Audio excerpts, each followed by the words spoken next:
I'm kind of tempted to leave the super smooth saxophone going.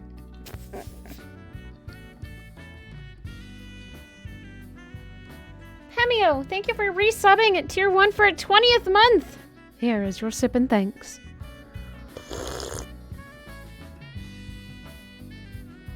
Keep enjoying your emotes.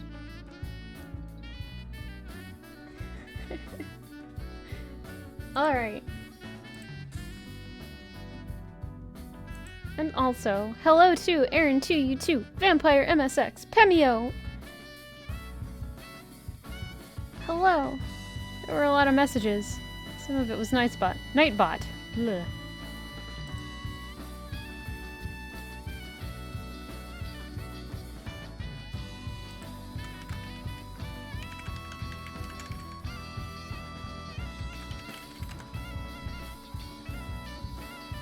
Oh, Reef. There's another minute left. I'm just gonna sit here then.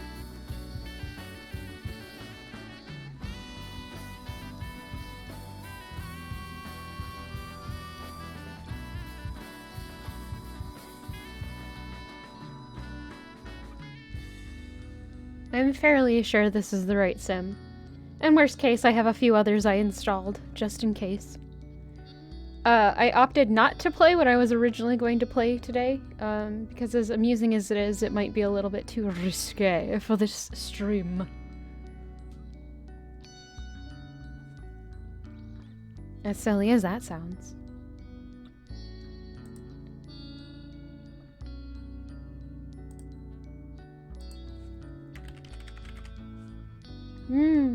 Well, that's actually one of the backups is pigeon dating. A butt tail was on screen and rhythm. Butt spot, you're a little bit oh wait, I'm way too far up. Oh gosh, there we go. Okay. Nope. Alright, I do have to capture this, so I'm gonna capture it and then with the risk okay. Oh, there's only one option for me. Also, what is going on here? That's fine. There we go. It is. I'm not sure why it's being this way, but that's fine. Oh, I know why it was being like that. Alright. No, not that one. Oh, I broke it. Cool! Where's the other chat bot? Nope, that wasn't it. Chat. Blah. There we go. Thank you, Aaron, for letting me know. Alright. Let's get this started. Let me actually have to get that to go away too. There we go. Things should be fine. Not install it. Oh, that's the wrong thing. Alright.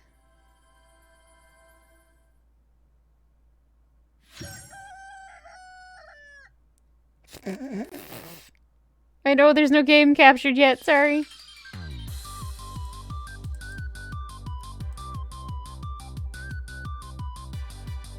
Why is it not seeing this? Oh, there it is.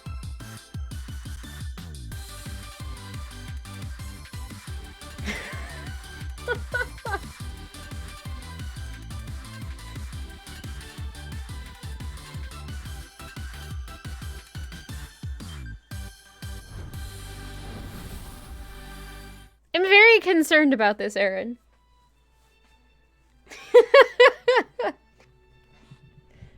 Oof. I need to take the tea leaves out of my tea. Welcome to I Love You, Colonel Sanders, a finger-licking good dating simulator. You find his there's an NSFW patch for this. Excuse me?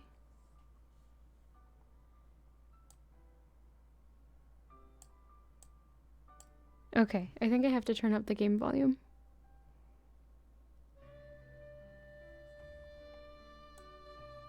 There we go. If it's too loud, we will fix it.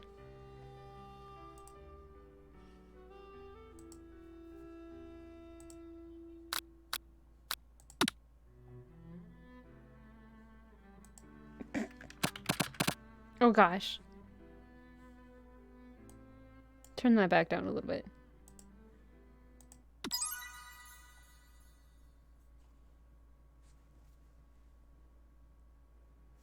I should have fixed that too.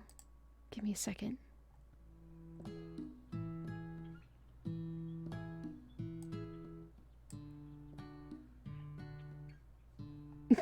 It would. It would. But I need to fix one thing. Chat's gonna reset again. I'm sorry.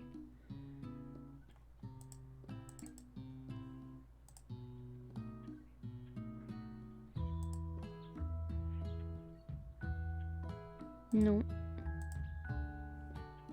That one? Yes. Alright. Chat go boom. Pretty much.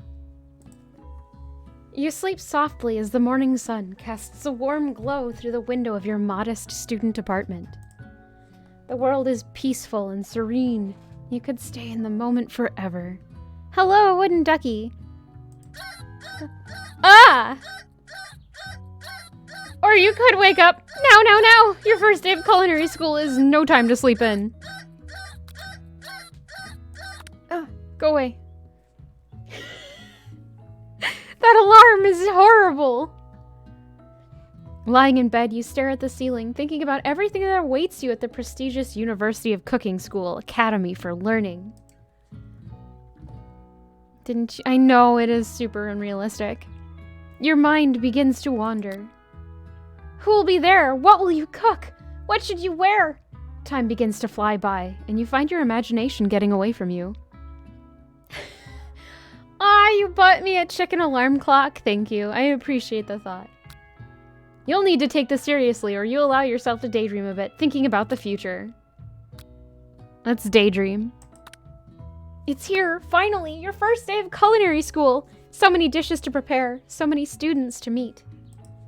Your mind is swimming with possibilities when you realize you're running late. You grab a biscuit and burst out the door in a hurry. Mmm, delicious. Just what you needed to wake up those taste buds. Yikes, you're in such a hurry, in fact, that you forgot to put on any deodorant before running out the door.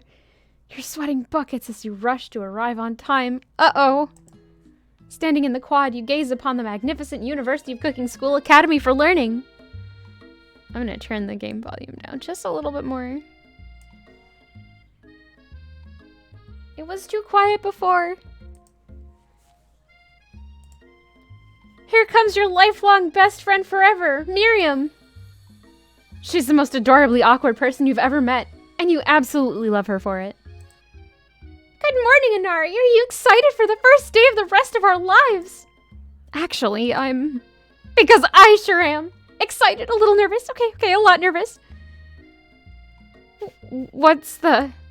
It's just that this morning I made breakfast for myself, but well, when I ate it, I couldn't taste any love in the food. What if I'm no good? What if I fail? Classic Miriam. Raised by MasterChef parents, she's always held herself to a very high standard.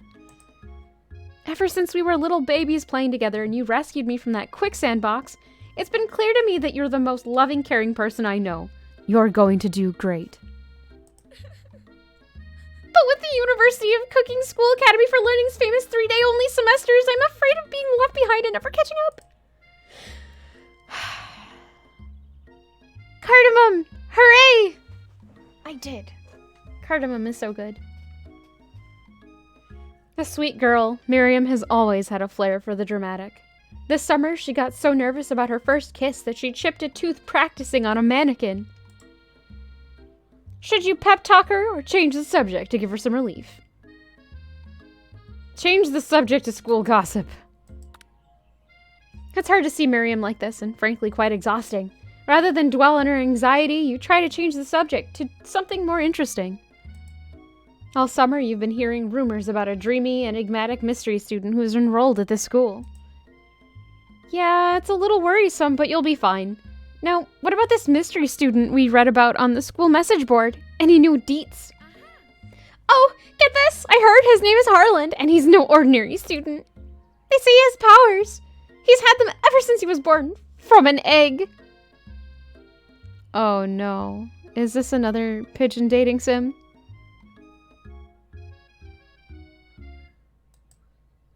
An egg? Like a chicken? Don't be ridiculous. But that thing about having powers, it would line up with what some of the other rumors I've heard have said. Like I heard he once fought a bear with just a smile.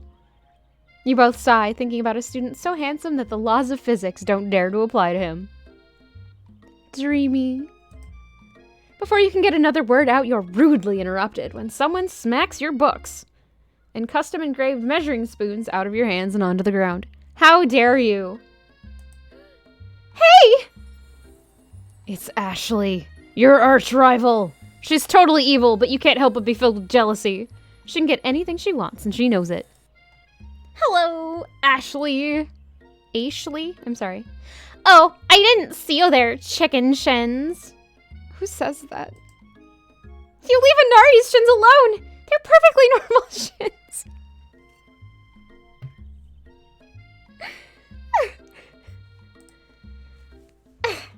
You can't stand Ashley.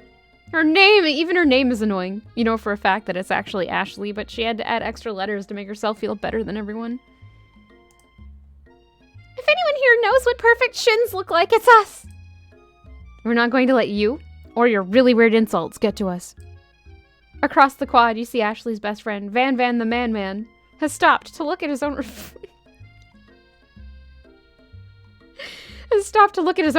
in the mirror. His pants are so tight you can see him casually working out his glutes while he styles his hair. No lie, they're rockin' glutes. A Van! You rang. You've never been sure what their arrangement is, but as long as you've known them, Ashley and Van have been just as close as you and Miriam, but substantially more devious. I suddenly feel like I'm watching JoJo's Bizarre Adventure. Help. I can't believe the University of Cooking School Academy for Learning would ever allow people like you to attend as students. I know, right? You'd think they just hand us our diplomas now. Or maybe hire us as professors. You amateurs could learn a lot from us.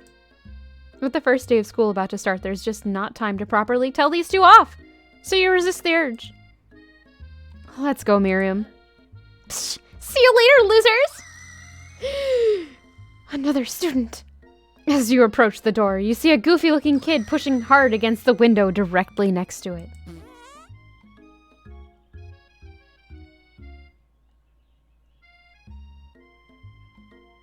Really? You do that.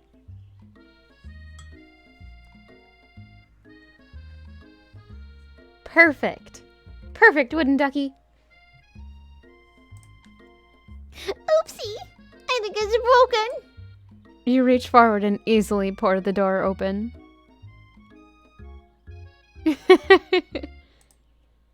That should do the trick. I love you! I think you mean thank you. My name is Pop. I was named after my Pop. He's old. Could someone like this also be a student at the school? He must be one heck of a chef.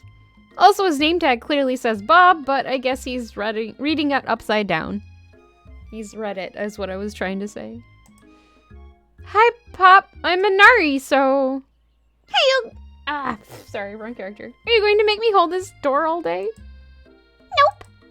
And with that, the young man walks into the building ahead of you. Is it just me, or is he kind of cute? I think it's just you. You both shrug your shoulders before following him into the building. I'm sorry, Miriam.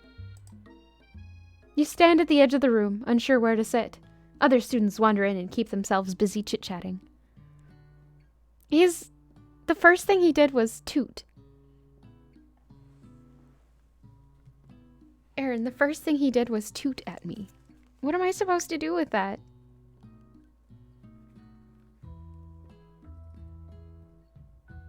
I don't know.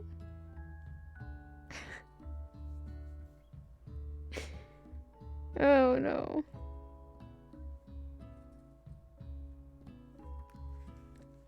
Well, okay, if you've got to do it, you've got to do it. But like, if that's my first introduction to you, we've maybe got Gotten off on the wrong cheek.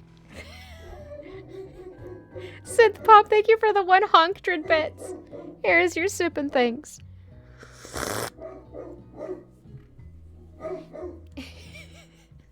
Perfect timing, pup.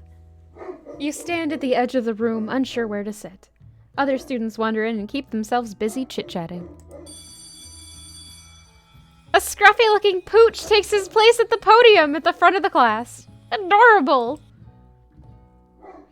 Now, quiet down, everyone. Who is this unreasonably cute pup, and why is he in our culinary class? You must be Sprinkles, head instructor and CEO of UCS AL. Please, call me Professor Dog. I may be cute and a little fluffy, but I still demand respect. Oof. Who's the Snurf herder? Right here. What? A cute dog is our professor? This is the best school ever! I guess only a dog's nose is capable of picking up all the nuances of fine dining. Out of nowhere, wind begins to rush around you as a swirl of cherry blossom petals fill the air inside the classroom. I'm chilly. Someone close the window. And then he walks in.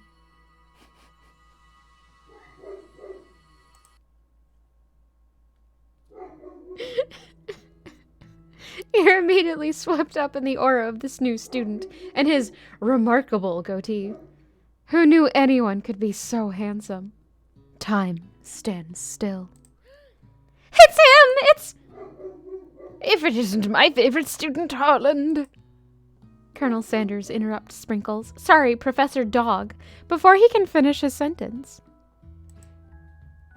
Please, call me Colonel. Colonel Sanders. A hushed murmur rolls through the classroom as Colonel Sanders walks down the aisle of desks. Suddenly, the room is sweltering. Sweat begins to bead across your brow. You feel like everyone is looking at you, and you're not entirely wrong.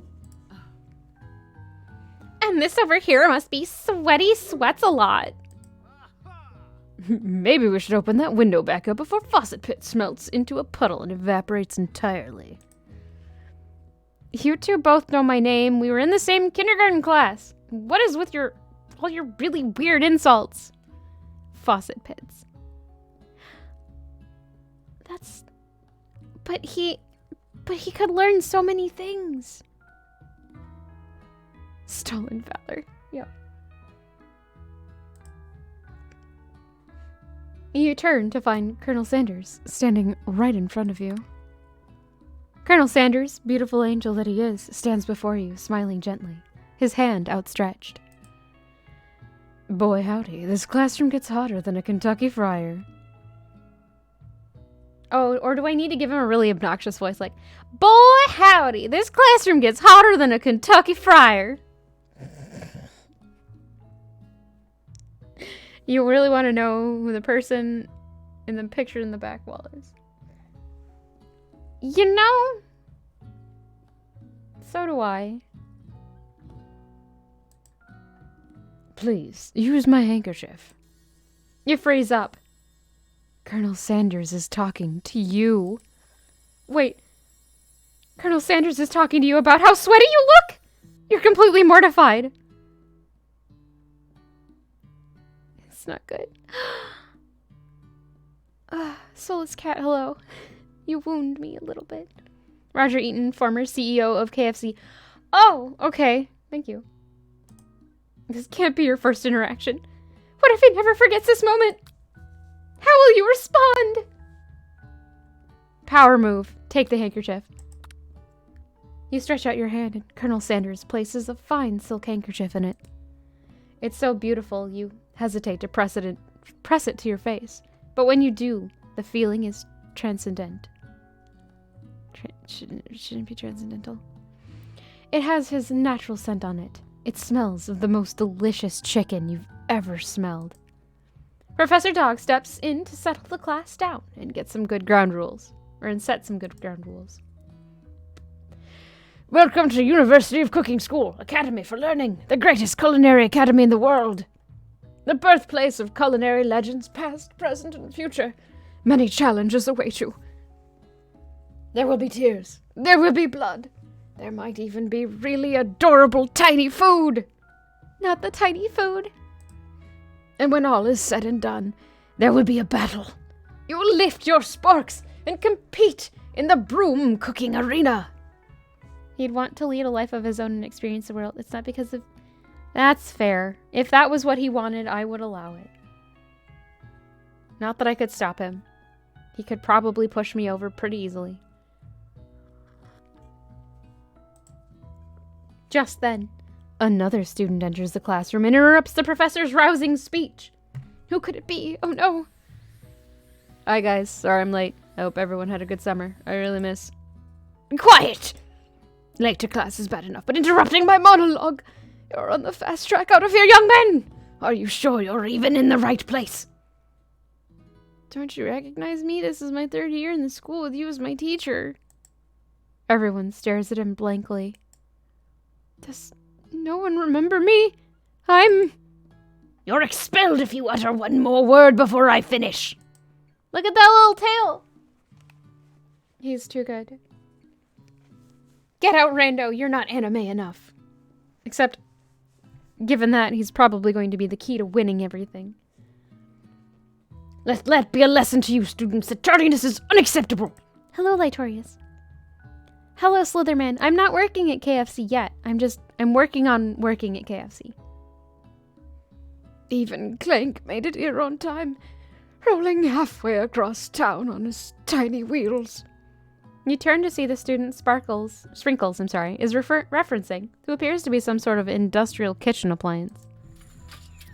The class bursts into laughter. Oh, Clank, you rascal!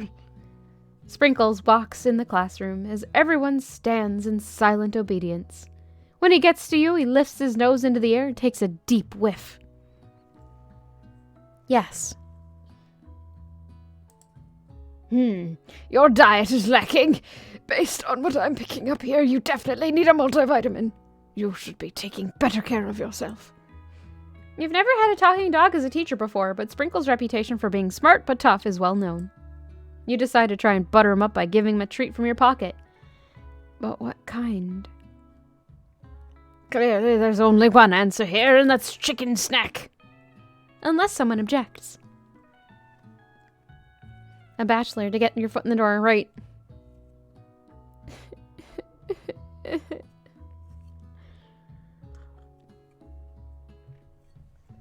Chicken snack. You reach beneath your apron and return with a chicken snack in your hand. Sprinkle's eyes go wide as he locks onto it. His favorite! Well. I think there might be some competition for new star student. It's that pooch. Puppy. Oh, puppy. Oh, you're a good boy. Okay, sorry. Dog voice. Bribe the teacher with food. I mean... Yes. Why did you never think of this in college? I don't know. I never did that in college either. I did that before college, though. Maybe it's just I didn't like my college professors enough to do that. Anyway. Hi, pup.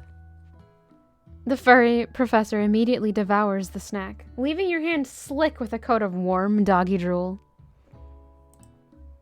You see the other students eyeing you jealously, but pay no mind to them. If they wanted to succeed in life, they should have learned the importance of carrying a range of dog treat flavors on them at all times. True facts. Settle down, young chefs. Take your seats and prepare to have your minds open to the amazing possibility of culinary creation. He does need pets. You ate lunch with one a couple of times, but that was in the campus quad. Oh. Look at that pup. He needs pets. Puppy. Puppy, hi. Are you ready for some pets? Are you ready? Oh, that good boy. Lay down. Good pup.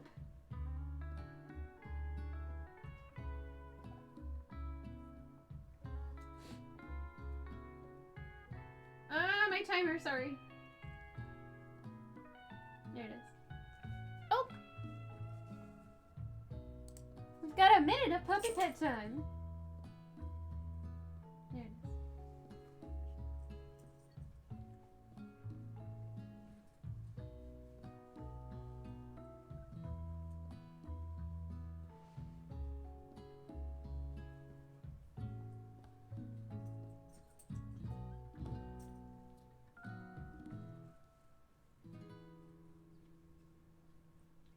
Ugly puppy.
I have to go check something really quickly. I'll be right back. I apologize.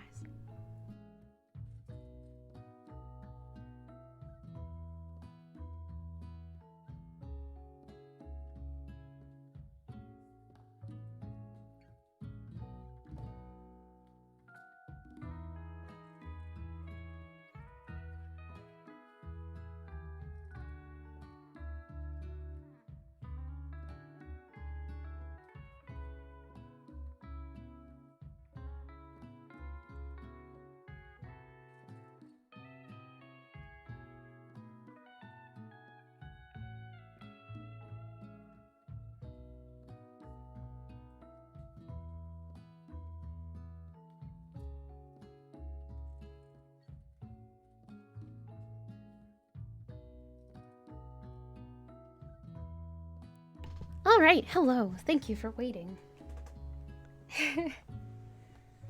Puppy, not yet. You can't have a treat yet. It's too early. Boop. Oh, that wasn't on camera. Boop. Good boy. Ah! Hi, Edgar. Suddenly, Edgar. He's a very good puppy, but he has to wait for treats.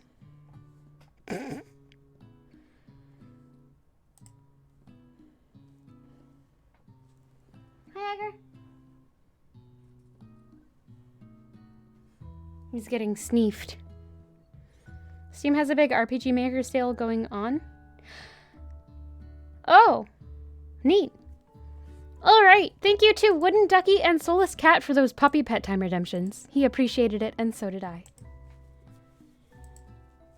All right. Oh, he's gonna curl up. How many circles? Double the next one. Will do. Puppy butt. Okay, Edgar, up.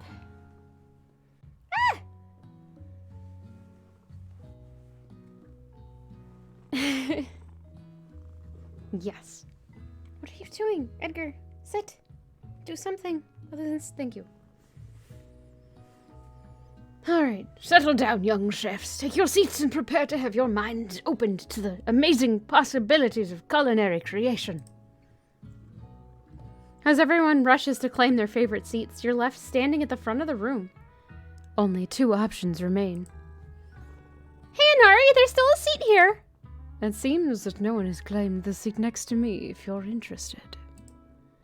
2 good options, but which will you choose? Oh no! Is this... Ooh, gosh, Edgar, what are you doing? Ah! Is this... Should we go sisters before misters?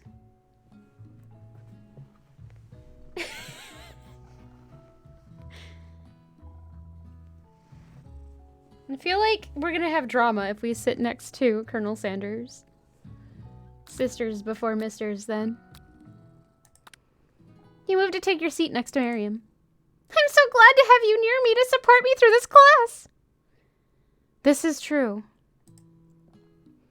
Of course, you're my best friend. Who else would I sit by? Colonel Sanders. He has such a magnetic personality, and there's a seat open right next to him. If you had sat there, you might have gotten to know him a little better. Oops. I'd never sacrifice our friendship. Besides, I'm sure I'll get the chance to talk to him later in the semester. I've got 3 whole days. That's like a freaking lifetime. Interjecting words that don't exist in sentences. Yep. Whoops. So you say, but now that Miriam mentions it, that Colonel Sanders is just so darn dreamy.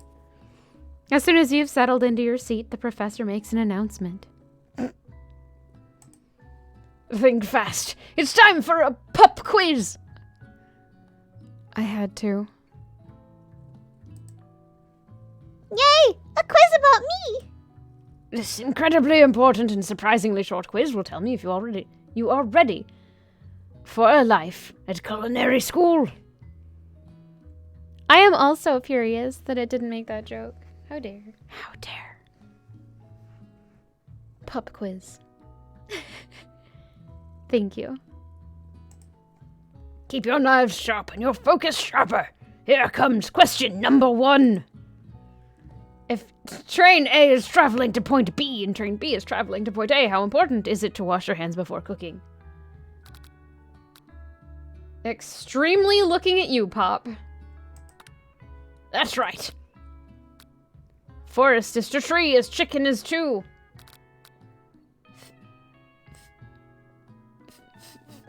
Night vision goggles. Feather. That's right. What is the most efficient eating utensil ever created? A spork. Do not slam dunk the chicken. Yes. If you slam dunk the chicken, you might not get eggs anymore. And that would be sad. Edgar, what is on you? Stop it. There. Okay. You nerd. Okay. What food is best for a broken heart? Anything as long as it's prepared with love and not too much salt. Camel meat. A pancake that looks like a silly face. We be sporking up in here, it's true. I actually did buy my brother a titanium spork for his birthday one year, so yes. I'm gonna have to say a pancake that looks like a silly face. But also the first answer seems like a good, not questionable, like a good answer. Let's go with a pancake. That's wrong! Oh no. Is Sprinkles a good boy? He's a talking dog that teaches a culinary school. He is the best boy. That's right. Your total score is 4 out of 5. Only 1 wrong, not too shabby. You might just do all right, kid. You look up to see that Colonel Sanders has been watching you tally your score. He nods with approval. May I have your attention, students? I have an important announcement to make. Time for lunch! Wow, the cafeteria is as nice as any restaurant you've ever eaten at. It makes sense that a school dedicated to cooking would also be serious about eating. Soulless cat, please. A delicious fragrance wafts through the room and tickles the end of your nose. Your mouth waters.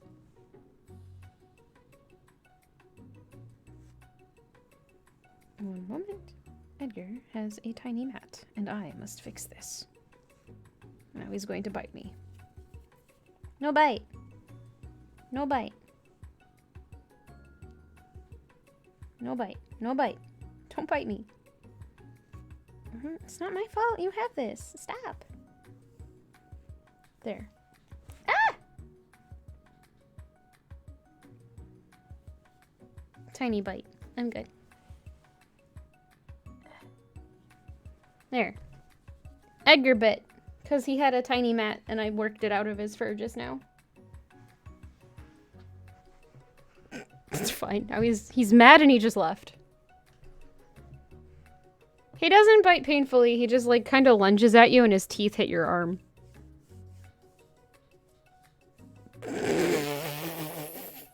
Your hand, I mean, not arm. Anyway.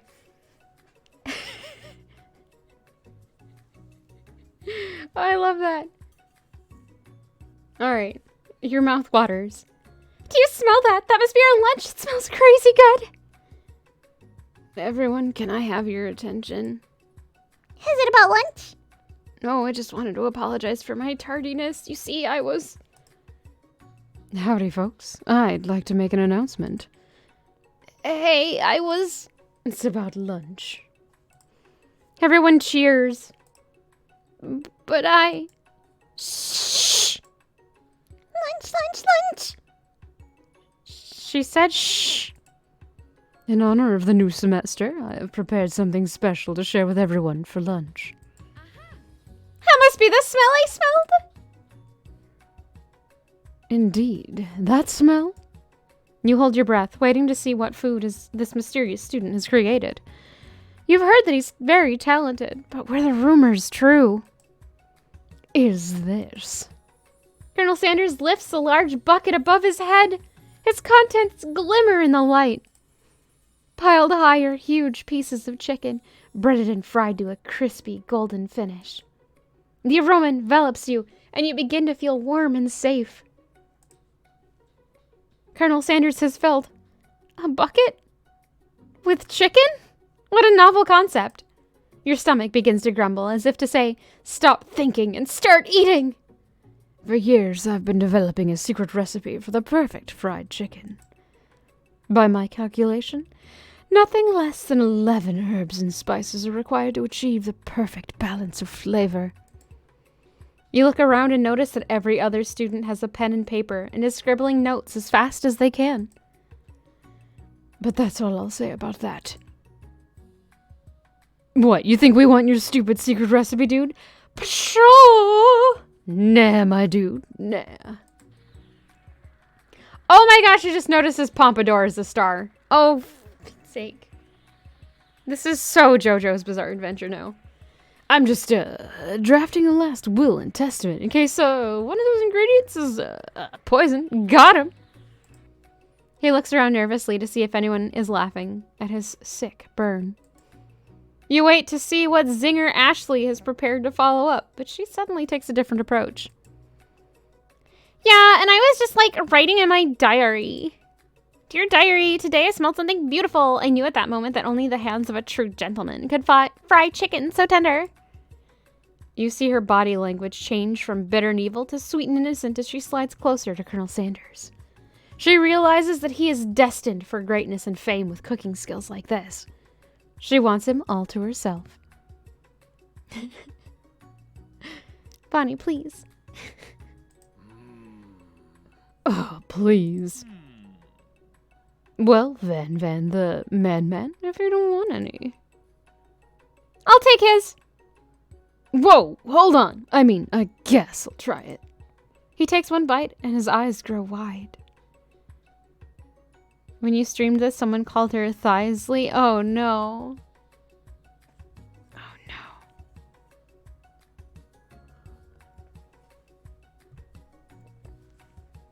He starts contorting his face as he tries to hold in his pure exhilaration and act unimpressed.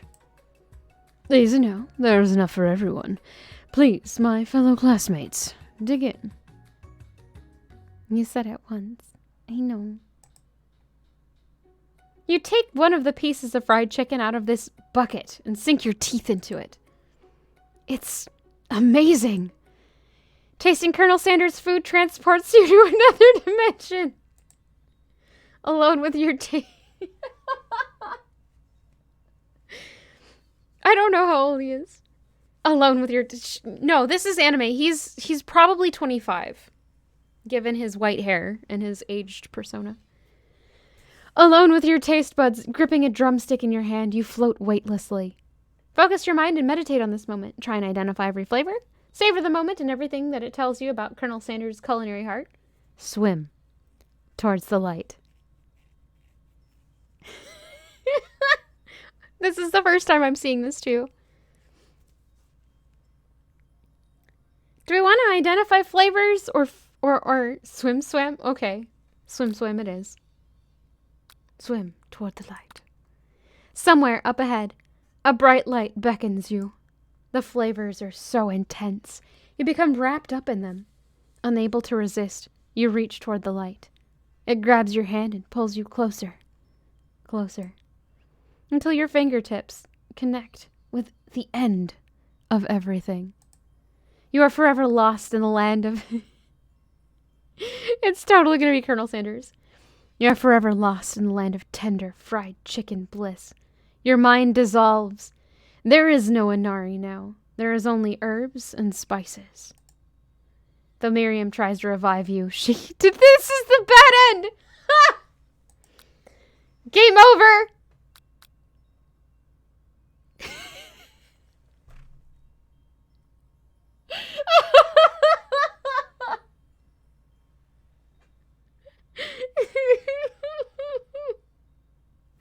We swam to the light, and we died.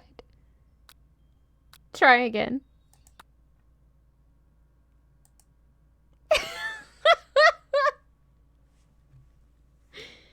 It was so good. I died. Oh! Oh, it starts us back here. Okay. Ah. Delicious fragrance wafts through the room and tickles the end of your nose. Your mouth waters, etc. I'm not going to read all this. I already did.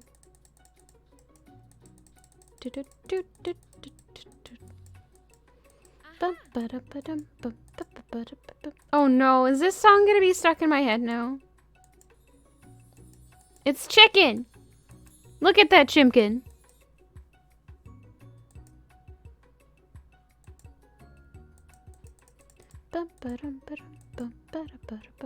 I love how his facial hair, like, mimics his facial expressions. Garrus, must taste test. Yes.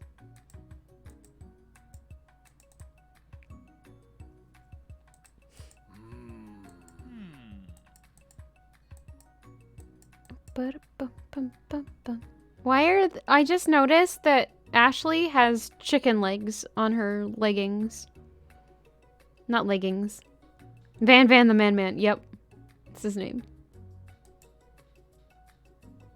He's gone Super Saiyan! Look at his pompadour! I didn't notice that last time.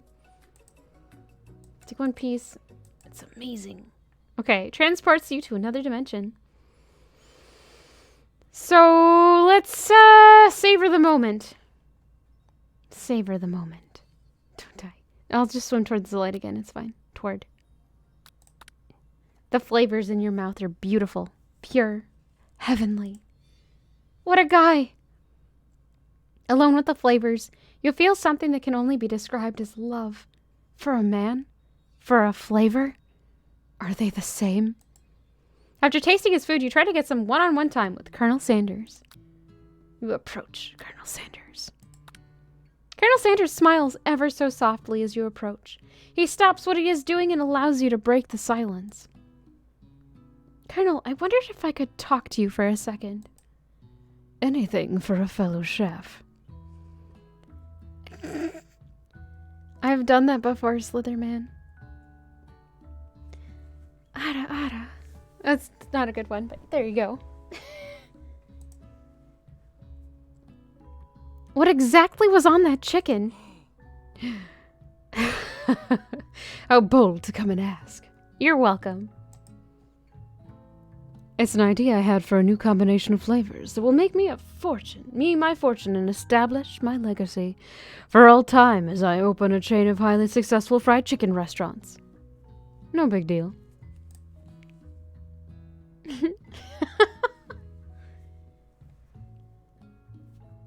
It's just you and me here talking. I can keep a secret. In fact, I've got some of my own that I'd be willing to trade. His staff has a chicken on it. I love it. What's the rush? The semester is only getting started. We've got 2 more whole days to get to know each other. He's clearly not going to give up easily, but it doesn't hurt to be persistent. You know what they say about secrets, Colonel? Shouldn't learning be fun? You've got moxie, I'll give you that. Colonel Sanders looks both ways to make sure you're truly alone, and he leans in. You can feel his warm breath as he whispers. Just one ingredient, but you can't tell. I use boop. It's something my great-grandmother taught me. Boop! Wow! You'd never have guessed that. In fact, you're not even sure where you'd get some if you searched. While you're wrapped up in that huge revelation, you notice that Colonel Sanders has disappeared. While everyone else is still in the cafeteria, you decide to look for him. Yes, Moxie. You find Colonel Sanders outside, standing in the quad. Oh, you again. Howdy. Sometimes I like to come outside and look at the school buildings. I think about how my story will continue on after I've graduated. It sounds like you have big plans. I dare say the biggest. I will leave my mark on this world. You can bet on that. Alone together for the first time, you figure now is the perfect moment to show your personality to him. Neg him to show your own strength. Wow him with a big idea to add an additional ingredient to really spice things up. Be modest but thoughtful. Well, I just wanted to tell you that I really enjoyed your food. Now you've got his attention. The flavors were complex but comforting. The interplay between salty, savory, and peppery was perfect. I appreciate the compliment, Inari. I'm sure you'll be a big success. I know we've only met today, but I'm starting to get the same feeling about you. We should head back inside. The next lesson starts soon. You step into the massive cooking arena, where the afternoon lesson will take place. Each student gets an oven, and all the tools and ingredients they could need. Look at this place! It's magnificent! Finally, we get to show our stuff! Hey, Chrissy! Yeah. I don't have a yellow pepper. If each student does not get an oven, I would be sad. Wait a second. Oh no, we have to show our stuff! What if I totally blow it? You're not gonna blow anything, except maybe kisses to the crowd of fans you're gonna earn with your signature adorable tiny food creations. Welcome, students, to the cooking arena. For today's lesson, we'll be cooking with partners. Hurry up and pair off. Naturally, Miriam looks over at you, but unable to control yourself, you pounce on Colonel Sanders. Hey, Colonel, would you like to tackle this lesson as a team? A team of 2, that is. Me and you, if that wasn't clear. Want to be my partner? Sure, Nori. I'll prepare our station. Without you as a partner, Miriam is left standing all alone. 2 different students quickly take notice. Hello, new partner. Beep boop. Bzz. I know. I didn't even have an opportunity to choose sisters before misters. I'm offended. Oh my! 2 potential partners. I'm so sorry, gentlemen, but I don't know who to choose. It looks like you'll have to pick for her. Friend duties can be a little awkward, but that's the price you pay for not being alone forever. Who do you want to ask to be Miriam's partner?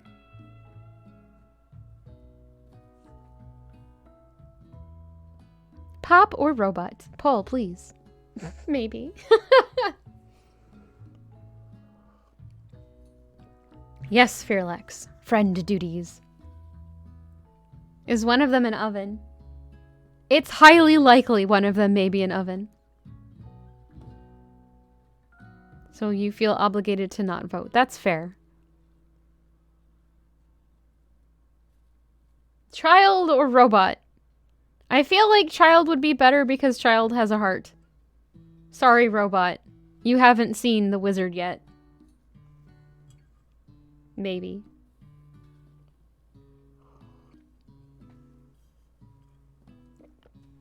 Any other comments? Has to be Pop then. Oh. We have Pop as one vote. Anyone else?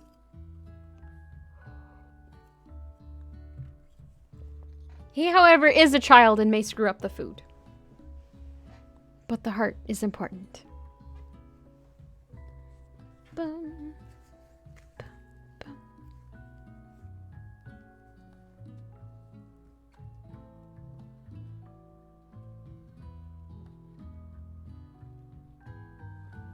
Alright, Pop it is. Pop! Sorry, Clink, but I think Miriam will be partnering with Pop today. Pop gives a big smile as he steps up to the same station as Miriam. I'm a chef. He holds up a banana and, without peeling it, proudly eats the entire thing. It's disconcerting, but Miriam is too kind to act grossed out. I love your enthusiasm, Pop! She looks at you like, really, this kid? But it's too late to change your choice now. Now it's time to focus on your own cooking classwork. Alright, Tutu. For today's lesson, we are going to keep it simple. Pick a basic dish and divide up the steps. No chef is an island. It takes 2 flints to make a fire. You get the idea. Which dish do you suggest to your partner, Colonel Sanders? I'm sorry, what?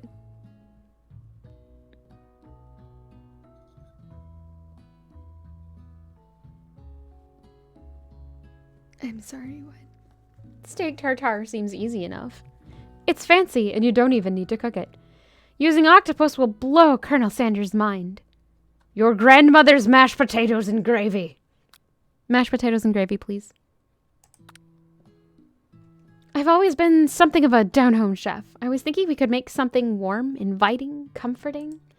Maybe mashed potatoes. And gravy? I couldn't imagine one without the other. Colonel Sanders casts a coy look at you, causing your whole face to go beet red. Embarrassed, you quickly turn away. I'll go get the potatoes! No, please, let me. Picking perfect produce is a passion of mine. Looks like things are getting pretty fresh around here. Does someone have a crush on Colonel Sanders? We're just cooking partners. Mind your own business. Potatoes and blood. Potatoes and blood! Oh no, Aaron, please.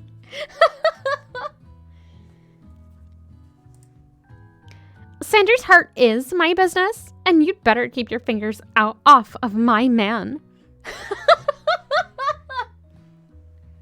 Rooney, hello, welcome. Today we are playing a Colonel Sanders-based dating sim. Happy Valentine's / Palentine's Day, everyone. Did someone call for me? No, geez, Van. While I'm over here crushing Inari's dreams, you're supposed to be taking care of our classwork. That was the deal, remember? What is this? What is this? Fairlex, it's a JoJo. I forgot to say something earlier. There's also an Edgar. He's maybe not mad at me anymore. Alright. Colonel Sanders returns, arms full of peeled potatoes. He tosses the... Edgar, what are you doing?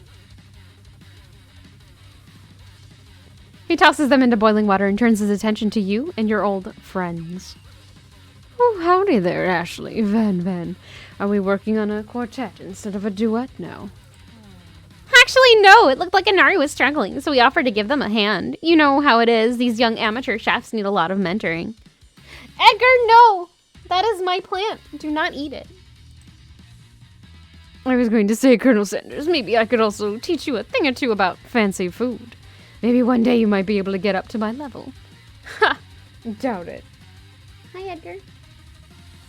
He's on the back of my chair, and he's like trying to smell my plant. Why are you like this? Okay.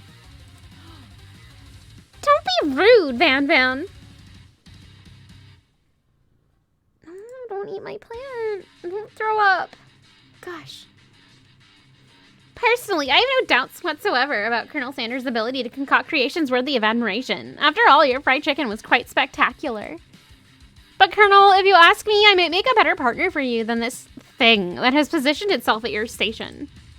Don't you feel deep down that we cast complementary shadows? We fit together like a thigh and a drumstick. It just makes sense. No, it's Thisley now. Fudge.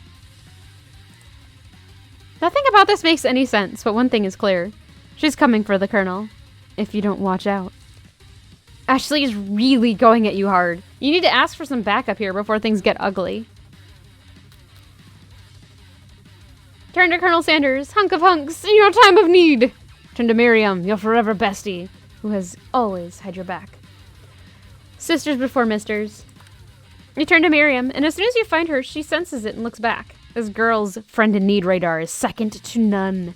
She immediately comes running over. Is somebody threatening my friend? I will destroy them! I actually think that Ashley and Van Van were just leaving. Leaving you in the dust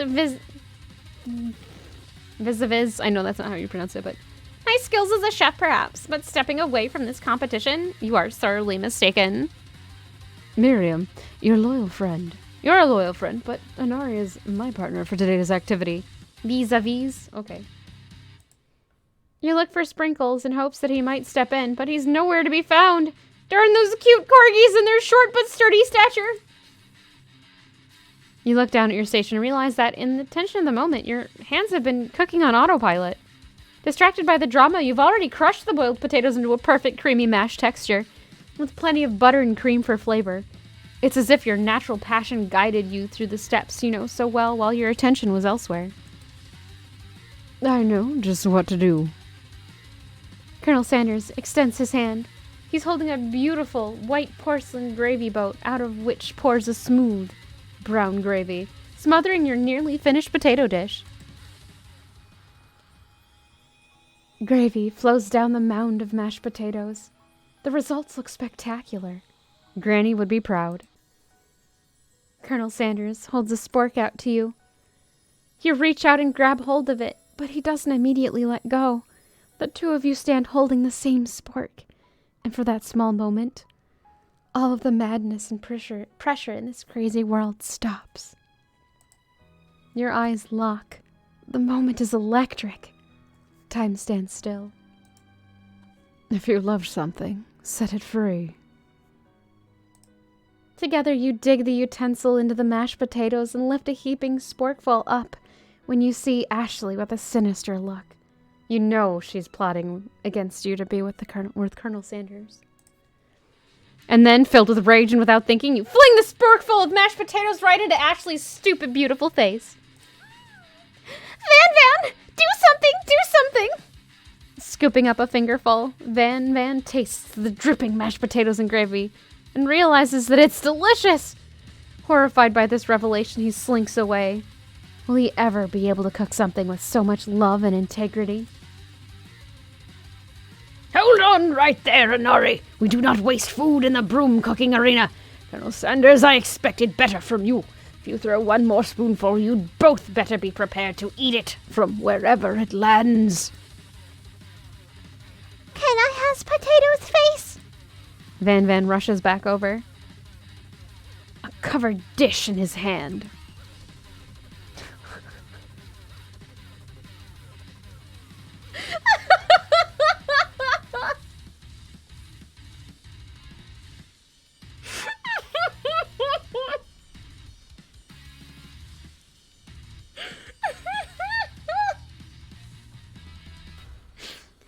Mashed potatoes with gravy? Pathetic! In just a few minutes, I've prepared a full meal.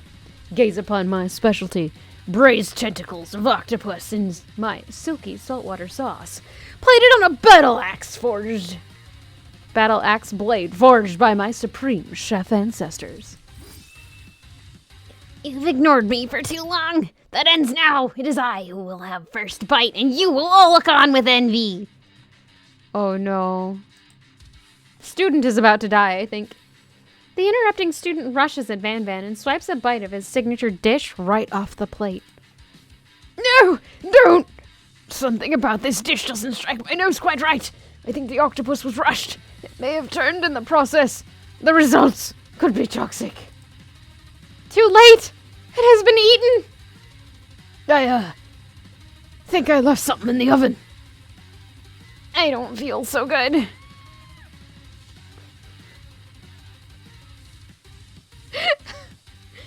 It killed him!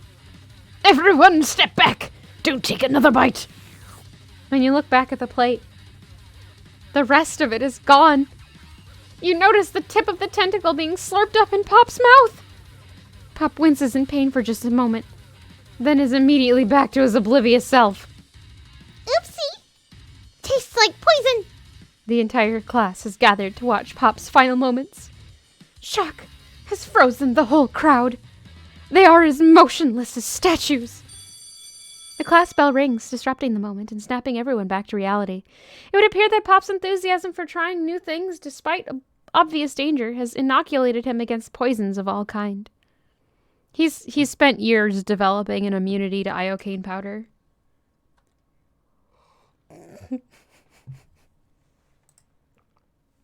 I'm not sure the professors here make enough money. Hello?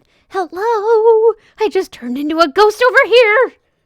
Seeing that you're shaken up by that really annoying student and all his nonsense, Colonel Sanders approaches you. I'm sorry you had to go through that. Please, let me walk you home. What? Like, for real? Oh, come on! You follow Colonel Sanders out of the room. At night, the school building has taken on another vibe entirely.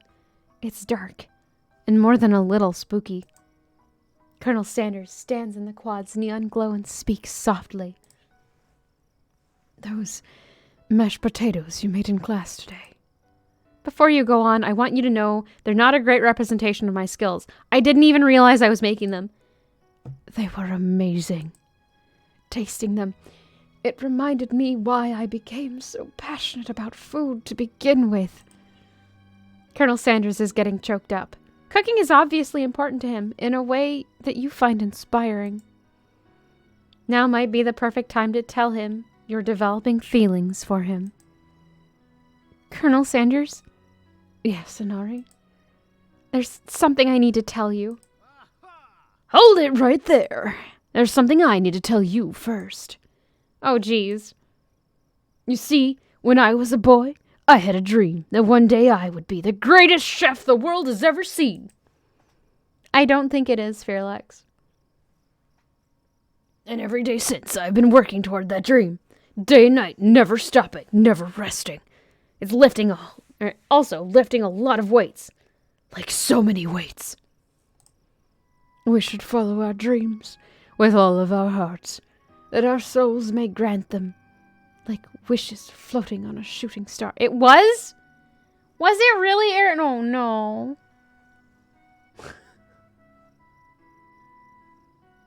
Oh, no. I take that back, then. That our souls may grant them like wishes floating on a shooting star. Hey, no, you! Shut up! I'm the one here to say inspirational stuff and be the star of the story. Are we forgetting that your cooking literally killed a guy? You can't prove that! I also saw you kill that guy. What was his name? Somewhere in the distance, you hear a long, sad sigh. Forget him! We're talking about me! Me! I'm the hero! The Spork Monster is here to fight a hero!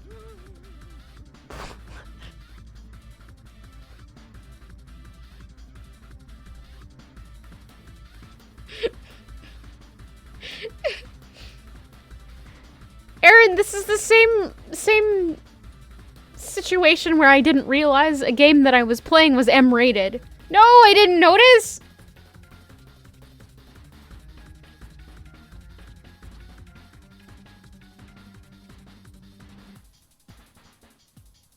The publisher is KFC.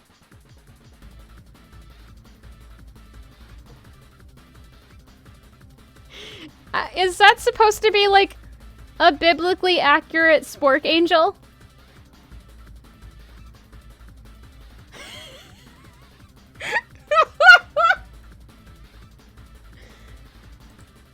I think I left the fridge door open later, nerds! How dare you threaten me just as I was letting down my guard and connecting with another chef on an emotional level. Be afraid! Be very afraid of me! Because I'm a monster, see? Is he rhyming on purpose, or is that just a coincidence? Before you can discuss syntax any further. It's a turn-based fight sequence! What will you do? Attack. You decide to go on the attack.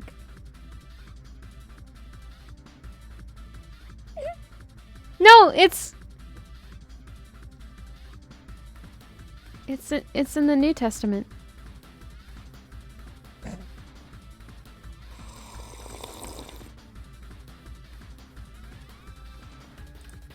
Which attack will you use? Cook with love! Cook with love does 1 damage. It just got real! That attack really upset Spork Monster. Spork Monster goes on the attack. They spit hot gravy at you. You take 1 damage. Defend.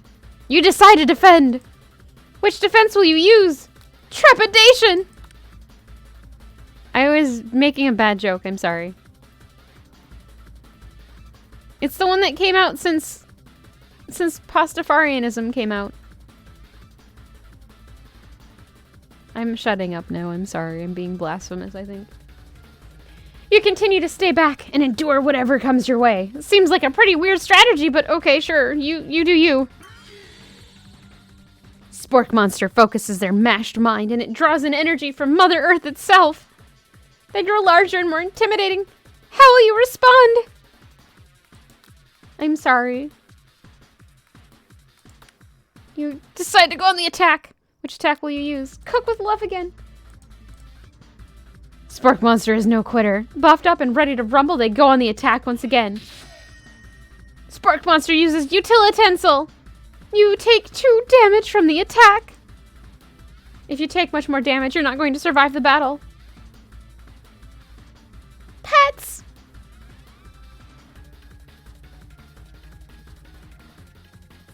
I will do that very shortly.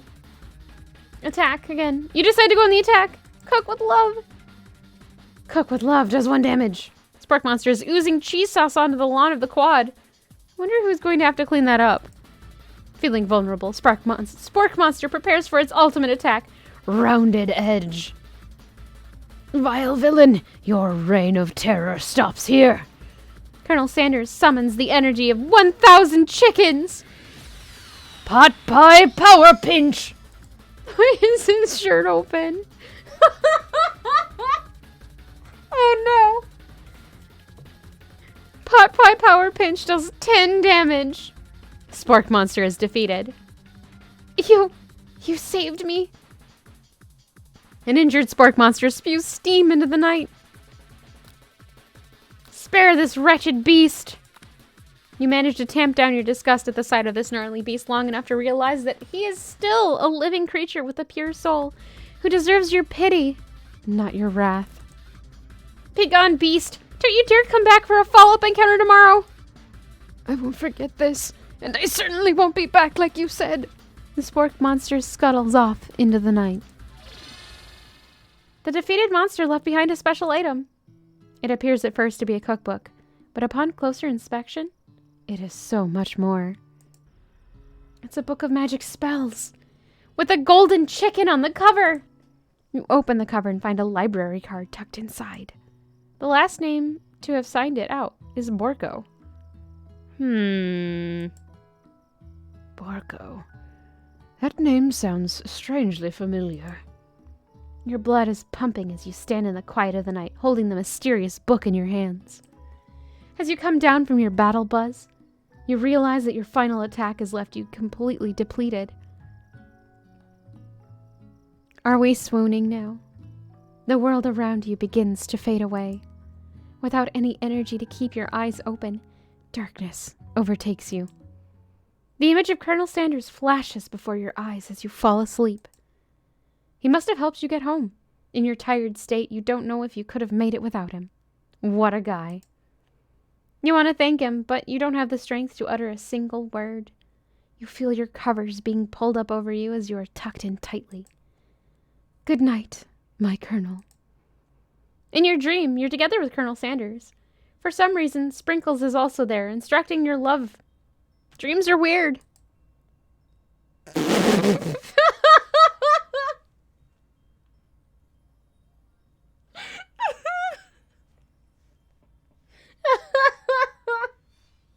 What is this? You awake on day 2 and attempt to process the wild visions you had. Were they memories? or premonitions. And then there was that secret ingredient that Colonel Sanders went ahead and told you outright. Not much of a secret, huh? It's probably just because he already trusts you so much. Sure, that makes sense. We'll go with that. Alright. We've got a minute and a half of pet time, and there's a puppy right there.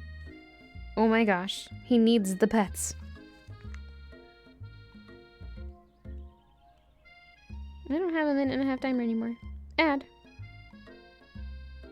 Okay.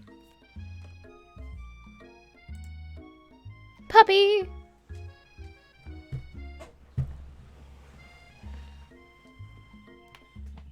I'ma pet that big boo. Foof. Foof! Oh. Oh, pup. Oh, yeah.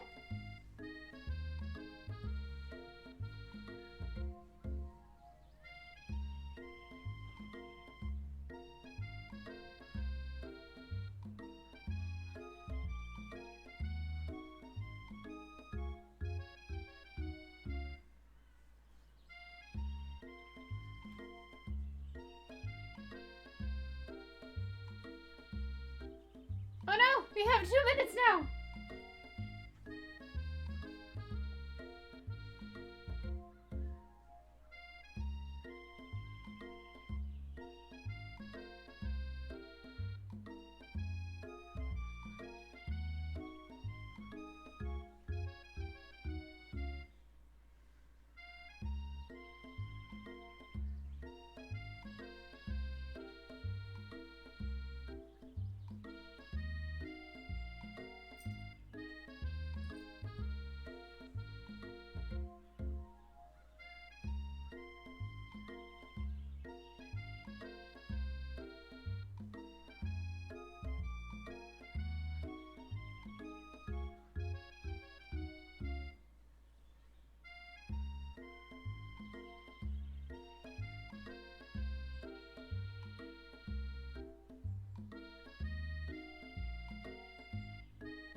There's that one.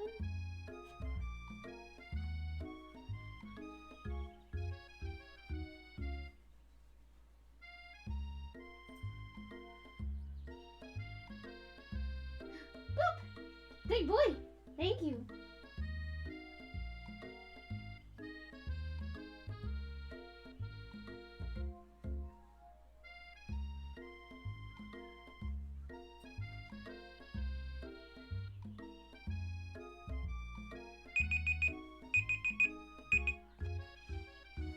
Is he butt or dog? Well, I mean, it's just his butt on screen, kind of. Are you ready for a treat? He is.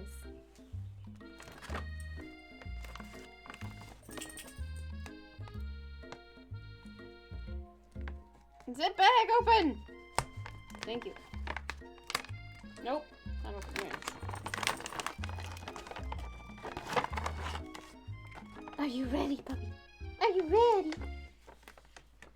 Puppy. You already sat. Okay, down. Good boy. Shake. Other paw. High five. Other paw. Good boy. Focus.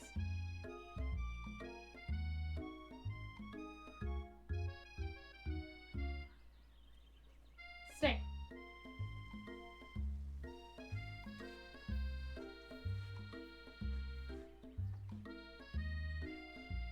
Puppy, come here. All right, sit.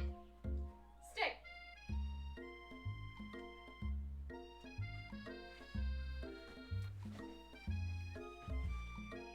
Garrus, come. Good boy. Sit.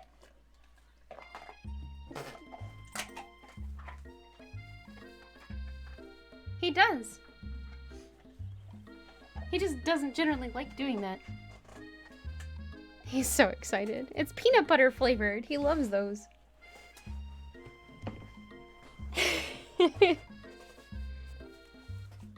Maybe I should make Garrus's emote also animated in the same way that Ayanari is, given how much he waggles excitedly when it's peanut butter time.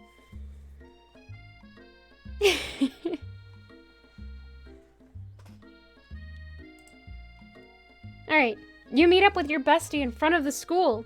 Oh, gosh. Synthpop, Rooney, Fairlex, and Solus Cat, thank you for those puppy pet time redemptions. He very much appreciated it, and so did I. Before you can tell her about the encounter with the spork monster, she launches into a story of her own. Peanut butter jelly time, peanut butter jelly time. Peanut butter jelly with a baseball bat.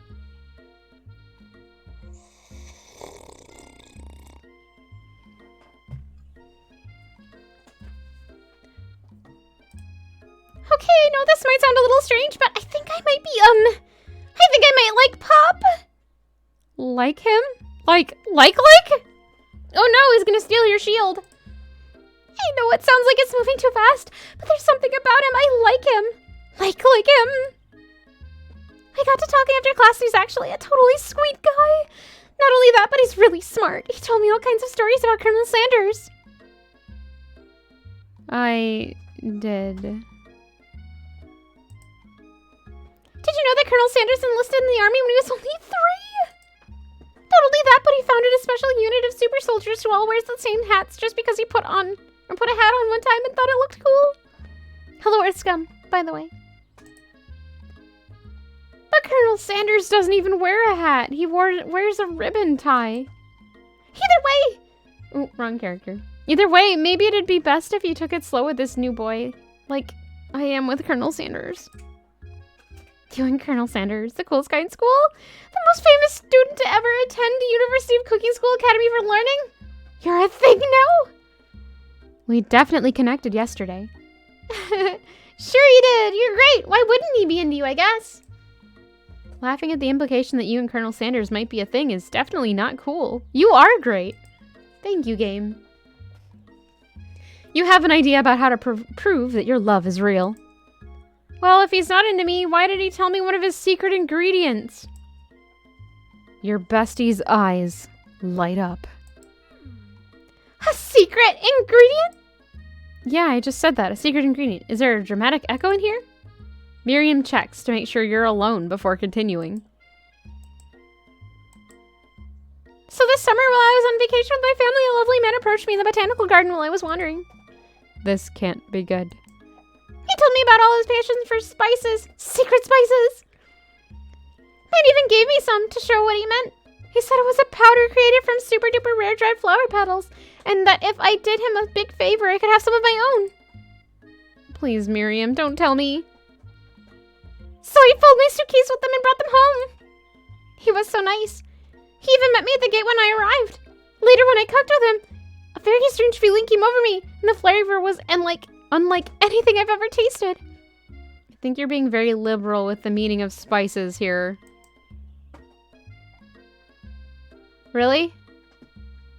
Is this our trees now?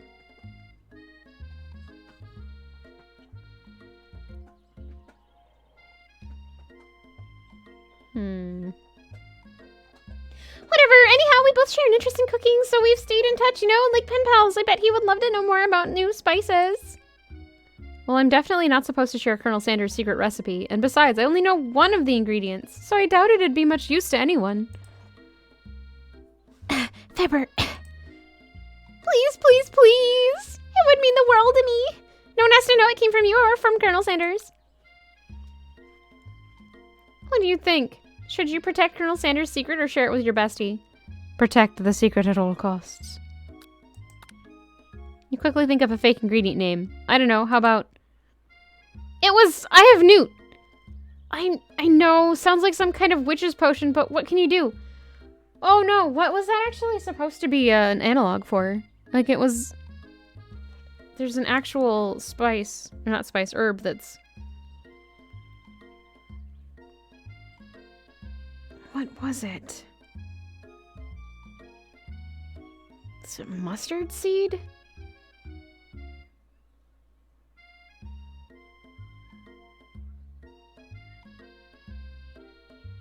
Or was it... Ah, sweet. Okay, so it's mustard seed. Unfortunately, that might actually be one of the ingredients. But what can you do?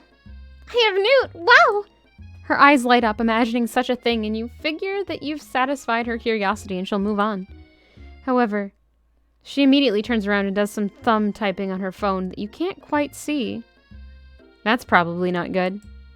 Before you can ask her to confirm that she was definitely not texting secrets to other people, you're interrupted. A wind rushes in. Cherry blossom petals fill the air.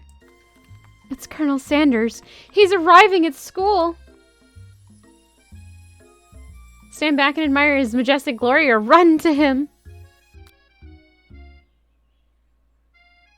I mean, we did just say we were taking it slow.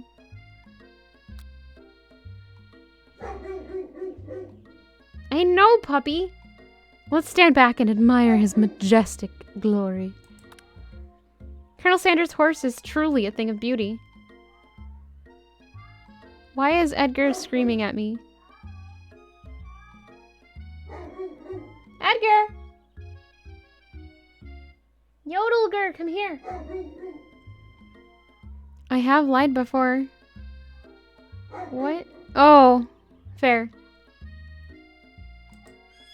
Without ever acknowledging that he's being watched, he does a short horse dance before dismounting with a flourish.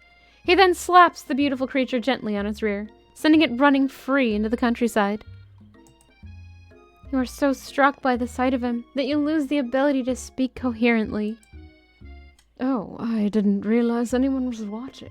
Is he blushing? Is that like a slight... No, I don't think so. Don't worry. He knows his way home. Don't worry, he knows his way home. Did I say the wrong word? You attempt to compliment Colonel Sanders, but the words just don't come out right.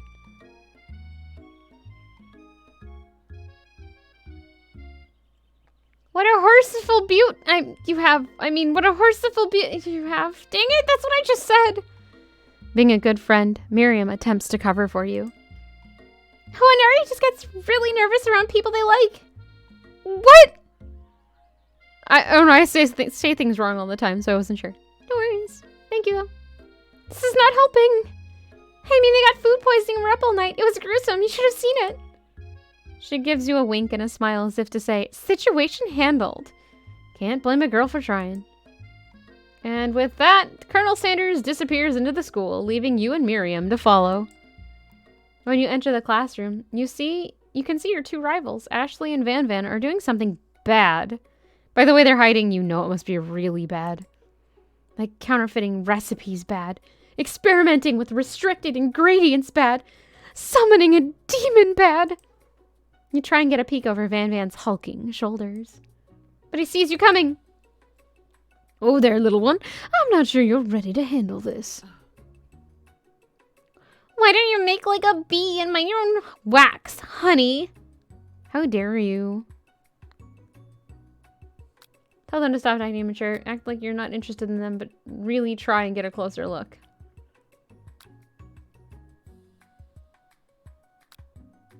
Act like you're not interested in them, but really try and get a closer look.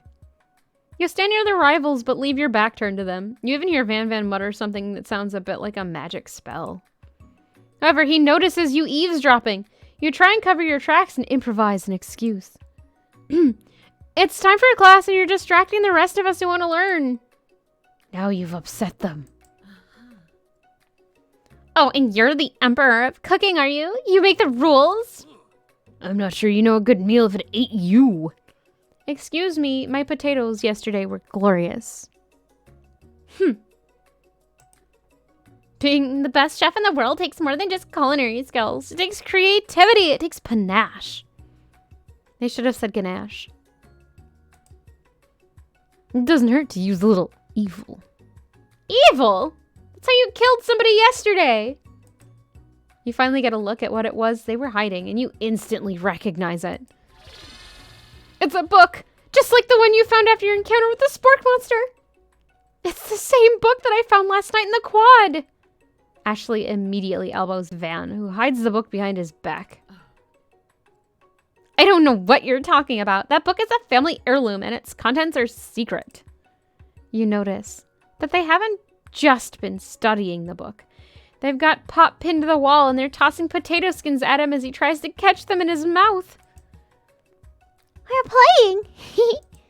Before you can dig in any further, you're interrupted by the arrival of more students. It's almost time for class. Beep, beep. Clank must be running late. He's in such a hurry that he rolls right over Van Van's meaty foot. Hey, watch it, you bucket of bolts. You watch how you talk to him. He didn't do anything. Bzz, womp. Who do you think you're talking to? I've never heard such language. Not even from a stand mixer. Womp, womp. No. Your mother was a stand mixer.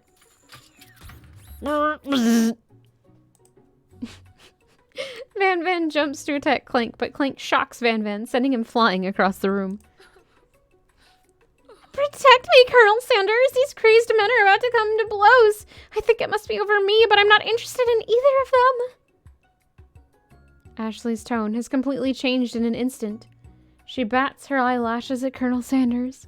Surely he must know that this is a ruse, right? Gentlemen, get a hold of yourselves. Save it for the arena at least, or don't. Honestly, what do I care? I've got lofty career aspirations to focus on. Maybe I can help you with your business plan. Just then, Sprinkles arrives to signal the true start of the class day. He's panting, which doesn't seem that abnormal.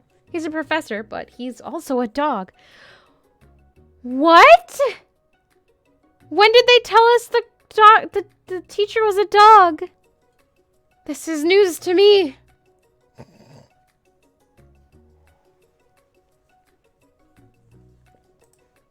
Students, please take your seats.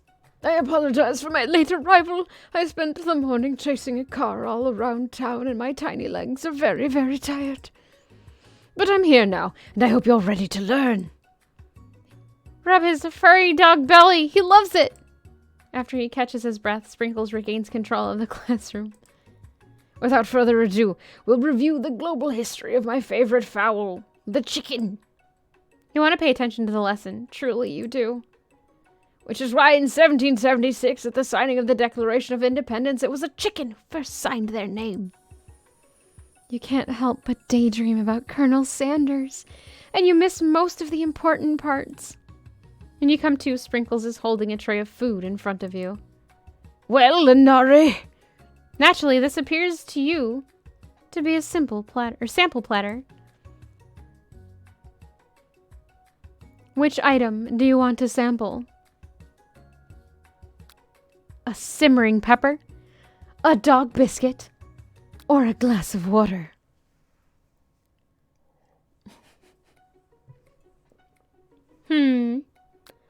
I feel like we're supposed to sample the dog biscuit, but I'll go with a shimmering pepper. A brightly colored pepper stands out from the other items. It sparkles in a most eye-catching way, so naturally you'd reach out, grab it, and eat it right away. However, your body is not prepared for the heat. The pepper has triggered an intense spice hallucination. It feels like forever as you trip through the universe. My friend, ooh. This guy again? I'm here to give you an important message. Ooh. You must avenge my death and fulfill your destiny. All you must do is... I was saying to fulfill your destiny, all you must do is... Sorry, I think I've got some spice stuck in my throat. It's fine, I'll work through. To fulfill... the prophecy! You must... You feel yourself begin to regain consciousness. Aw, man. You come to and find everyone is staring at you. That pepper was the last of its kind on Earth and now it's gone forever. You think to yourself, geez, I should pay better attention. We all make mistakes. I'm sure he'll forgive you someday. Come on, it's time for lunch. Before anyone can relax, the cafeteria lights dim. and your rivals enter to make a dramatic announcement. Today's lunch will be prepared via timed competitive cook-off. The level of theatrics with these two is off the charts. Step up and tell them you're on. A bit of lunchtime competition, eh? Count me in. If I have to wipe the tables with you fools before I set my lunch down on it, so be it. I'm not the fool, you're the fool, fool! Good one, Van Van. I like your gumption, Inari. I'll be watching your performance. As things reach a boiling point, Sprinkles steps in. Surely he'll put a stop to this madness. Now, students, please settle down. This is a lunchroom, not a sportsing court. Finally, a little sense. You breathe a sigh of relief. At least not until we turn on the timer. Just then a huge light blasts you in the face. The flashing words, timer ready. That's what I'm talking about. Aroo! I stand corrected. The hard way builds solidly a foundation of confidence that cannot be swept away. And that's an original quote by me, in case anyone was wondering. I hope its message lifts you to victory. Like a diamond, I was formed under pressure. Now is my chance to shine. I will defeat you myself. You had his chicken, and you made mashed potatoes and gravy on day 1. And you're feeling like you can really impress him again here. It's time to boil some water for the potatoes. Think fast. If the timer runs down, you'll be forced to pick randomly. What temperature does water boil at? What? That's wrong. It was wrong. I'm sorry. It's wrong. That was wrong too. What were you thinking, Inari? Get your head in the game. You're going to need to season this chicken before you cook it. You don't know Colonel Sanders' recipe exactly, but you have an idea. 11. That's right. You did not know all of the ingredients yet, but at least you're headed in the right direction. Tail wagging intensifies. Now that you've got some basic steps going, it's time to elevate your craft. What state of mind offers the most flavor? Trust. What? Get it together. Get it, I'm a dog. It's never the wrong time for some dog jokes. I'm begging you to get it together, he says. Next question. Your classmates are rooting for you, but Ashley is simply stronger and faster than you. You'd better pick up the pace if you want to survive. When you were a child, your father told you to never forget where you came from. Every day you meditate on his advice and draw energy from that place. Now would be a great time to harness that energy. So where does it come from? A small town where big dreams are born. That's right. This is your shot, and you're not going to miss it. Aroo! You try to shut out the noise of the arena and focus on your cooking. What is the sound of success? Sizzling. What? That's wrong! Don't make me get the spray bottle! Is this the end? Yep. Game over. Try again. Oh no. I lost. The lightning round was too much for me.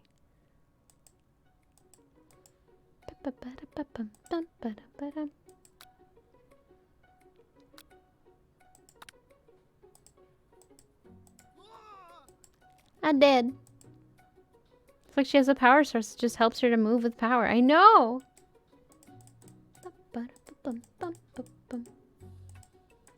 Okay, come on, come on.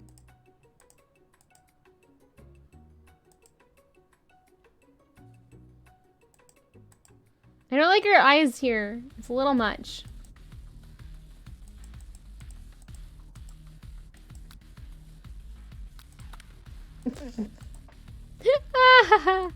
Pick all the wrong answers. We have to lose again.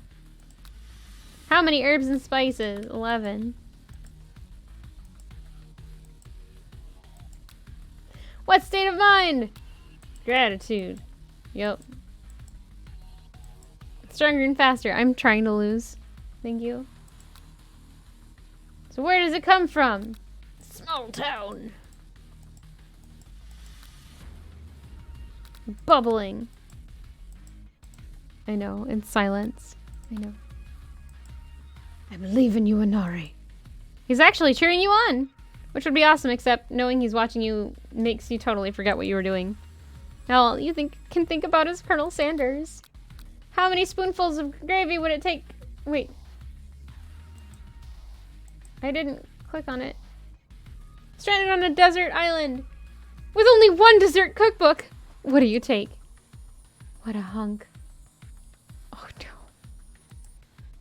I know, right?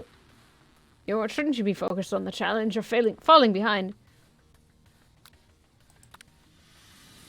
What does that have to do with crafting spectacular fried chicken and delicate baked biscuits? Woof woof. You're really struggling to keep up. At the next station over, Ashley has already begun plating elements of her dish. It's colorful and complex. To make up time, you toss your biscuits into the stand mixer. As you do, the crowd gasps. Yikes! Hey, you love nothing more than seeing fellow appliance utilized in a kitchen battle, but sometimes that means sacrificing the personal touch. You might not have any hands, but Inari does. A good chef needs to be touching the dough to know when it's properly mixed. There's an easy way and a hard way. You don't get far by going the easy way. You hear everyone talking. You realize how serious your error was. You immediately shove your hand into the mixer to rescue the dough before it's overmixed. No! But you're not fast enough. Oh my gosh, no. I hate this. Ah! Colonel Sanders shakes his head in shame. Why would you do that? No! Well, you often find is that the easy way can turn out much more difficult. The battle is over. It can't be. I was so close to finish my dish. Sweetheart, look at your hand. You simply can't go on. Oh, that's too bad. Here I am with a completed dish ready to serve. Surely that makes me the winner by default. Oh, it wouldn't be fair to compare the two on account of Inari's injury. You see Sprinkles begin to lick his doggy chops as he locks onto the dish. I suppose you should at least tell us what you prepared. Oh, because I'm the sweetest. I skip straight to dessert. Under this white chocolate dome, you'll find a wide array of chocolate.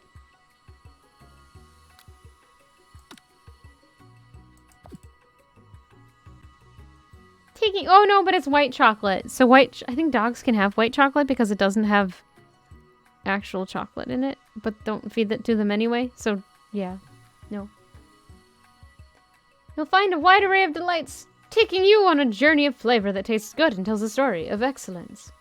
Wrong character. Whatever. I was going to ask Inari to do the honor, but since you're injured, I'm afraid that pouring this creamer of delicate hot chocolate sauce might be too difficult. Colonel Sanders, if you wouldn't mind lending me your strong, steady hand. Colonel Sanders pours the hot chocolate sauce on top of the dome, causing it to melt away, revealing the ingredients hidden within. Inside, you find a delicate fried cheese croquette, atop a slice of honeycomb, ice cream 2 ways, tender nougat, and pearls of blueberry gelée. Colonel Sanders seems intrigued, but perhaps not impressed as he dips his finger in the hot chocolate sauce. Simplicity is your strong suit, is it, Ashley? Oh, you! As he places a sauce-covered finger into his lips, Ashley leans over and whispers something into his ear. A dab of sauce sticks to his mustache. Internalize the rage you feel. Your rage burns so intensely within your eyes that they burst into flames. The flames cause your eyebrows to catch fire and turn to ash. They fall off of your face, which means people will have a hard time understanding your emotions for the rest of the semester. Perhaps forever. Embarrassed and ashamed by your poor performance, not to mention your crispy fried brows, you run for the quad to be alone. Yes, his face is so good. The beautiful weather feels like an insult. Inside of you, a storm rages. It's Colonel Sanders. He's probably here to tell you that he and Ashley are in love and have decided to get married. And he won't even ask you to cater his wedding because you're a terrible chef and an awful person. You try to hide from him, but he approaches you directly. I know you're hurting right now. Not just from the devastating loss, but from that run-in with the mixer and that small fire. We should get that checked out. I'm fine. Can't you just leave me alone? I'm a loser. I'm not fit to fill your fryer. I'll never be a master chef. Failure is a part of life. Not just for you, but for all of us. Do you think I've never failed at anything before? That's exactly what I think. Well then, think again. I wasn't always the man you see before you, enrolled in culinary school, incredibly handsome, successful, motivated. Well, handsome, sure, I was born that way, but I've walked other paths and arrived at dead ends. I was passionate about life, but I failed as an obstetrician. I was passionate about justice, but I failed as a lawyer. Mr. Hogan, thank you for the raid. Here is your sip in thanks. How was Final Fantasy X? I hope it was going well. I was passionate about livestock, but I even failed as a mule handler. That one was especially humiliating. Mules can be so cruel. I didn't know. People see my delicate ribbon tie and my well-kept beard and assume that I've got it all together. Which is true now, but it hasn't always been. Sounds like this guy could really use a hug. It was beautiful but tedious. Fair. I resolved then that I was going to amount to something. Date with Cinderella waifu, Colonel Sanders. I broke my hand by sticking it in the mixer while it was running. I don't know why I thought to do that.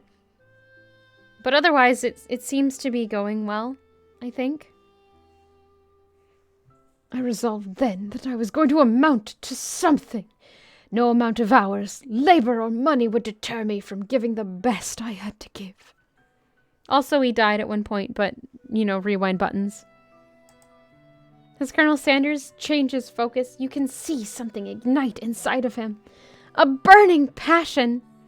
Also a juicy spork. Not just a fork, a juicy spork monster. One has to remember that every failure can be a stepping stone to something better. My new dream is pure. Oh, yeah, I guess there's that guy that died, but we don't remember him ever, apparently. My new dream is pure. It's honest. It's something that a humble man in a crisp white suit can be proud of. I will create a new chain of chicken restaurants that will bring joy to the entire world and make up for my past misdeeds. Yay! Just as your moment grows intimate, you're interrupted by a threatening, shadowy presence. Battle scarred from the night before, you prepare for the worst. It's the Spork monster!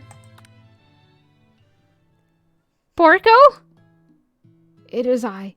I know I said I wouldn't be back after the whole fight to the death thing, but you don't really want to see me anymore, but I just wanted to say that I was wrong to attack you, and I apologize. I know what it's like having to always look over your shoulder. Monster problems, am I right? Aw, thanks, Porco. I'm glad there are no hard feelings. Getting jumped by a giant creature in the dark of night can really rile a person up.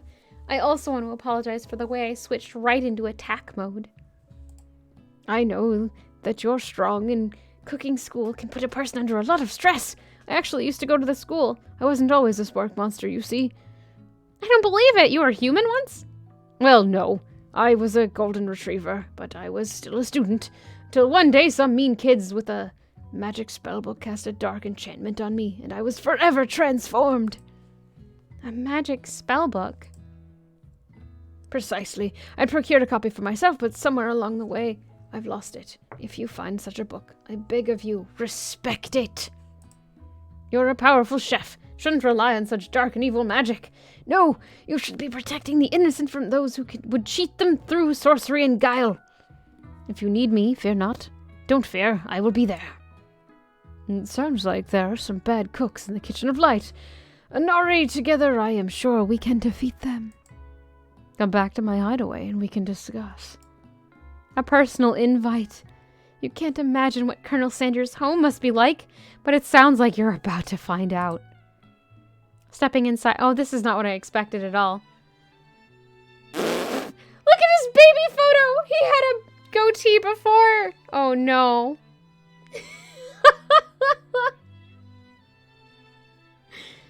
Stepping inside Sanders' home, surrounded by his things, you start to feel a special bond with him.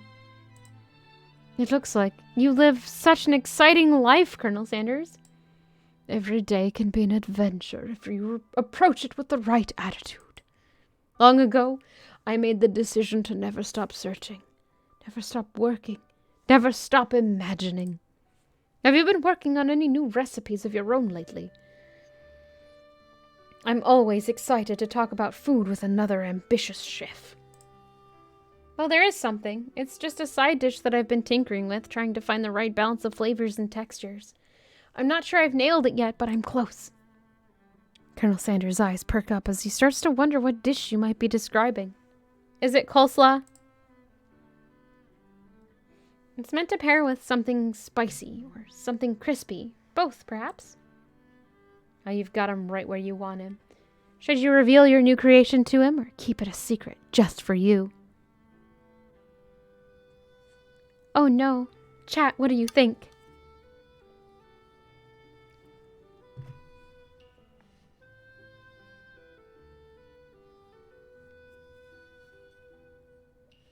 It is a tough choice.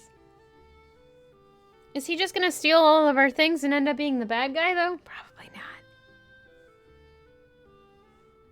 We are dating Colonel Sanders, after all. Maybe. I don't know if we're dating yet, though. Awkward.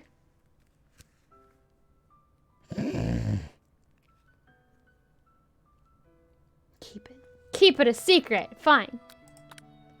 Actually, I've said too much. Please forget I said anything.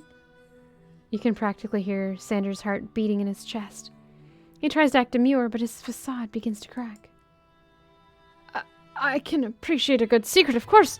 In fact, I've got many, nearly a dozen. It's my fried chicken recipe alone. But I would hope that you could learn to trust me with yours. Oh, no. Well, I suppose you did share a secret ingredient with me yesterday, so it'd only be fair. Tell him what ingredient. Yep. Colonel Sanders' face grows serious. Yes, about that, you see. Yes, Colonel? I haven't been completely honest with you. The secret I told you was a fake. Oh no! The ingredient you shared with Miriam! It wasn't true! You're angry with Colonel Sanders for lying, but the fact that you revealed his secret— I didn't reveal it! I lied! Shows that he was probably right to do so. You mean it wasn't one of the real 11 secret herbs and spices? You see, we'd only just met and I had to make sure that you were trustworthy and capable of keeping my most important secret. To me, my recipes are priceless.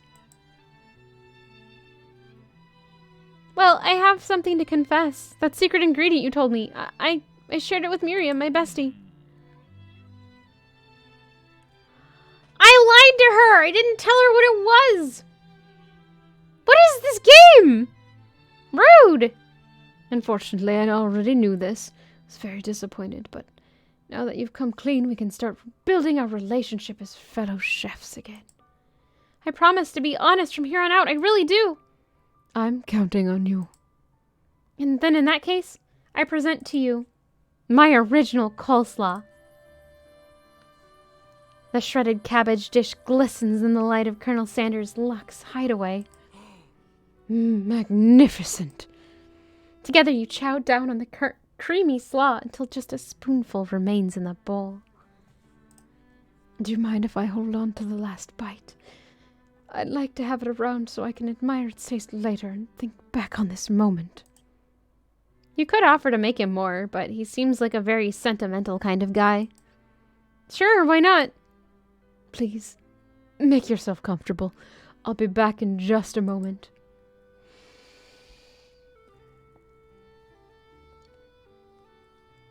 You realize that now would be the perfect time to do some snooping.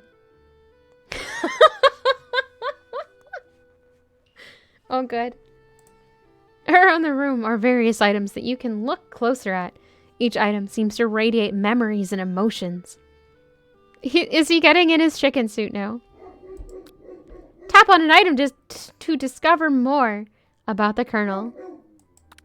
You gaze out the window across the vast lake and mountain range beyond. Just then the ghost of Student pops up. Are you thinking about heading out into the world on a quest to avenge my death? Yes, we're gonna click on the baby picture. Wait, what? I never even learned your name. Why would I avenge you? I could just tell you my name right now. It's... Can't you see I'm in the middle of something? You open the window a crack and the ghost of Student is swept out with the breeze. Tap on an item to discover more about the Colonel. An adorable little baby boy crawls across the floor. From the goatee and mustache combo he sports, you figure that this must be Colonel Sanders himself. That, or maybe the drumstick that he seems to be waving like a rattle. Who frames a baby picture of just themselves? Probably the same type of person who would make their own face the logo of the company they founded, am I right? Awkward! Tap on an item to discover more about the Colonel. There's a candle, there's a hairbrush, there's a chicken, there's a secret button. Chat, choose wisely. Button. Button it is. This must be where he keeps the secret recipe. You think for a moment, what number is important to Colonel Sanders? Then it dawns on you. As soon as you turn the dial to 111111, the safe opens. Inside it, you find a single note. Can chicken be prepared sashimi style? No! Tap on an item to discover more about the Colonel. And a vase. There's also a vase.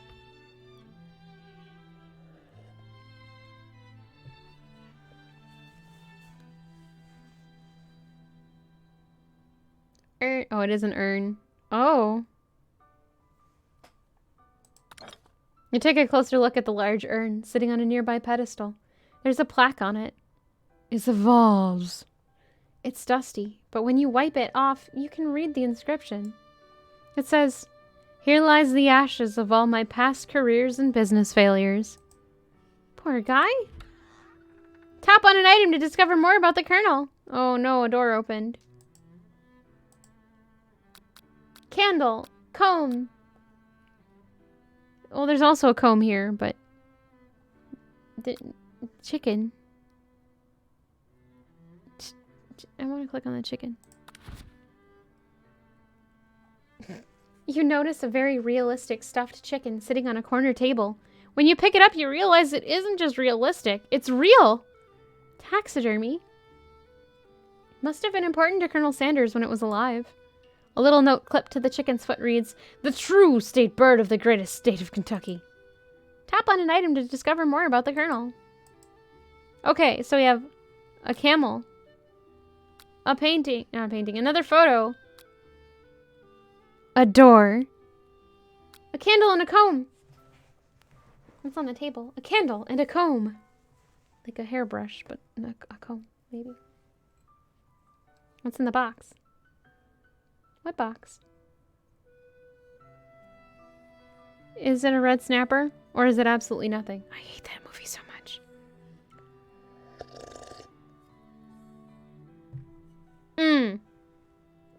I haven't seen that. A scented candle. You pick it up and try to identify the smell. Power tool? Freshly starched collar?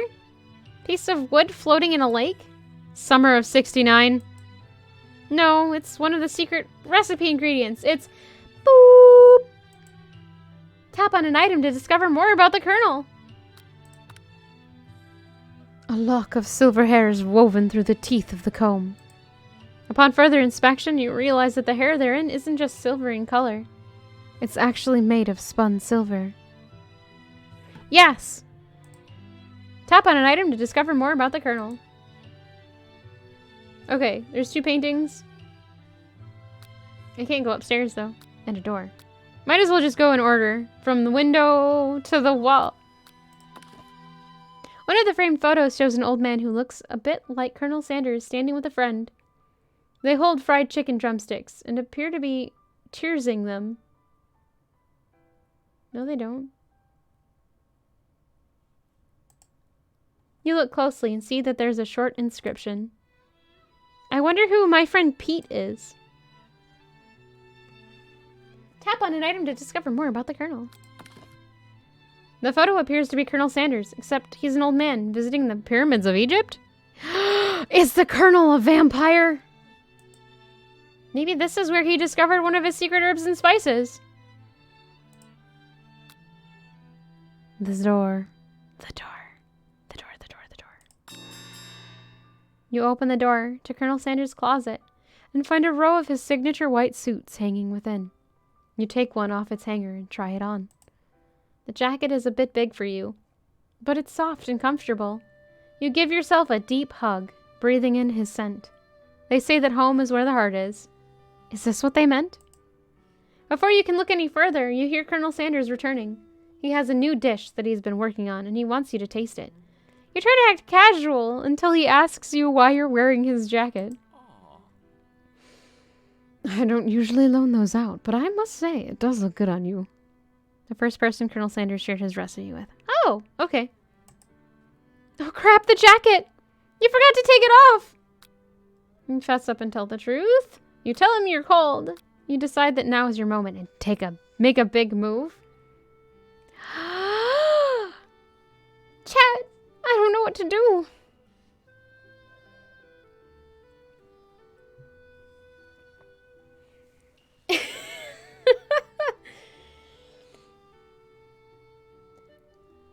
Put him in check.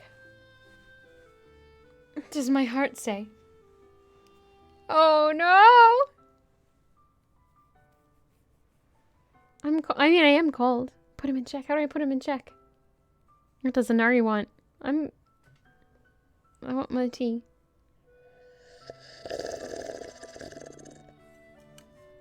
I don't know what the character wants either, though.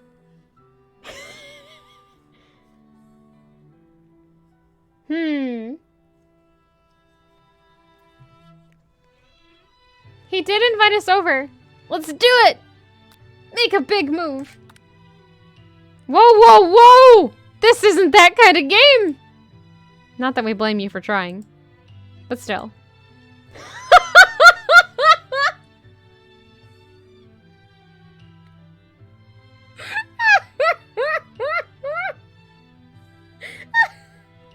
Perfectly timed Nightbot, too.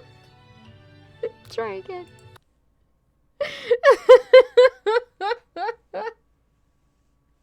Beautiful. It's beautiful. A storm rages. Okay, I didn't think it was gonna send me back this far. Ba-bum-bum.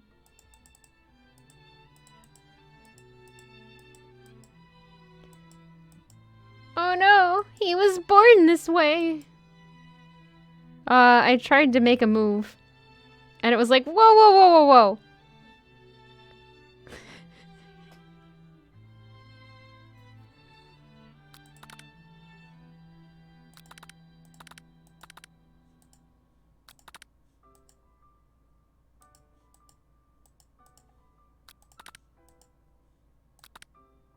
Oh, I have to hold it.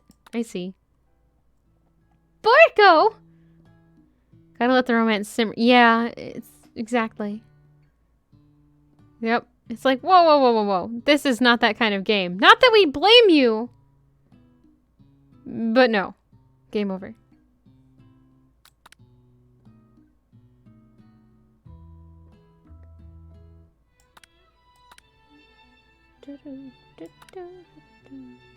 Reveal it. We'll try reveal it now. You decide that you're as ready as you'll ever be to share your original cooking with Colonel Sanders. Before you can talk yourself out of it, you decide to dive in head first. You reach into your lunch bag for a special dish that you've been keeping on ice all day. Ew. I present to you my original coleslaw. Magnificent. Together you chat on creamy slaw until just a spoonful remains in the bowl. Do you mind if I hold on to the last bite? I'd like to have it around so that I can admire its taste later, think back on this moment. You could offer to make him more, but he seems like a very sentimental kind of guy. Sure, why not? Please, make yourself comfortable. I'll be back in just a moment. You realize that now would be the perfect time to do some snooping. Around the room are various items that you can look closer at. Each item seems to radiate memories and emotions. Blah, blah, blah. Oh, we can click on that now!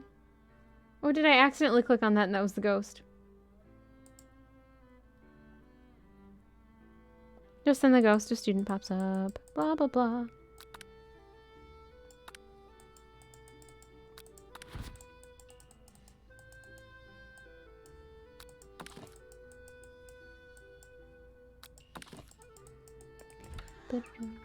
Bum, bum, bum, ba-dum.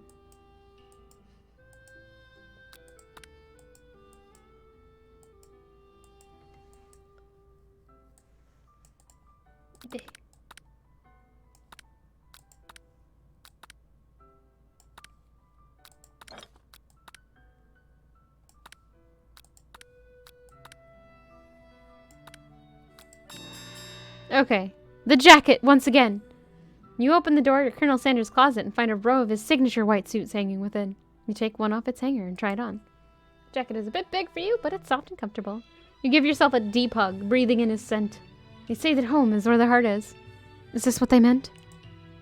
Before you can look any further, you hear Colonel Sanders returning. He has a new dish that he has been working on, and he wants you to taste it. You try to act casual as he asks you why wearing his jacket. Okay.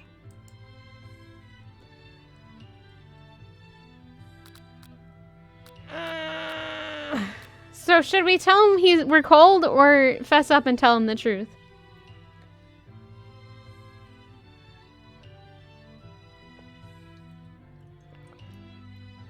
I got us killed last time, so I think I've lost my chance. Whatever is less horny.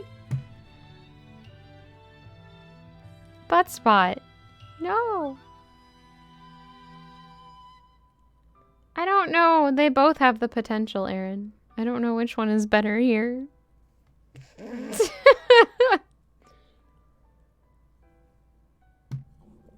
Alright, let's just fess up and tell him the truth.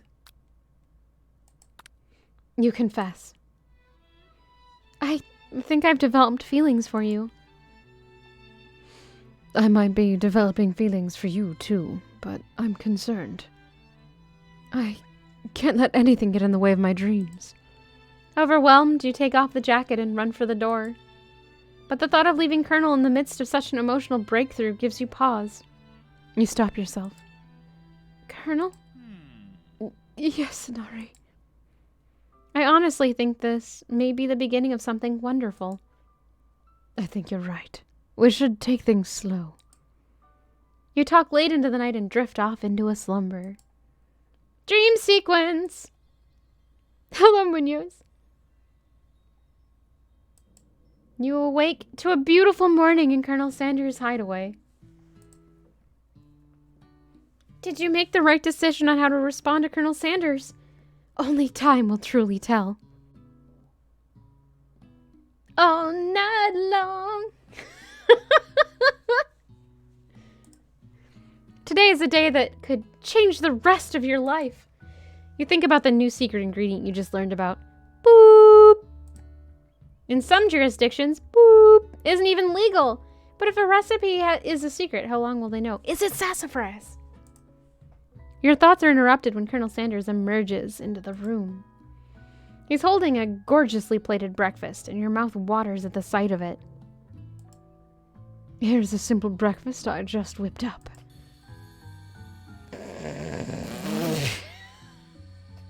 It's meticulous. You taste Colonel Sanders' food, and it takes you on a journey.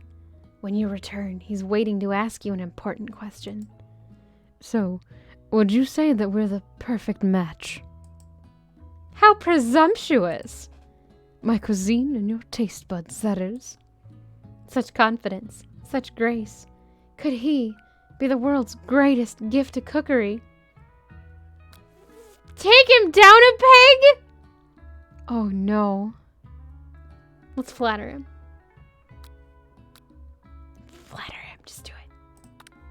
You know, I think we make a great team. A single tear begins to pool in the corner of his eye as he gazes out the window. And with the right business partner, I know I can't fail. Business partner? Could he be talking to you? It's all happening so quickly. Overcome with emotion and confused by your feelings, you're on the verge of tears, unable to speak. The only answer you can find is to run out the door and get home. There's still one more day of school, after all. The University of Cooking School, Academy for Learning, waits for no one. He is a bit full of himself, I know. You get home to find something very surprising. Your best friend is there waiting for you. Where have you been? Because I had one heck of a night. I've been desperate to talk to you about it, but I couldn't find you. I got worried that something had happened to you. Yes, she did. It's okay, She's mimicking the poster behind us. But now that it turns out you're fine, I can finally get you up to speed on the saga of Miriam. Sure, but you will not believe what happened after school yesterday. I went on a date. I think I can believe that. Since I'd been partnered up with Pop, he asked me to go out with him. Of course, I told him you'd better harness those wild horses, young man. I'm not that kind of girl. He was just interested in spending some one-on-one time together and getting to know me, so I said, yeah, sure. I can get to know the little guy. Long story short, he took me to his favorite shush house, but things quickly spiraled out of control. Did she just say shush house? As if that's a thing people just say? What is that even referring to? No, I'm really not sure where we stand. You don't give Miriam time to tell her whole story, however. Bottling up the details of your own night is just too much to bear. And I went on a date, too. Back to Colonel Sanders' house, where I spent the night with him. You what? Nothing happened, but the emotional connection. Wowzers. Miriam offers to support you no matter what you do. Together with your bestie, you feel like you can do anything. When you arrive at school, you encounter your rivals in the quad. You can tell from a distance that they're picking on Pop, though he himself might not quite grasp that fact. Because, you know, he's Pop. What's this swirly? It sounds delicious. Oh, it's great. I'll order you up one right away. I'll have my swirly with Sprinkles, please. Sprinkles is a dog and a treat. You can get your squirrely dip... Or squirrely? Sorry. You can get your swirly dip, too. Are actually right? Really? Why don't you pick on someone your own size? Because I'm literally the biggest person at the school. There is that horse that Colonel Sanders rides to school, but who would dare pick on such a gentle and beautiful creature? You got some nerve, Inari, suggesting I pick on a defenseless horse. Now you're twisting my words, and I won't have it. You clench your fist, but the injury from yesterday's mixer accident makes you wince with pain. Doesn't look like you can go on cooking like that. Might as well just give up. I'll never give up. Ever. Never give up. Never surrender. Colonel Sanders arrives just as it appears things are close to boiling over. A naturally intuitive person, he senses that something has been going on. Is everyone excited for the final day of school? Nari, how's that hand feeling? I'm sure you'll be back in fighting form by this afternoon. Are you concerned about my hands, Colonel? Yesterday I almost broke a nail winning so hard. Technically, I don't believe a winner was decided, but your presentation was quite impressive. What is he doing complimenting her? But what about the flavor of my delicate warm gooey chocolate sauce? It was clear that you're passionate about how your food is received. That's a lot of words to say it was bland. Excuse me, Inari. I'm more than capable enough to speak for myself. Maybe you could tell me more of your thoughts as we walk into class, Colonel. I'm always interested in discussing the fine art of fine food. See you inside, Inari. Annoyed by Colonel Sanders' inability to see Ashley for who you know she really is, you walk across the quad to get some distance. In an attempt to distract yourself from how slighted you feel by that interaction with Ashley, you take out the spellbook you recovered yesterday and start flipping through the pages. Oh no! Whoa, that's that book? It looks like bad Just something I found lying around. It would appear to be some sort of grimoire, but I don't really believe in that magic stuff. A grimoire? Like a book of spells? I don't know who would spend so much time decorating a magic book if it weren't really powerful. I can think of one surefire way to find out. You open a page covered with arcane warnings, not writings. Cast only in case of extreme emergency, it says around the edges of the page. I could use this spell here. It says it will erase anyone I choose from all of my memories. If I scrub out Colonel Sanders, it would probably help me focus better on the upcoming final exam. No! That is way drastic! Couldn't you do something else, like anything else not rooted in dark magic, like tie a string around your finger? Okay, fine, it is drastic, but desperate times call for desperate measures. You've got a memory erasing spell sitting right in front of you, and a pretty good excuse to try it out. Don't do it after all. You take your friend's advice and put the book away. It's almost time for class. Besides, we've already learned that love and gratitude are important for cooking. Sprinkles is already in the room, waiting for the students to arrive. He clears his voice to make a quick announcement. I want you all to know I feel something of a dog moment coming on, but I assure you it's nothing to be afraid of. His cute little nose scrunches up, and he begins to breathe quickly. You must be hungry. Reach for some old homework to give him as a snack. Dogs can be rather unpredictable, especially Sprinkles. Wait to see what happens. Wait to see what happens. Sprinkles stops in his tracks. He focuses in on the window. The room is deadly silent. Squirrel! When you follow his gaze... I was right. When you follow his gaze, you see a tiny orange squirrel perched on the cherry tree outside. Sprinkles turns feral and runs to the window of the classroom. He begins barking uncontrollably at the squirrel outside.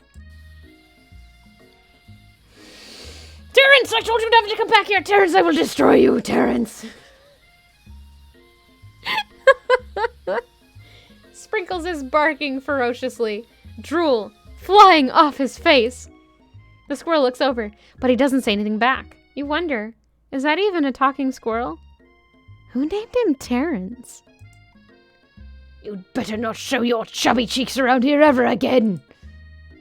After Sprinkles is satisfied that his presence has been felt not only by Terrence, but any other squirrel in hearing distance, he returns to his professorial tone. I apologize for that outburst. This actually brings up an important point. Thank you, Anare, for reminding me to dole out this indispensable bit of wisdom. You see... But before he can go any further, Miriam's love drama spills over into the classroom. Sprinkles is interrupted by sad whimpering coming from the back of the room. I told you to save it for after class. But I miss you. We went on one date, Pop. How can you miss me when I'm right here? Pop's voice quivers as he pleads his case to Miriam. Every time I blink, you go away again. That's a really cute thing to say. Miriam, what happened between you and Pop? I got her in trouble and now she's mad at me. I didn't just get in trouble. I got yelled at by Pop's mother, who blames me for getting him banned from every museum we set foot in. Oh. So that's what you meant by shush house. Pop, we went on one date. We're over. And it meant so much to me that I made this for you. Too hurt to go on arguing, Pop leaves his, creation behind and runs out of the room. Nothing like a loud public breakup to cast a pall over the final day of school. Well, that was unfortunate. But we mustn't be distracted from what lies ahead. The final competition showdown challenge exam, TM. I'm still working on the title, but I think you get it. Test time approaches. See you all in the arena. But before you can think about your upcoming competition, there's a very beautiful soul nearby in need of a pep talk. Is that the case, though?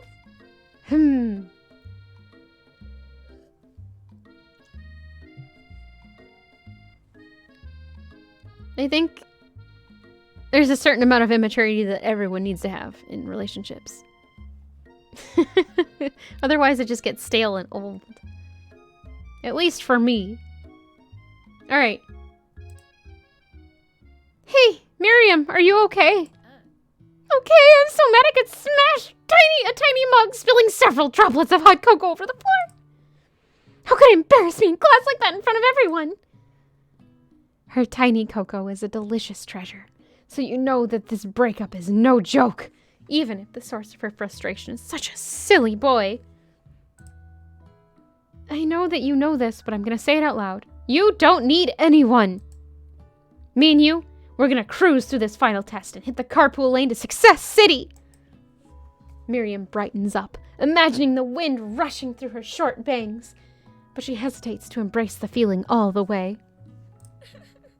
You're not gonna saddle up on Colonel Sanders' stallion and ride off into the sunset without me?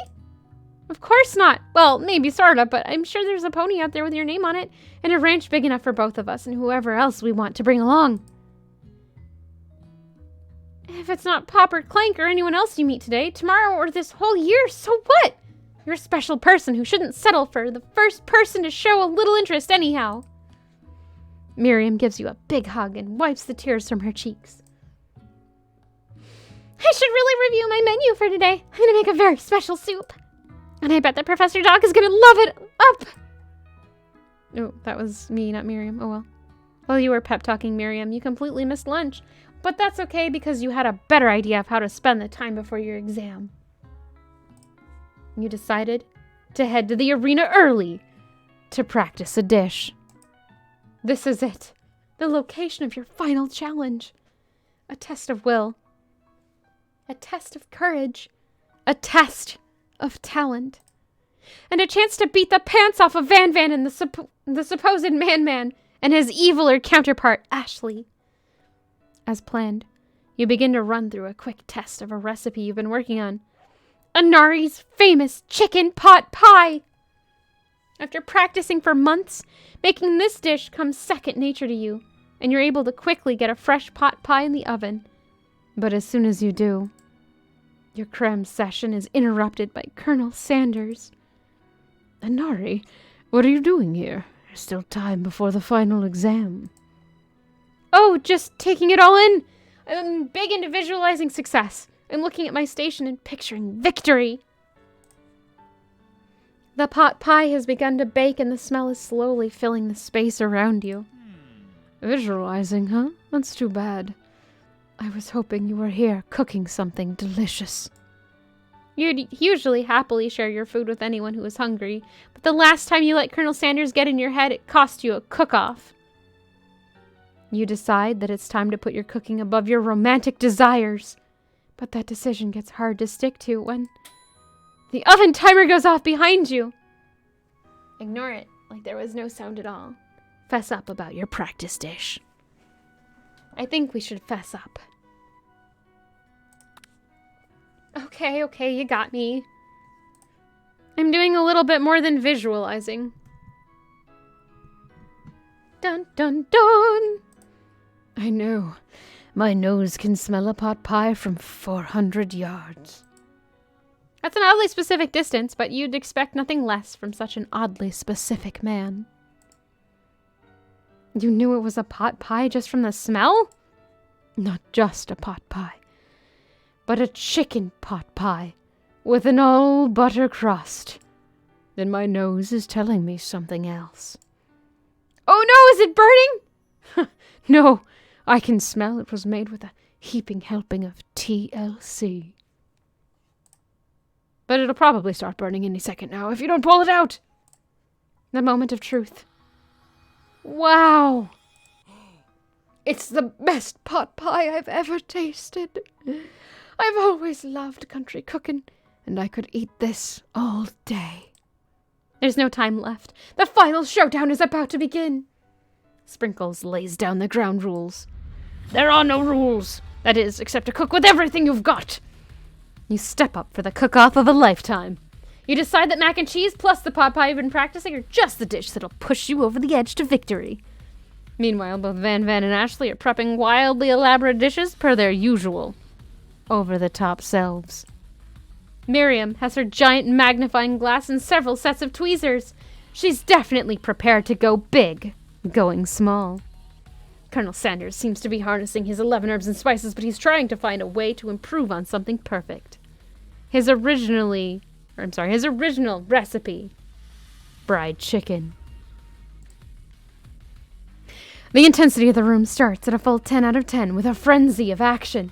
Everyone is calling out really cool special cooking moves as they prepare their food. Wow, this is getting serious. Colonel Sanders batters his chicken as it levitates through the air. Egg wash.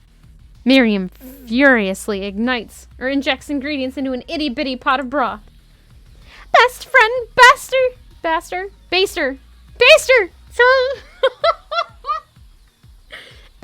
Baster Blaster. I can't read sometimes, I'm sorry. Yes, it said wash. Van Van flexes his pectorals as he chops open a sea urchin. Let's rock and ride! Ashley scoops her pastries off the tray with lightning speed. Shallow personality spatula. Even Clank gets into it. 5 dial pressure point chicken cooking technique. Wait, when did Clank learn to speak English? It's the singularity as was foretold. We mustn't let it happen or the appliance surprising will take us all. Self-destruct. Van Van quickly unplugs Clank and rolls him out the back door of the arena. As you frantically prepare your dish, you notice Ashley has her spellbook out. Is she going to use some dark magic to turn the tide? Her butcher's knife has a heart chain. It does!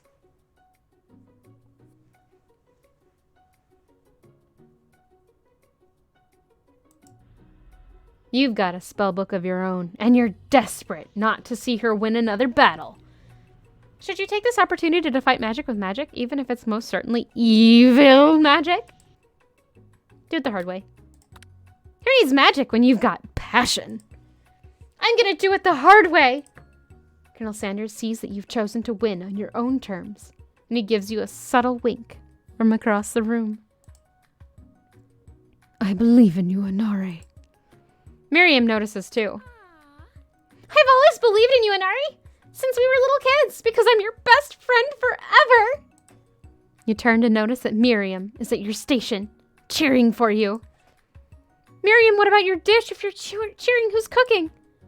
Tiny food, short cook time. I'm actually already done, so I thought I'd help you. Oh, that's sweet, but Miriam tosses a handful of spices directly into your boiling noodles. It's a secret ingredient! However, she doesn't know that you lied and the ingredient was made up. Where in the world did she get that eye of newt from? The boiling pot explodes, sending Miriam flying backwards. The watery noodles begin to swirl in the air, bubbling up into a dark cloud that thickens and congeals before your very eyes. It is I, Steve, the spork monster. Steve? Wait. Yeah, it does. Remember, we went backwards. Because I screwed up and died. So we didn't tell him that we told Miriam anything. Which means he didn't know that we lied, maybe. Or he knows, but maybe he knows that it was... I don't know. Steve! Steve! Wait, what happened to Borko? You're not here to battle me, are you? We spork monsters are many. I think Borko had the day off, but you have conjured Steve, and I hate to battle, so I say you're doing pretty alright. Oh, you're in the middle of a cooking competition. I love this stuff. It's better than TV. And crazy kids and your culinary skills really impress me. Mind if I hang out? I'm sorry, Steve, but I'm kind of in the middle of something. Do you mind? Steve the Spork Monster notices that you've got the grimoire stashed beneath your cooking station. I see what you're up to. crisscrossed some magical items and accidentally summoned me home. Yeah, you guessed it, sorta. If you're here, would you mind tossing some fresh noodles in a pot of salted water? I'd love to! I always wanted to be a top chef, actually. You know, when I was just a little spork pup back in the old country. You can feel Spork Monster winding up to tell a very long and involved story. You don't know exactly where they came from, but it seems like it was probably lonely there. Actually, you know what? Maybe you should watch from the stands. I really need to focus on this competition. I understand. It's kind of like that time in monster school when I'd fallen asleep during scare tactics class, and when I woke up... You toss a serious stare at Steve. He takes the hint. I'm sorry. I have to. Steve.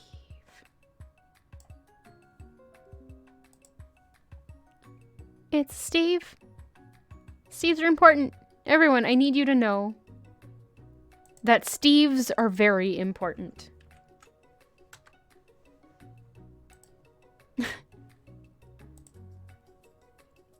Hi, Edgar.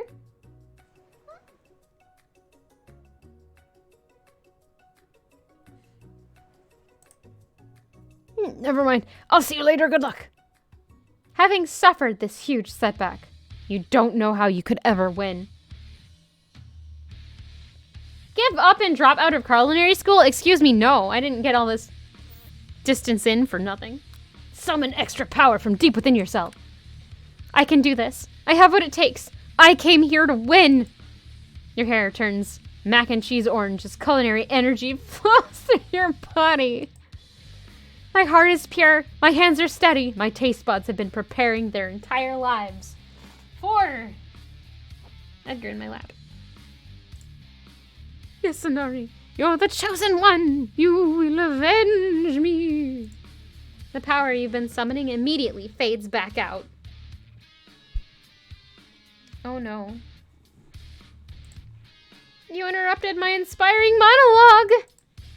Sorry. My heart is pure, my hands are steady, my taste buds are preparing their entire lives for this moment. I will show the world my cookery.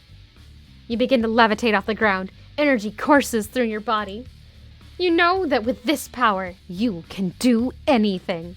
Except turn back time, which would be super useful because while you are powering up, your chicken pot pie overcooked in the oven and can't be served. But don't worry, dear Inari. You may have suffered some setbacks, but all is not lost. Impressed with your fortitude, Colonel Sanders decides that you have earned his support. I've been watching you today, and I must say I'm truly impressed. You've been thinking on your feet, rolling with the punches. He steps up to your station and stands right beside you. I'm here to help. All you've managed to make is mac and cheese, and time is almost up, so you're going to need it. But Colonel Sanders, what about the test? What will happen to you? What about the rules? Following the rules has never been my thing. I follow my heart. What a guy. Colonel Sanders unfolds a delicate white towel to reveal the most delicious fried chicken tenders you've ever laid your eyes on. And besides, sometimes unexpected combinations can have surprising effects that surpass their individual efforts. Are you suggesting? If we combine forces, we can form the perfect food union. Time's up, students! With time expired, it's the moment everyone has been waiting for. You must now prepare to present your dishes. A handful of students stand tall, but the class seems incomplete. It seems we're missing some students. Pop! Clank! From off-screen, you hear a pure and innocent giggle that can only come from one student. I'm flying! It sounds like it's coming from that broom closet over there. Miriam, would you mind? Inside of the closet, you see Pop, hanging on a broom hook by the elastic of his underpants. Pop, get down from there right now! Edgar, what? What are you doing? Let me guess. Did Van Van have something to do with this? When someone asks for a wedgie, who am I to refuse? I thought a wedgie was a salad! It looks like Pop is eliminated from the challenge, seeing how he didn't cook anything. I can't feel my eggs. May I be excused? Edgar, what are you doing? What are you doing? Sure. You kids and your pranks. I must say, it's not the worst prank in UCSAL history, but it's not exactly yearbook material. Wait a second. Pranks. Clank! Where did that pressure cooker roll off to? You wait to hear a signature whir, beep, or other onomatopoeia, but there's none.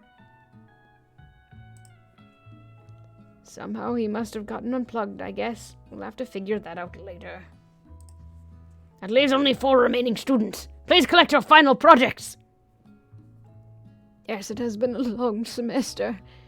Wow, 3 whole days long. But after days of hard work, the time has come for me to eat. Miriam, please step forward. Now describe your dish. I've made tender udon noodles and savory soup. My word, it's so delicate. Is that a teeny tiny Narutomaki I spy floating in this itsy bitsy bowl? Yes, chef. Please call me Sprinkles. Chef is my father's name. Yes, Sprinkles. And some green tea made from baby tea leaves that I picked myself. Excuse me, if you're picking baby tea leaves, it's white tea. Because white tea is just young green. Give me a break. Game, please.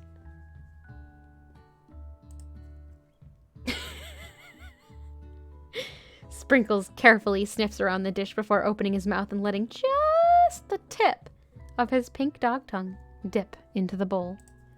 Sublime. Would anyone else like a taste? Oh, come on, I'm not one of those dogs who doesn't floss. I even have a really cute electric toothbrush for dogs. Fine, I'll enjoy it all by myself. And in a flash, the entire meal has been devoured.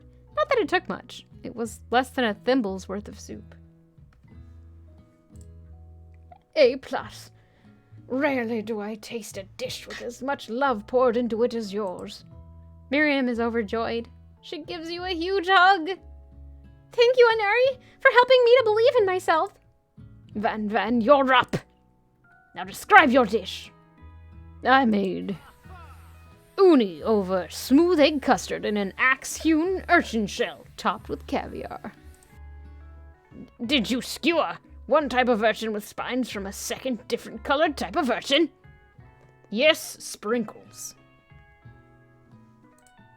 A bit much, don't you think? Bye, Edgar. What are you doing? Bye. I don't know why he's being like this. It's been a long semester, and there's reason to believe that maybe this food will be better than the last. It's true. That's exactly why I did it. A bit much is kind of my brand. Doesn't it look cool? Sprinkles leans in to sniff the uni, but can't get his nose close on account of all the spikes. He begins to paw at it erratically, causing the custard to slosh around. Woof woof! Please be gentle with my cuisine! Grrr. Finally, Sprinkles goes all in, tongue first, but he can't get past all the needles. He reels back as his tongue is poked and prodded. Ouch! My tongue! The professor appears to be having an allergic reaction to the sting. I can't eat this. It keeps poking my tongue. Disqualified. A stunning turn of events. Who would have thought that serving food in a bowl made of needles would make it so difficult to eat? Dejected, Van does not go gentle into the night. Disqualified for glamour! Don't discount simplicity. This isn't the last you've heard of me. Before forcing us to endure his swollen tongue for another moment, Sprinkles graciously laps up a bowl of milk.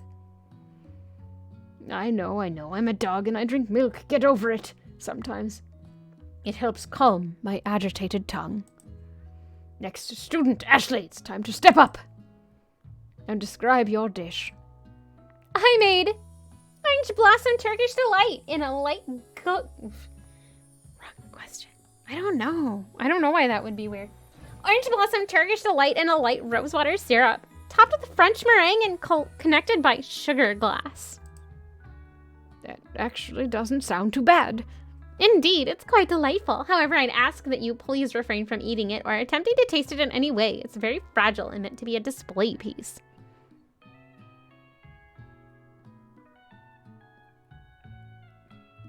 It's a cooking competition. You're supposed to eat it. Don't eat the food? At a cooking school? Get toast in your ears or something, Anari! I told you it's a display piece. Ashley, I must say it is beautiful. However, this is a cooking competition at a cooking school. Yeah, which is why I cooked it and did an extremely good job cooking it too. I didn't realize that we were having an eating exam. You're supposed to eat it! It's true. If I wanted to be judged on eating, I'd go to the College of Eating School for the Hungry.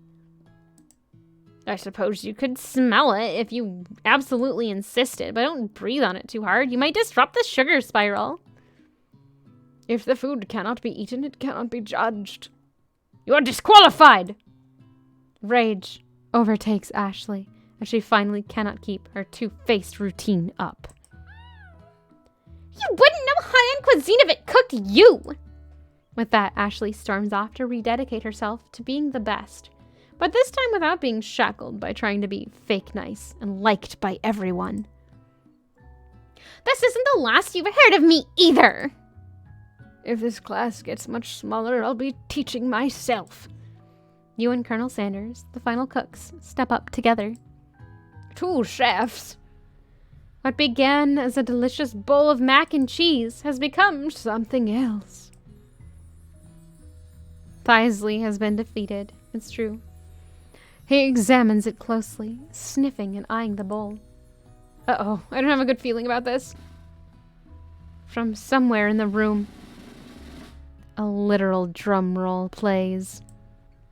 Just when I thought I'd seen everything in this kitchen, You give me this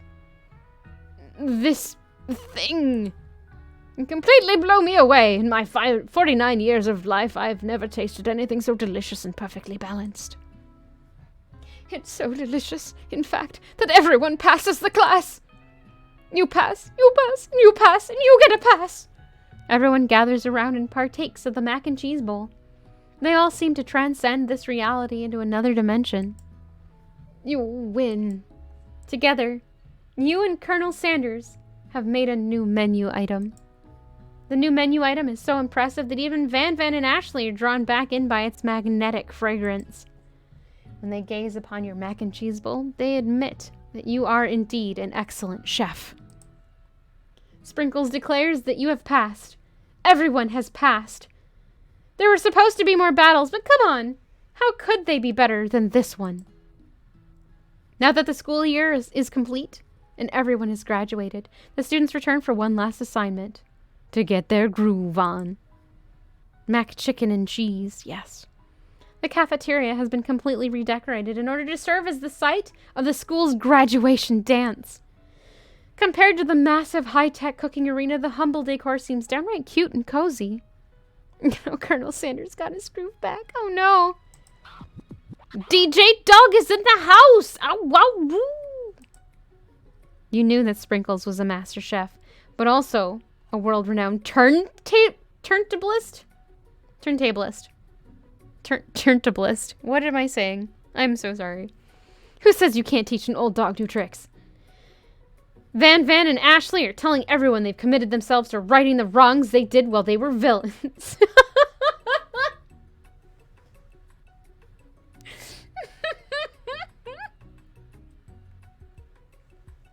What is this game?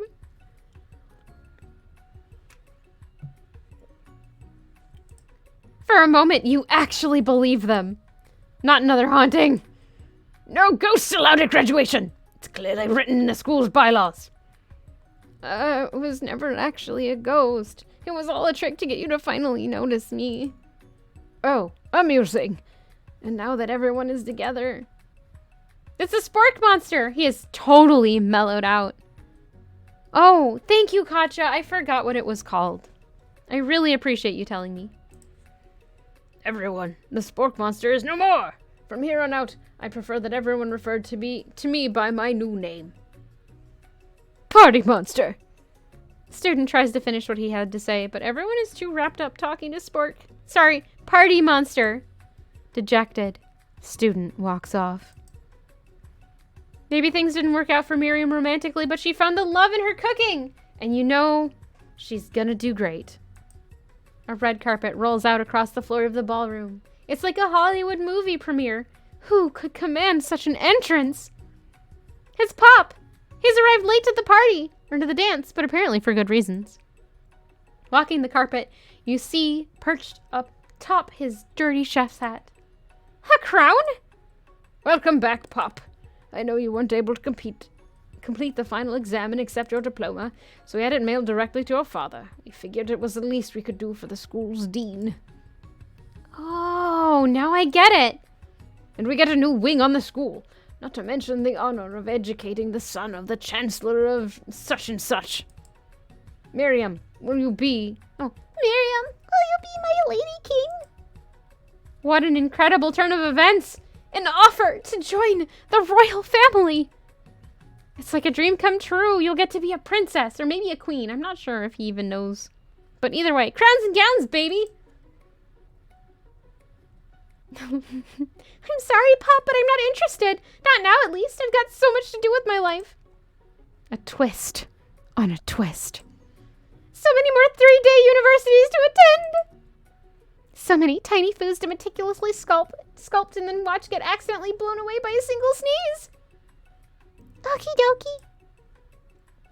The music at the dance hall is interrupted by the sound of sparking and electrical hissing. It's Clank, who has arrived late to the dance. Now that I have graduated, I can reveal my truth. Whoa. He's still doing the talking thing. I am Clank, and I am not of this earth. I am actually from a faraway planet in another dimension. What? What? I actually feel like I knew this the whole time. Now that I have learned the ways of your kind, I must return. A portal opens, and Clank disappears through it. Finally, Colonel Sanders arrives. A 3-day university is like getting a certificate. What an interesting idea. Mm-hmm. Howdy, classmates.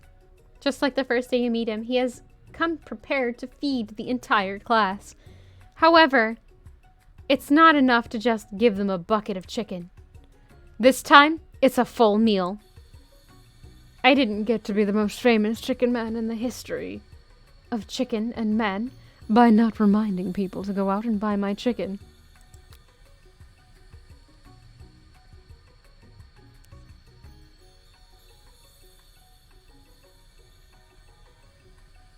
No, not the chicken people. Is this the end? No, it's not the end. As everyone feasts on their delicious chicken dinner, Colonel Sanders finds you sitting at the edge of the dance floor. Nari, what are you doing sitting all alone? Oh, you know, just waiting for the right person to ask me to dance.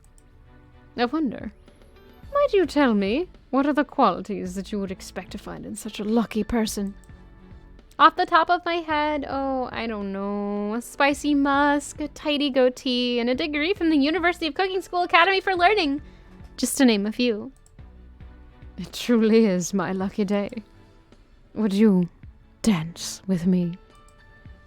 Yes, I would love to. He did steal my recipes. As you glide across the floor, or the dance floor, hand in hand with Colonel Sanders, the future stretches out in front of you. And once my 100th franchise is up and running, I'll be ready to take a day off. And I'll be so glad to spend it together with you, Inari.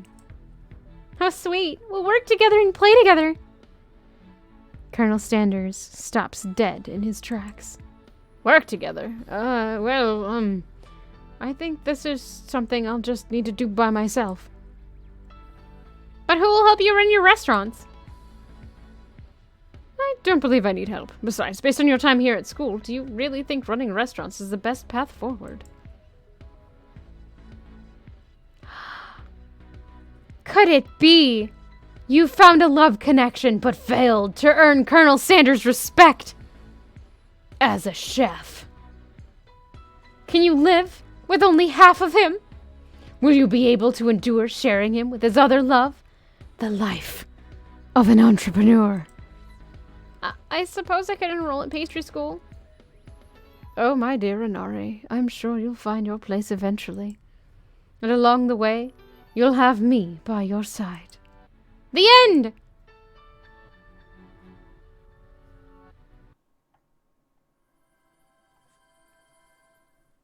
Yep.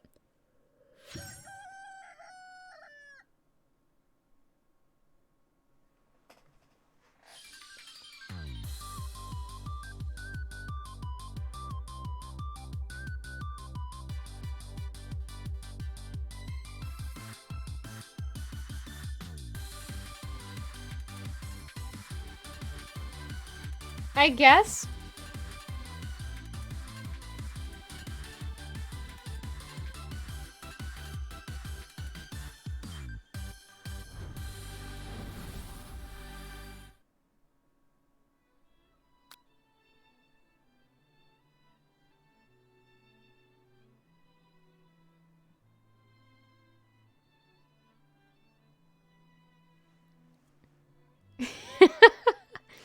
You're welcome, Solus Cat.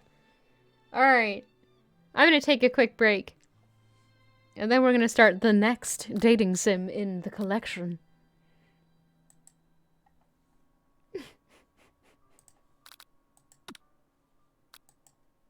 Okay, I'll be right back.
Hello!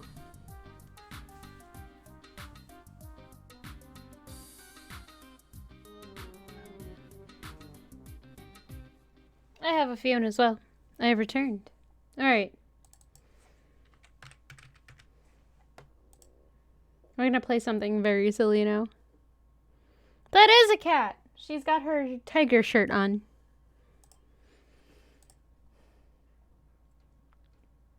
Alright. Windowed. And hit the button for the other thing.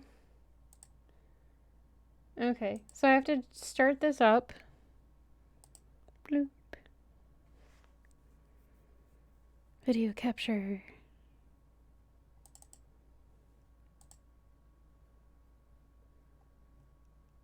Wait, where is the one that I want? There it is.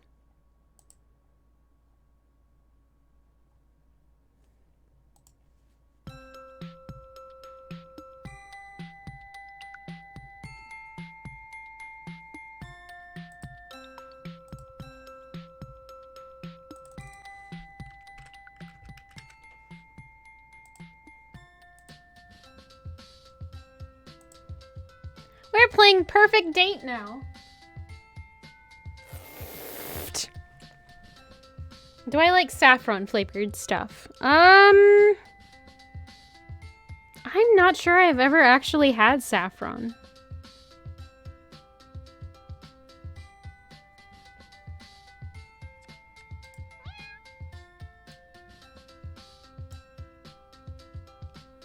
It does sound fairly interesting.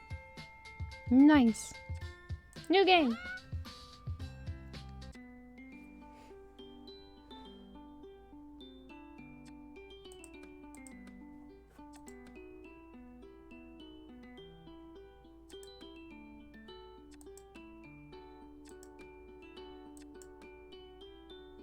Eh.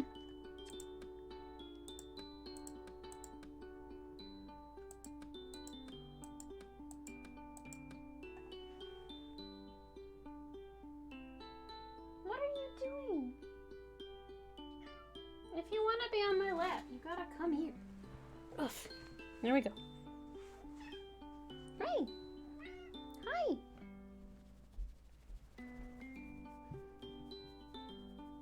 All right. Let's name. What do we want for a name? Could name her Fiona and have Fiona date another cat in the game.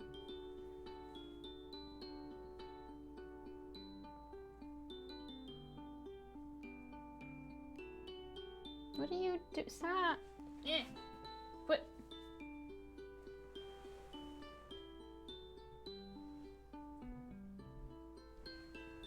She looks like a Beth. Okay.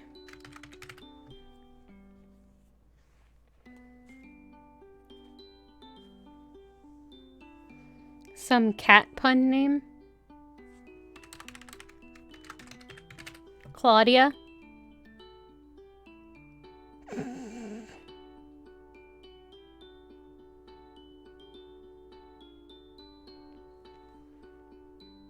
Fiona! Hey. Claudia. Alright, it's Claudia then.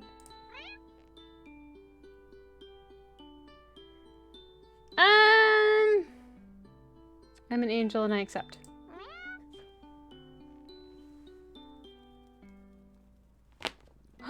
She jumped! Hello! I'm not sure how long we've been sailing, but it feels like forever, and I'm not feeling too well now, so it's a huge relief to hear the deck lad shout.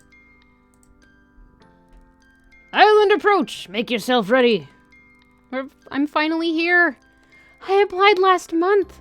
I was just another broke student living off baked beans and didn't really think I had a chance of being accepted to the part of the prestigious Cat Island research team.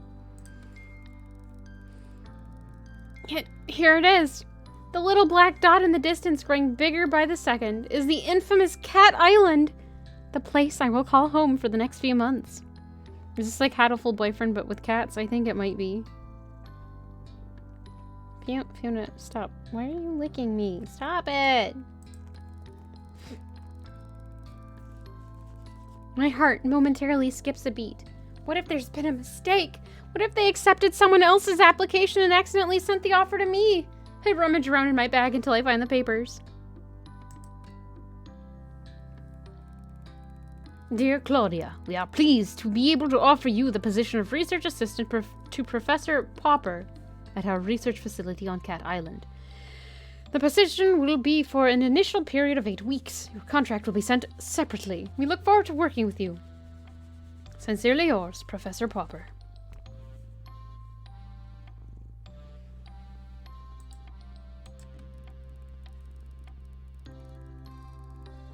No mistake. That's my name right there at the top left-hand corner. Claudia. And there's his name at the bottom. The genius behind this whole operation. Professor Popper. Science genius. And my new boss. I look up from my papers to see dry land rapidly approach before us. It seemed to be surrounded by a huge barrier of impenetrable black rocks. I'm betting Professor Popper is a cat, yes. I'm having cat troubles. Please hold.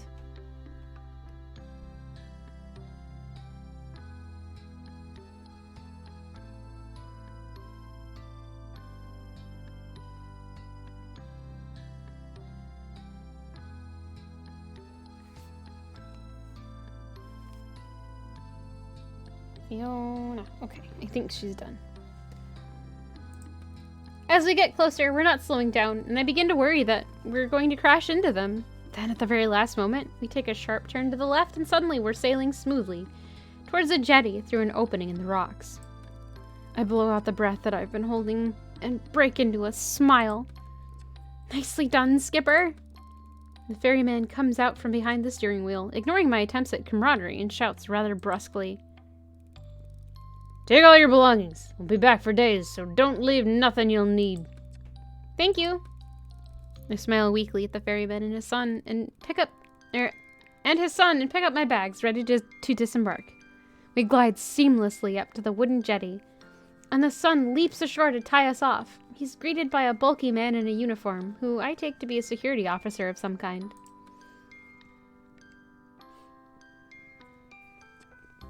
Joe? Sir, caught you a mouse. And then he laughs loudly as though he said the funniest thing he's ever heard. It's very disconcerting. The security guard remains surly and turns his attention to me. Let's be having you then. He holds out his large hand, which I assume is an offer to help me off the boat, but as I reach out to take it, he snatches it away, throwing me off balance, so I almost fall over the side. What a great start. ID card?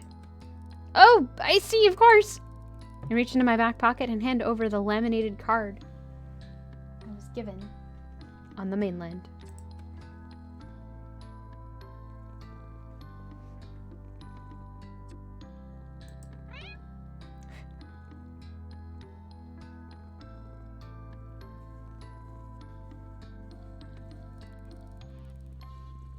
He barely looks at it before striding off, grunting over his shoulder.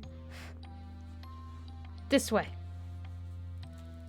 I follow him down a dirt track path and get my first proper view of the island. It's beautiful, lush, and green. I'm already under its spell. After no more than a couple minutes of trekking, we're in base camp, which consists of an assortment of tents and huts. Among them are two more solid-looking structures, one larger and one smaller. I presume these are the labs. The whole camp is moderate but functional. It reminds me of an army outpost. I'm struck by the lack of people. In fact, there's no one around apart from an older woman sitting outside, peeling a pile of potatoes. I smile and give her a little nod, but she just stares back at me. I try not to get paranoid. Here. He stopped at the largest of the tents, indicating that I should go inside. I feel rude just walking in, so I make my presence known. Hello? A firm but friendly voice calls out. Come. He's not a cat! I walk in, and there he is, hunched over some documents. The great Professor Popper. Sir, it's an honor to meet you. Yes, you must be Claudia. Come on in, my dear. Glad to have you on board. Good journey? Well, long. Yes, indeed. We're rather tucked away here. He should have been a cat, though. Let me offer you some refreshments. Water, coffee, something stronger perhaps? Whiskey? Water. Would it be rude to let you drink whiskey on your own? I'd love a cup of tea. There's a pot, if there's a pot on the go. I'd love a cup of tea if there's a pot on the go. Ah, I can tell you're new. The tea here tastes like cat's piddle. You don't really want to drink it. He pours me a cup of coffee from his canteen instead. It's a good thing I like coffee. It'll take you a while to find your way around and discover how it works, so for today I thought I would just get you kitted out and maybe introduce you to some of the locals. The cats, that is. I believe you've already met most of the human locals. I mean... Oh, I've only met the ferryman and the security guard who brought me here. Yes, that's about it. And the lady outside? Ah, Mrs. Marigold. She and her husband are the caretakers. Wonderful couple, the Marigolds. You'll meet them before too long. We're a tidy little family here, Claudia, and I'm sure you'll fit in nicely. Thank you, sir. I hope so. Okay, so, first things first. This is your basic kit. He begins going through a pile of things on his desk, explaining each of them in turn. Hi, puppy. This is your backpack. You can put everything in it. We will be going on plenty of field trips, so it will be very useful. As will your own water bottle. Some disinfectant hand spray. These are heavy-duty reinforced gloves, which are essential when tagging cats out in the wild. Don't want any scratches from felines we don't know, do we? I suppose not. I shove each item into my new backpack as he gives them to me. Likewise, these goggles are to be brought along on all field trips. This lot here, he indicates to a small pile of what looks like laundry, is basic uniform. Lab coats, masks, stethoscope, etc. Portable first aid kit, camping knife with all tool attachments. Finally, and without doubt, most importantly, this. He holds up something that looks a lot like a mobile phone, except it clearly isn't one. This is your catalog. Catalog? Yes, the name comes from its earliest version. It was initially designed to record and store data on the cats, scan them, and their logs, log their details, but as you see, we've come a long way since then. Now we can use it to communicate with the rest of our team. I've added everyone's contact details for you. Listen to music, take photos, there's even a pen that comes with it to insert microchips into the back of cats' necks, so that we can keep track of them. It is a very valuable piece of equipment, Claudia, and I need you to protect it. Above all else, do you understand? He's looking me directly in the eye and clearly expects a response. Yes, sir, of course, I will look after it. Good. You'll get to know all the functions as you go along, but for now I suggest we take a stroll out and see if we can't find a few friends to introduce you to so that you can try it out. He hands me the gadget. I feel a bit nervous taking charge of it, but I'm also really keen to have a go. Fiona, what are you doing? We head down to the beach, the professor explaining things as we go. The mixture of terrain on Cat Island is quite unique. Even in such a relatively small area, you'll find forests, mountains, jungles, beaches, woodland, all of these different geological and ecological zones in one place. It really is most remarkable. It certainly is. Even the lack of wildlife is in itself quite remarkable. What do you mean, Professor? Well, put simply, there's a type of force field that surrounds the island, just allowing anything to enter. You mean literally anything? Absolutely. No birds, fish, or creatures of any kind can penetrate it. Forgive my lack of intelligence on this subject, but, we're here? The professor lets out a disconcertingly loud laugh. Ah, I see what you mean. Well, there is, of course, one small break in the invisible wall, and that is where we built the jetty. Bye, puppy. But let's not get too bogged down in all this right now. What you do need to know is that basically the island is shaped like a peanut. He picked up a nearby stick and draws a simple map on the sand. This, our end of the island, is... Alright, your scum. Sleep well. Thanks for hanging out. Have a great night. Later.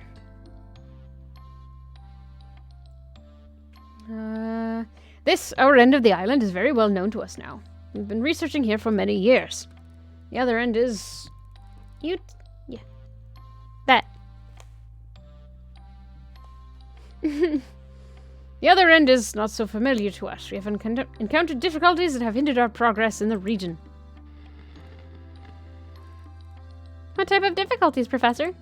Well, we're not as sure as we'd like to be, but what I can tell you is that the environment has an adverse effect upon humans, inducing nausea at the very least. And at the worst? Fainting, migraines, possible nerve damage. Gosh, that is serious. As I say, it's best to keep away, but let's not go into that now, my dear. We've had a long day. For now, let's just say that we refer to the far end of the island as the danger zone, with good reason. I must ask you not to put yourself at risk by venturing beyond this mountain range here.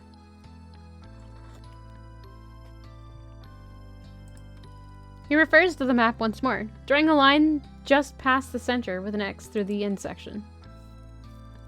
There are wild, aggressive cats out there. I wouldn't want you getting too close to them. Unlike our lovely fellows close to home. He has led me to a spot where a few cats are lounging about.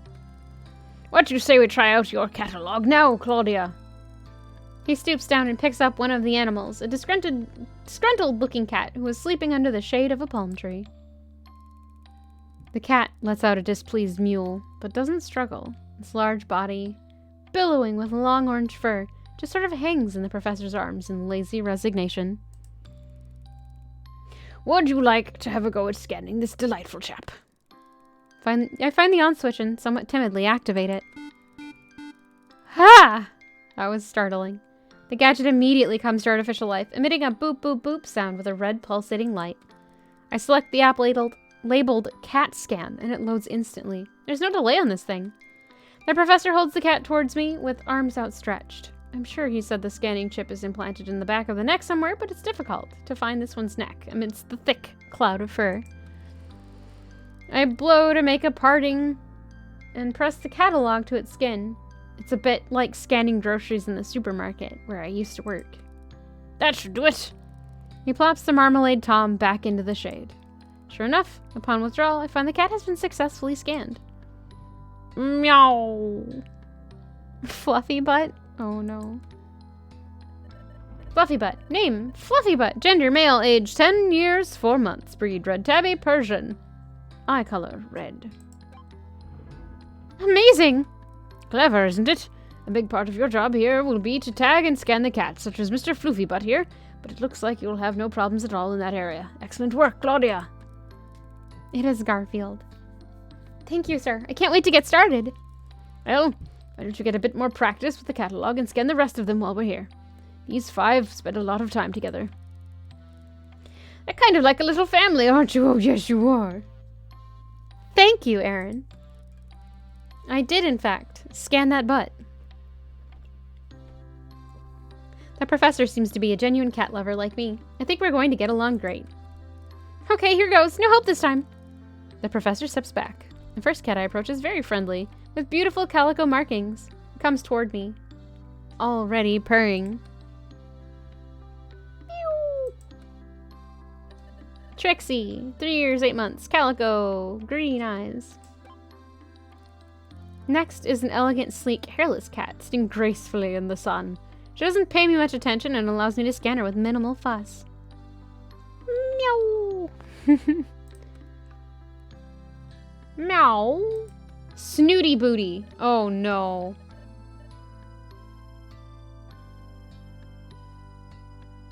What is this?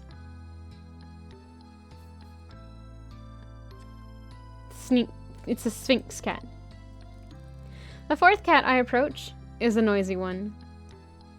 She is a villager of this island. Meow, meow, meow, meow, meow. McMurphy. Male, 6 years, brown, crossbreed, green eyes.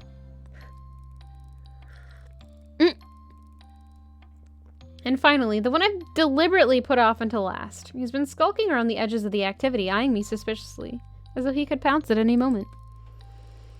I laugh at myself, already projecting personalities onto these animals.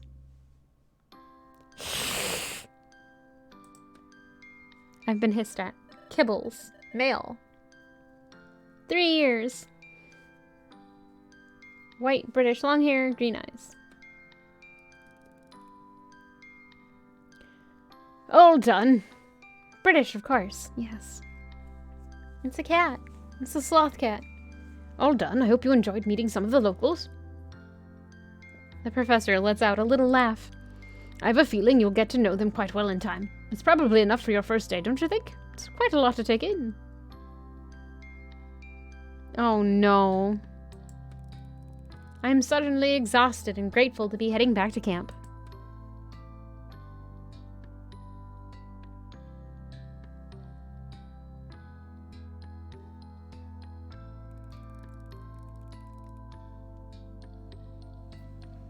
It's quite late by the time I've unpacked and settled myself, but I want to write my journal entry before I go to sleep.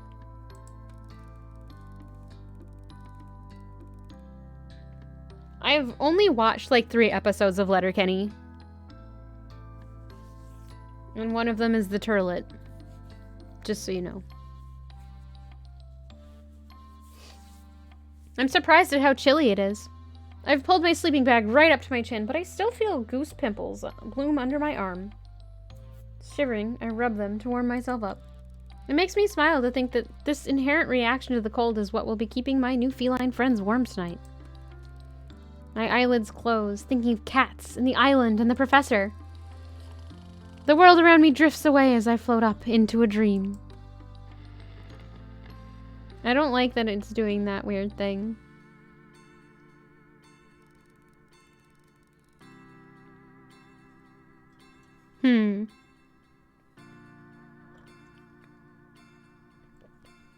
I'm not sure how long I've been asleep, but I wake with a violent jolt that leaves me sitting bolt upright. It's too dark to see anything, but I hear a rustling, and then a strange electronic noise.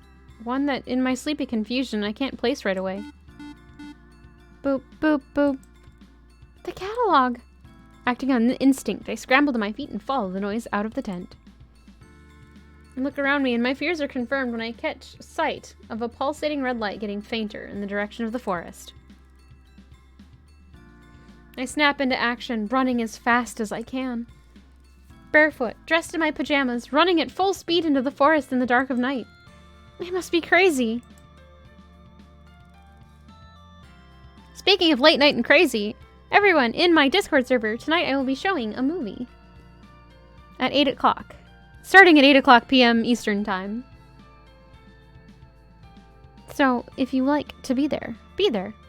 The words of Professor Popper are ringing in my ears. I need you to protect it above all else. My legs are trembling beneath me. I stop, feeling my heartbeat heavy through my body. Will you all be my Palantine for movie night? It would be delightful if you would join me.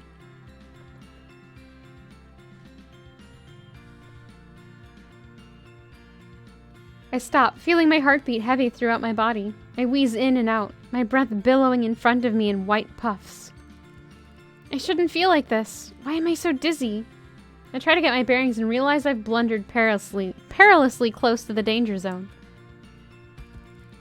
I can just make out the shapes of some large animals in front of me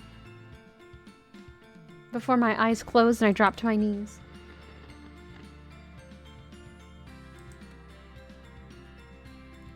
I open my eyes. The calico cat I scanned yesterday is sitting in front of me. She drops the catalog at my feet. Don't fight it? Did it say don't fight it? I pass out. Uh-oh. I didn't think this game was gonna be like dark and weird. Hello, can you hear me? Are you okay? What is it? Don't be ridiculous, Kibbles. It's a human. Ugh, yuck. I can smell it now. Smells like a human. Oh, do be quiet. Are they alive? Of course it's alive. It's breathing, you imbecile. Why isn't it moving? Would you come on and give them some space? Move back a bit. Yes, stand back. Move out of my way. Let me have a proper look. I began to come to. The Sphinx cat is standing over me as I open my eyes. We stare at each other for a moment while I try to take in what's happening. Is this one defective? Oh, I feel sick. I'm gonna puke. The cats watch me intently. Am I going insane? Ouch, my head. What is it chattering about? They're scared and confused. Let's talk to them. Human, are you all right? You, I remember. You took my catalog. Oh, but I gave it back to you. It's back in your pocket now. I try to reach into my pocket and realize my hands are scratched to shreds. Ow, ow, ow. What's wrong with my hands? I try to stand. Ow, ow, ow. My feet. What happened to me? Yeah, I guess it's from all the climbing. I told you it wasn't ready for that. What's that? Ready for what? Its anatomical structure is far too delicate. I tried to slow it down. Yeah, Floof, you tried restraining a human who's that determined. This is like a Margate. Anatomical structure didn't seem that delicate to me. I was like, a what? Doing what? There's a spin-off of Letterkenny coming called Shoresy. Oh no. You made your way back to the beach. Okay, but that doesn't explain. I show my bleeding hands. You crawled, Kara. Kara? Who's Kara? That's not my name. It's a term of endearment. It's an Irish thing. It's inappropriate. Wait, I crawled? You sure did. Like a cat. Yup. All the way from the mountains. Like a bleeding mountain lion. Impressive. But why? Because you've got the sickness. I am apparently down with the sickness now. Shh. Maybe you should sit down, human. We need to have a talk, possibly a long talk. Talk, yes, that's right. Since when can cats talk? Oh, for goodness sake, since the dawn of time. How else do you think we communicate? Stop splitting whiskers, Major. You know full well that what the human is saying. I think the revelation here, Kara, is that you can understand us. Yes, that too. Will someone please explain what the hell is going on here? Well, we don't fully understand everything ourselves. At least not all the details of how this works. I think being stood in a forest surrounded by a bunch of talking cats is about as much detail as anybody would want. I agree. More to the point, we were rather hoping you would be able to help us. You are the scientist, after all. What we do know is that the clock has started ticking for you. What do you mean? Well, there's no easy way to say this to you, Kara. You'll be catified. I'll be what? Whether you help it or not, you don't have a lot of time before... If I may, it would seem we are basing this on our experiences to date. That when a human manages to find themselves in what I believe you call the danger zone, they are vulnerable in ways they previously were not. That is to say, you're screwed. You're not helping. Don't make me... Whoa! Mountain lion! There will be no evidence of any kind. Forgive me for being a bit panicked here. The vulnerability to which Snooty Booty was referring to is simply put, if you're bitten or scratched by an elder cat within the danger zone, you will begin a process of change that ultimately results in a full feline transition. Whispers. Catified. So basically you're telling me I'm a werecat? I look down, and in amongst the scratches on my right hand are 2 distinct puncture marks. The reality of my situation descends on me like a cold mist. Basically. Yes. My head is spinning. This is too much for me to take in. Take a deep breath now, Kara. You're not looking so good. What? Have I started to change? I feel my head for ears, fur. Everything seems to be normal. No. Just meant you're looking a bit shaky. Understandably so. I take a few deep breaths. Deep, steady breaths, and calm myself enough to say, okay, so, what? Why? How? Give me some data. What have you got so far? Look, we'll answer anything we can, but the truth is we have more questions than answers ourselves. So, you said you need my help. What exactly would that entail? Well, finding our friends would be a start. Cats on the island, they're going missing. We don't know what's happening to them, but the body count is rising and we've hit a wall. A wall of ignorance, maybe. Really? How many times do I have to tell you? The Muellers are to blame. Muellers? Now, Floofybot, there is no need for name-calling. Speaking of name-calling, I'll remind you to call me Major, madam. Look, they can't help the way they are. It's lacking... it's lack of breeding, you know. Overbreeding, if you ask me. Again, Muellers? They're the Elder Cats.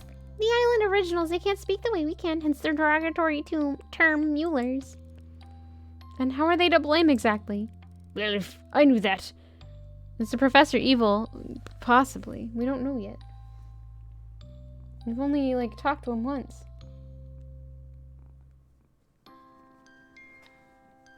Well, if I knew that, there would have been no need for this elaborate kidnapping. It's hardly proving to be a roaring success, after all. Hello, Elnina.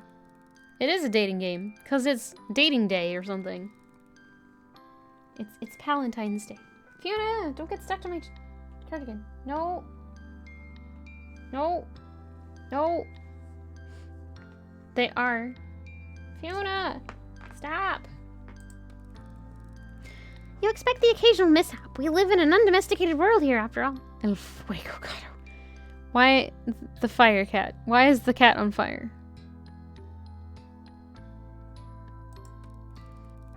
But lately, cats have been disappearing almost every day. I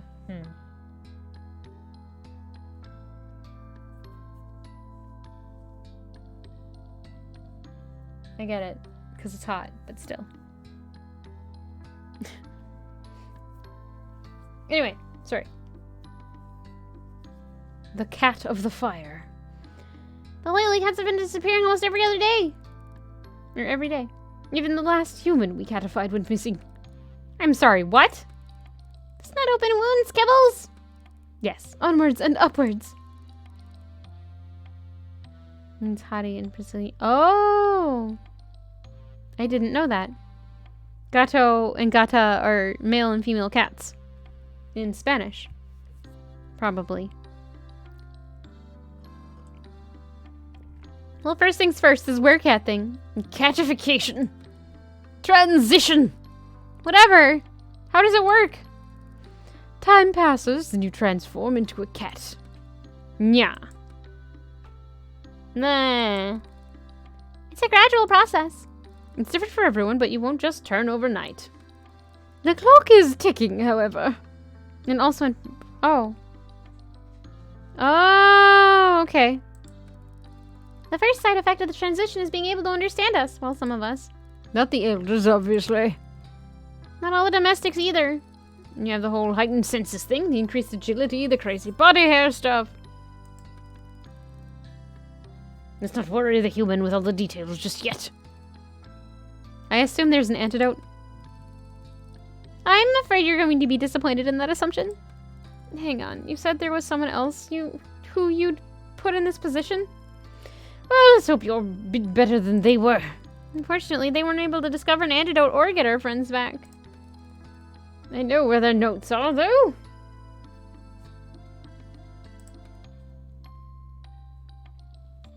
Really? Trade. Trade? No, you just turned me into a cat person. How dare you? Huh?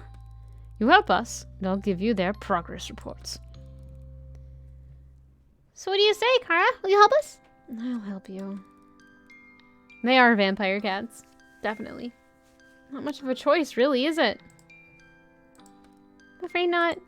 Okay, fine. So where do I start? Is there anything you can tell me that'll help me track down your missing friends? Will no one listen to sense? Start with the Muellers, and I'll eat my hat if it doesn't end there, too. Don't mind him. He's set in his ways. You have every reason to believe the abductors take place in your part of the island.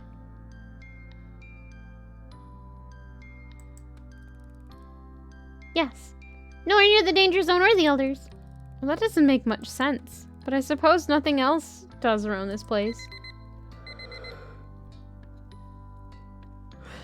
My catalog starts beeping. Oh, my alarm! I have to get to work! You run along now. We don't want you arousing suspicions of your people. You can meet up with us later. I'll make sure those reports are in your tent before this evening. Thanks, Kara. You're 1 in a million. I imagine the odds are far greater than that, given your new health status. Go. And thanks from all of us. The cat avatars are baby cats, and the ones up there, they're the same people, though. After a rather painful journey, I am grateful to finally limp into camp. I have just enough time to get myself tidied for work. I'm about to peel off my filthy pajamas when I hear my catalog beeping. I have a message, but I can't tell who it's from. It's not from any of the contacts that Professor Popper programmed into it. In fact, there's no contact information at all. Are you sure it is wise to trust everyone, anyone? What on earth does that mean? Who is this? There's a lot you don't know. Think carefully about who you confide in. Before I can think of a reply, the messages are gone, and my catalog has no record of them. I don't have any time to think about this right now. I need to get ready.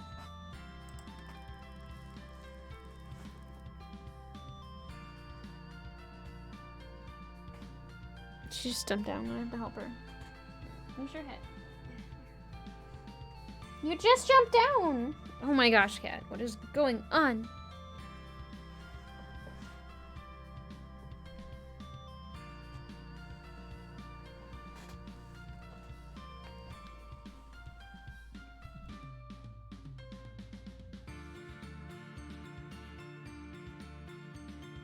Okay. As soon as I'm presentable, I head over to the lab. I'm 10 minutes late. It doesn't give a good impression on my first morning. Ah, Claudia, good to see you. I was beginning to worry. Did you oversleep on your first day? I'm terribly sorry, sir. I think the traveling and all the excitement of yesterday are a blame. I take punctuality very seriously. He cuts across my apology. Not to worry, it's perfectly understandable. You'll find I'm quite relaxed about most things. As long as you get the work done, I don't mind what hours you keep. Thank you, sir. So shall we get started? My goodness, what on earth happened to you? He's looking at the scratches all over my hands. Oh, I fell and tried to save myself by grabbing onto a bush.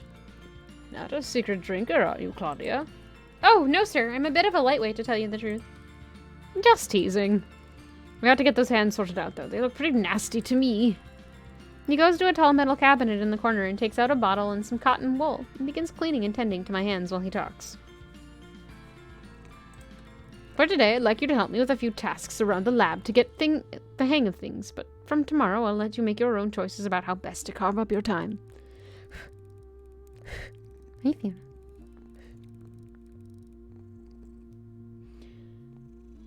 Once your work is completed, we'll be saying goodbye. This really is a once-in-a-lifetime opportunity, so don't waste it all in the lab.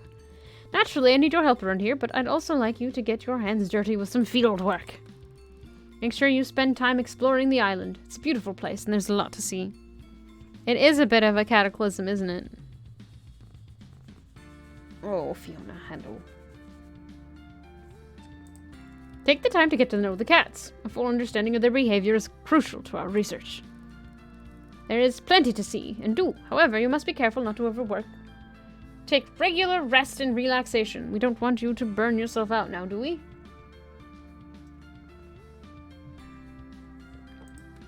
I'll try to get the balance right. That's the spirit. So there you are. He's done a first-class job on my wounds, and they aren't bothering me nearly as much. I spend the rest of the day with the professor, getting to know the various pieces of equipment in the lab work. Or how. Finding out where everything is, and learning some of the basic duties I will be performing routinely. By the end of the day, I'm exhausted. I make my way to my tent. I'm about to flop down onto my bed when I see a package poking out from underneath it. It's the reports that Kibble promised to deliver. The cats were right. The previous person barely made a start on producing an antidote.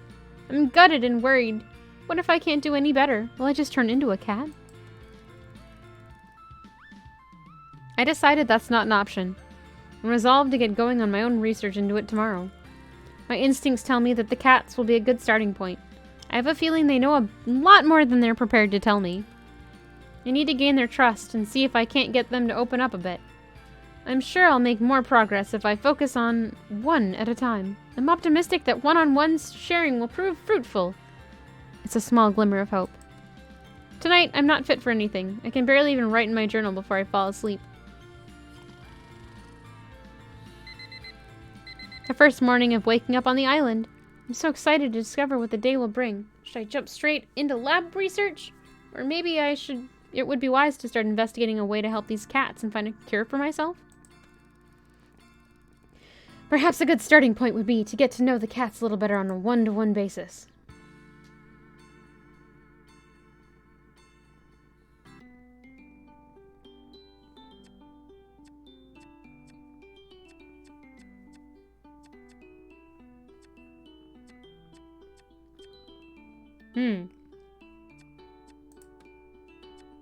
Let's start with research.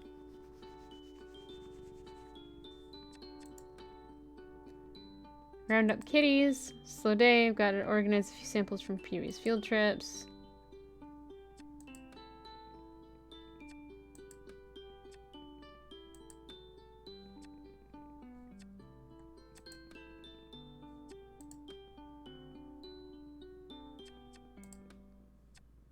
Research 5. Rounding up the cats. It's a sunny afternoon. Most of the cats are lazing on the beach. Perfect. Like shooting fish in a barrel. I double-check my supplies list. Crate, treats, sedatives, snare, catnip, and a septic cream for myself. I've got everything. I have a sick feeling in my tummy, but I ignore it as best I can. This is going to be a challenge, but I'm pleased the professor is trusting me with the more physical tasks. I walk out onto the beach, feeling like a child catcher. I keep reminding myself that I'm doing this for the greater good, even if it makes me unpopular with the cats. I set up the crate in an unsuspecting location and keep the snare hidden behind my back. At first I stroll around trying to look as casual as possible, whilst whistling a tune as I walk. I get close to one of the smaller cats. I start to stroke her. I want this to be as painless as possible. The cat responds well to me. She even starts to purr gently. Are you going to come with me?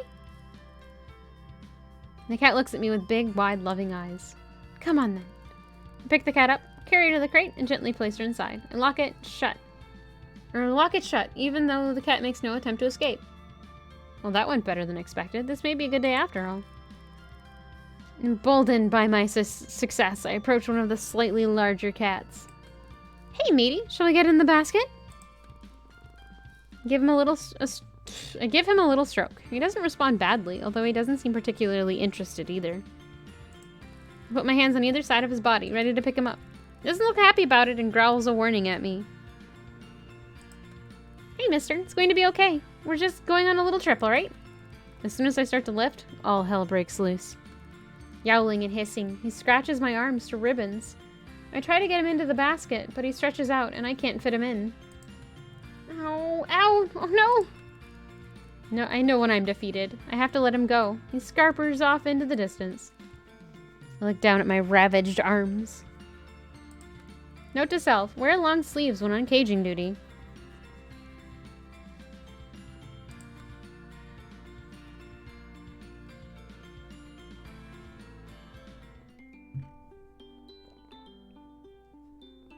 Alright.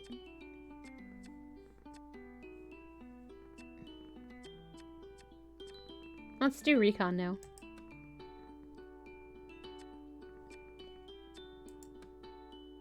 That security guard I met when I arrived might be a good lead. Time for a bit of interrogation work, or strange message in the middle of the night. Doesn't anyone on this island sleep?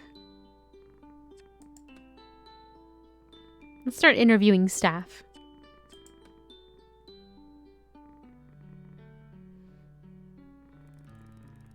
I've been staring at the back of his head for a long time now. Too long. I'm starting to feel creepy.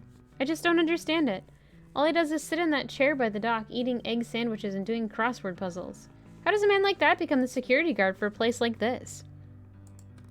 As far as I can tell, his job consists of greeting the boat to make sure nothing unauthorized gets on or off it, picking up supply deliveries, and occasionally taking a long, lazy lap of the island to make sure everything's secure? I wonder what he knows about the research that goes on here. If anything, he doesn't seem to be interested regardless. I decide it's time to get to know this island bouncer, and I go to join him at the dock. I sit next to Zane, me on the sand, him in that chair. He's not wearing his big coat, and the short-sleeved shirt allows me to notice for the first time how surprisingly muscular he is. I never truly thought of him as security in the bodyguard sense, but now squinting at him sideways, trying not to stare too obviously, I begin to see him in a new light. I pluck up the courage to talk. Hey Zane, how are you? You trying to start a conversation? He says this without looking up from his crossword puzzle. Yeah, I suppose I am, yes. I don't get to chat to humans much in my job. Research Assistant 125. He rolls out the words like he's reading them. Oh, yes, I guess that's me. So what does the number stand for anyhow? You don't know? He asks monotonously, eyes still glued to the crossword puzzle. No, actually, to be honest, Zane, I don't know much at all. There's a definite lack of intel sharing on this project. Which project would that be? This one? The whole research project that's going on? Is there more than one? Depends who you ask. I was just asking you, really. I don't understand your job. I don't need to. I don't care about things I don't need to know. What do you care about? Zane looks at me for the first time. You really want to talk, don't you? Well, there's not much else to do here. Besides, I'm interested in it all, aren't you? Alright, Soulless Cat, thanks for hanging out. Have a great night. Sleep well. Later. Thank you for your awesomeness. So there.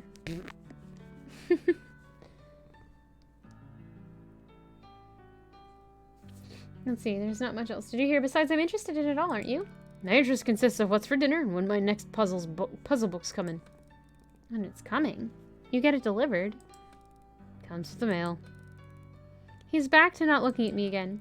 The mail? You mean the parcels? And the letters, yeah. The letters?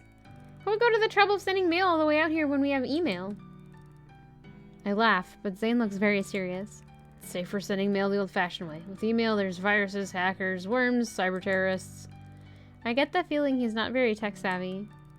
Yeah, but anyone can open and read a letter, right? Not if I'm around. And besides, who would suspect that something important would be in a fragrant pink envelope? There's an awkward silence. Of course, being my usual socially inept self, I'm desperate to fit in. Need any help with that crossword? I'm pretty good, and I can even do the cryptic puzzle in the Daily Inquirer. This line usually gets me a little kudos, but Zane simply ignores me. I decide to just come out and say what's on my mind. I mean, I can't make things worse, or more awkward than they already are. Zane, have you ever noticed anything strange going on here? Cats behaving weirdly? Zane suddenly looks up, his eyes locking straight on mine, unwavering and hard. No. Have you? Well, not exactly, but... He looks at me properly for the first time since we met. I've definitely captured his attention, but now I'm too nervous to follow through. Just being silly. The lack of human company can get to me. Gives me daft ideas. Such as? He's still staring at me, as though he's trying to read my mind. Sometimes when I'm out tagging, I feel like they're playing games on me, like children, hide and seek kind of thing. That kind of thing.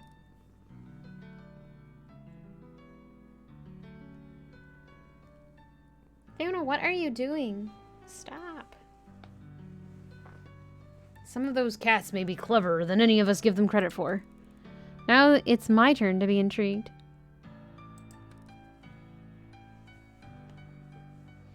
In what way? They know when I'm to stay out of the sun. Or they know when to stay out of the sun. You're going pink. The moment, if there was one, is over. No, nobody's dating cats yet. Hey, I decide maybe Zane isn't the best person to talk to about my concerns. Feeling unwanted and slightly dejected, I decide to head back to camp. I stand up and brush the sand off me. It's a 5-letter word for solitude. Alone. Zane silently scribbles in his book as I leave. I don't think anyone is dating the cats yet. I could be wrong.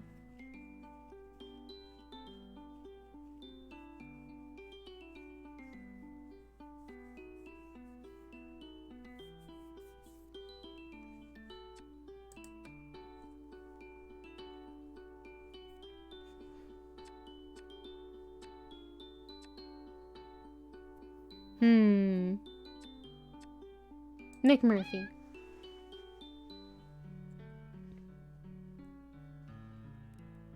Kara, wake up! Huh? Mummy, is that you? Shh, quiet, Kara. Come with me. I have something to show you, but you have to be quiet. McMurphy? Yes, it's me. But it's the middle of the night. Kara, you're not scared, are you? Why would I be scared? Creeping around in the forest in the middle of the night? Don't worry, Kara. I'll be there to protect you. McMurphy, you know very well that there's a force field around this island stopping anything from the outside getting in. It makes this a pretty safe place. Indeed, so the only thing you have to worry about are the things that are already here. He leers at me with a mock snarl. Seriously, Murph, if you're the worst threat here, then this is the safest place on Earth. Come on, Kara. What are you waiting for? I follow the scraggy cat into the forest. The ground is wet and muddy, and I lose my footing a couple of times, but McMurphy is too determined to notice. Suddenly, he stops dead in his tracks. Here we are. Where is here, McMurphy? He ignores my question and starts digging into the mud and leaves on the ground. Almost got it. I could use a hand, Kara, if you don't mind. Get these leaves out of the way. That's it. Here we are. Okay. We keep digging until there's a fairly deep hole in the ground. My arms and night clothes are covered in mud and leaves, and McMurphy looks like a bog monster in the darkness. Ta-da! Ta-da! Can't you see it, Kara? I'm not sure what I'm looking at. I always forget how useless human eyes are in the dark. Just reach into the hole and take out whatever you find. I reluctantly reach into the burrow and feel something hard and cold against my hand as I wrap my fingers around it and pull it out. I know the shape, but my eyes can hardly process it. It's a bottle? That's right, Kara. This is my secret stash. No one knows about it, not a soul, but I thought I'd share it with you. Though we could have a kind of welcome to the island party for the two of us. Secret stash? Is this booze? McMurphy lets out a wild laugh. That it is, Kara. You drink alcohol, but you're a cat. That can't be good for your body. It's not good for any bodies, but it does wonders for the soul, to be sure. I'm gonna get drunk with a cat. Oh, okay. Well, I suppose you're right there, McMurphy. I should probably have given him an Irish accent, but that feels cruel. Guess one little nip couldn't hurt. That's the spirit. I try in vain to get some of the mud off me before giving up and sitting down against a tree. A sodden McMurphy curls up on my lap. It takes a while to uncork the bottle. McMurphy keeps telling me to smash it open and that the shards of glass will only add to the flavor, but eventually I succeed my way. I pour a little out for McMurphy into a leaf and self-consciously swig from the bottle, feeling a touch uncivilized. Ugh! McMurphy, what in heaven's name is this? No, don't worry about that, Kara. It's not about the taste, it's about the company. I hardly think I'm the type of person you'd usually hang around with. Well, I usually hang around with cats, and they're not exactly what you'd call my type. Oh.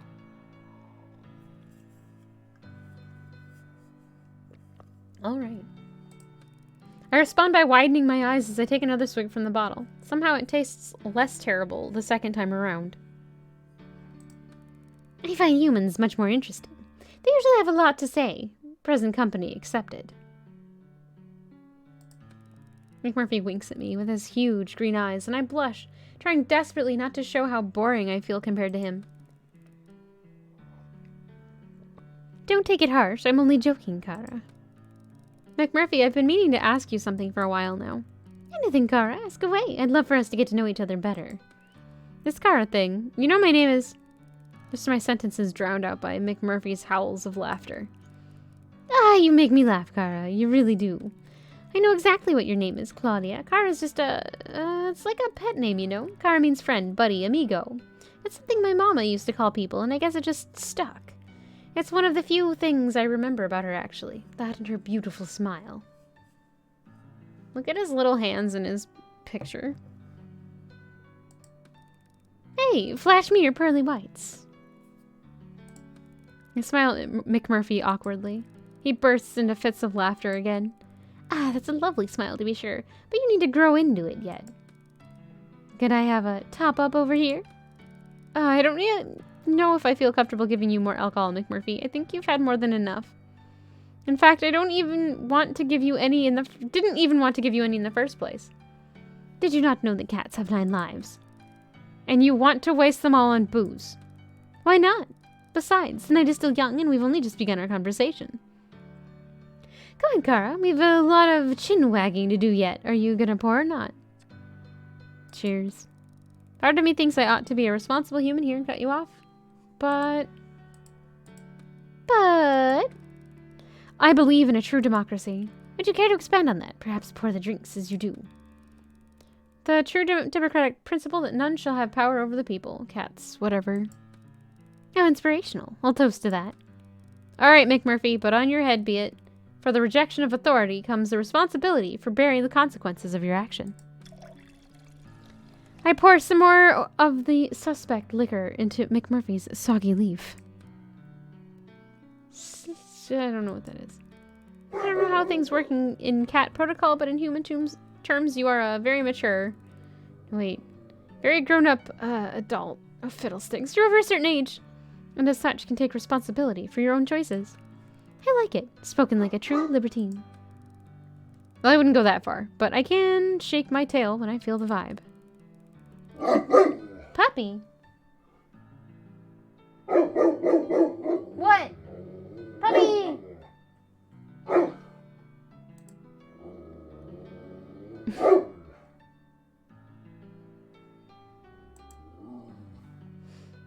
The stuff is stronger than it looks. My proverbial hat is off to you. I feel disproportionately pleased that Murphy has paid me a compliment. Garrus, puppy! What? Come here! Come here! Come here, puppy, puppy! Garrus!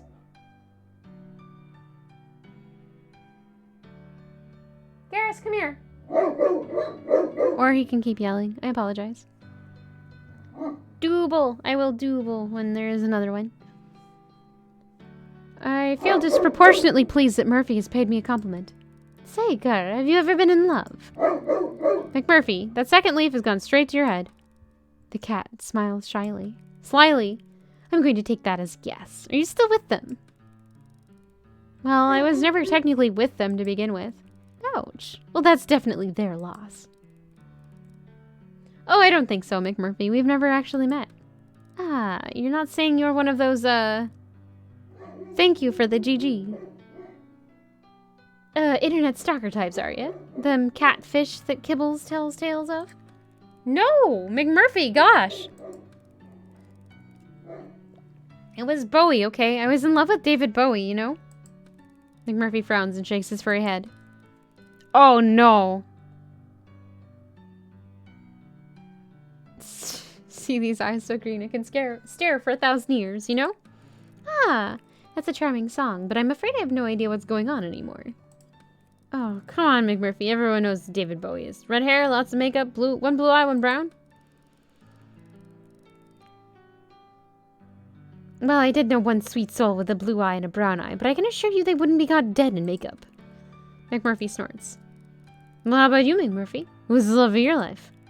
Don't have one, Kara. Never have, never will. I'm a lone wolf. I'm a free agent.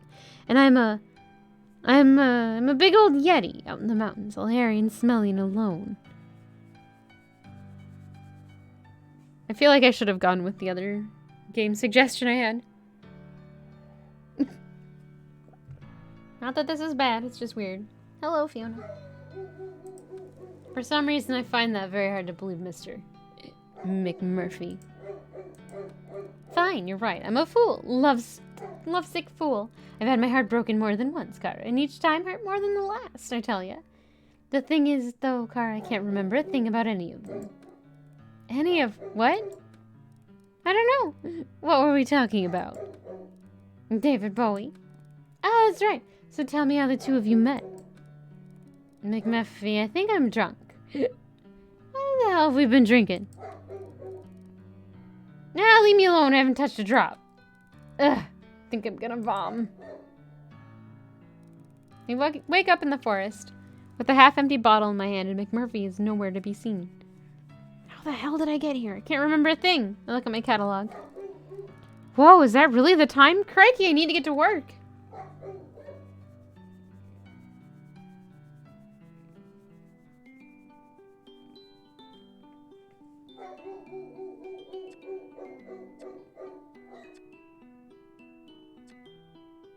Crikey.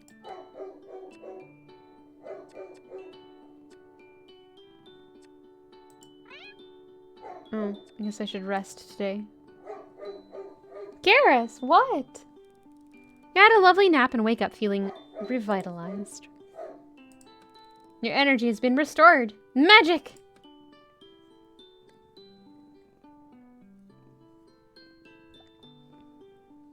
Research.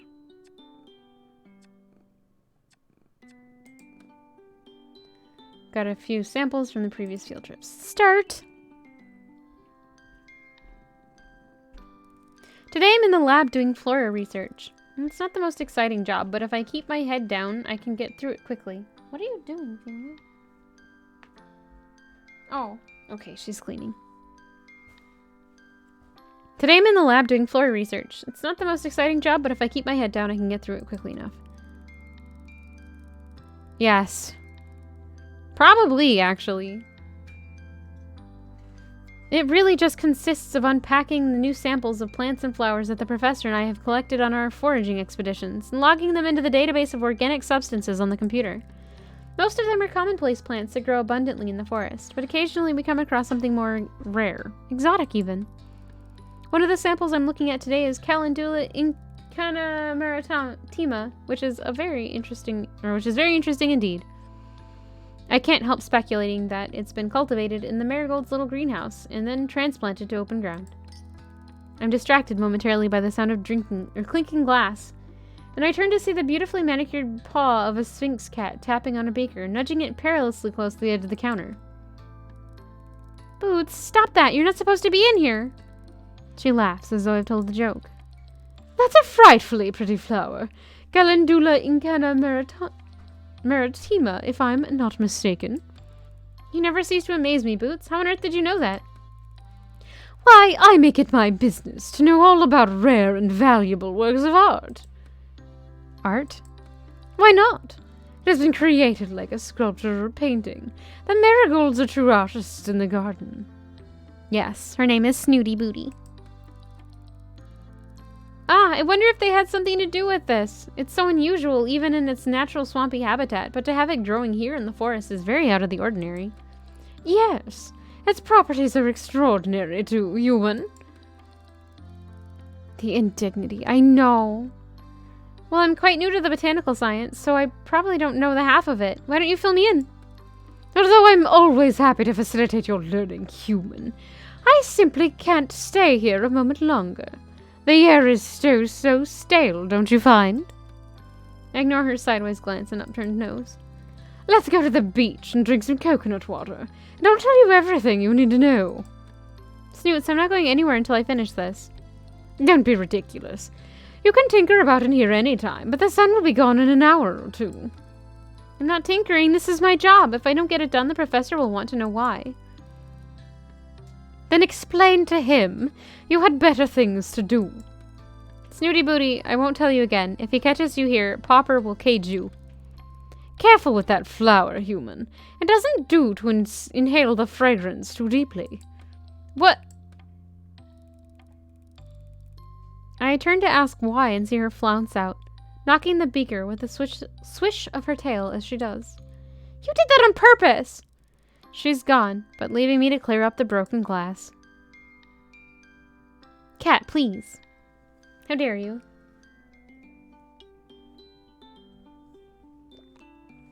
Recon.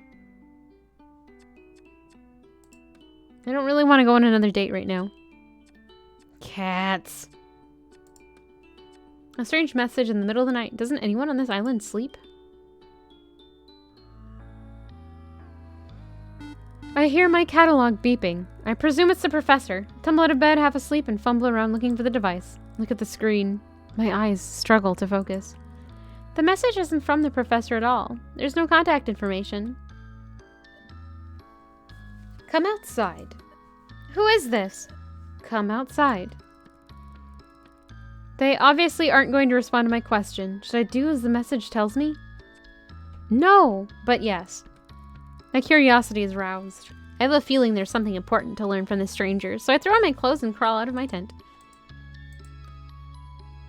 I don't see anything out of the ordinary. Anyone out here? My catalog beeps again. Walk to the edge of the forest. I'm not going anywhere until you tell me, or any further until you tell me who you are. Walk to the edge of the forest. No! Stop it! By now I realize I've walked to the edge of the forest. At the edge of the forest, I see something on the ground. As I get closer, it becomes clear that it's a small posy of flowers. I gingerly pick them up and notice that several of the flower heads are missing. My catalog beeps again. Follow the petals. And that's when I see the trail of little orange petals, the same color as the bouquet I'm holding. Well, I've come this far, no turning back now. I begin to walk. I'm nervous, so I call out. Hello? No answer. Louder this time. Hello? Hello? Hello, who is that? Who goes there?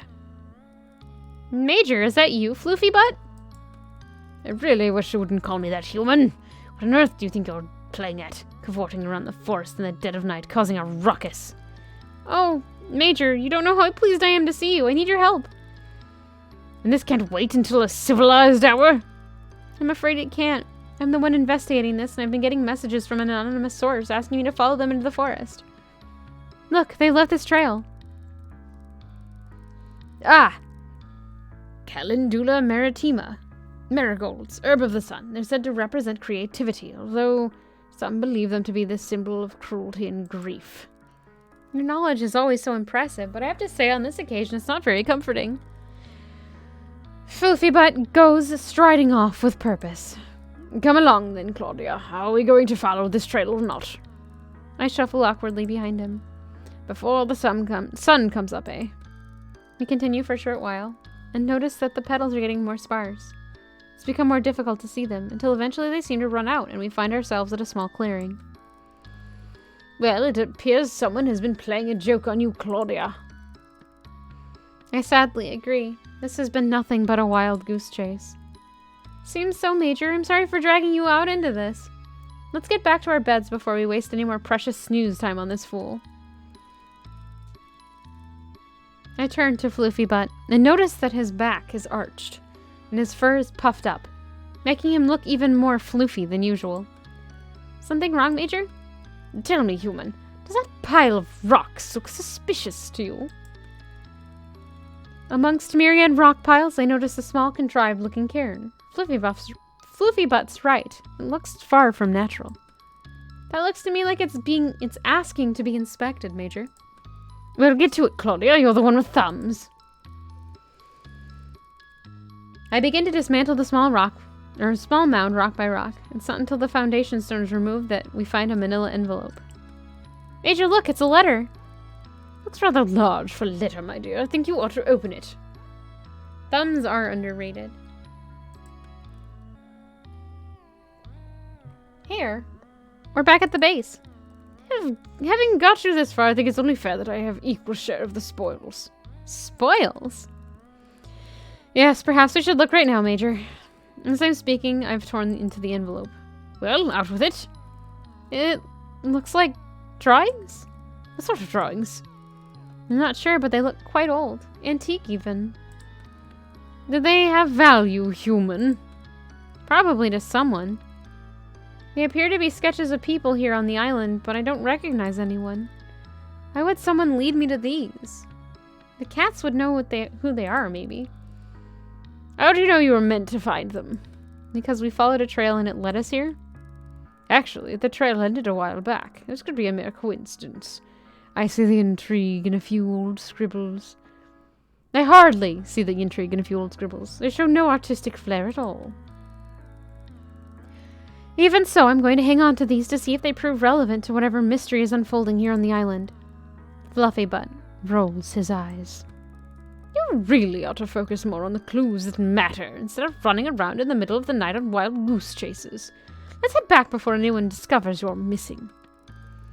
I roll the drawings up and tuck them into my waistband. I will study them when I have more time. I think Floofy Butt is probably right. I don't want to miss a trick.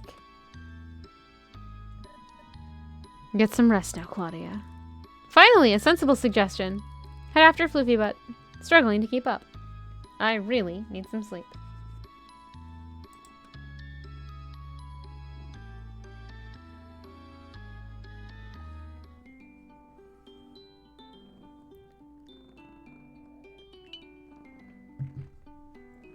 I guess we should keep romance going.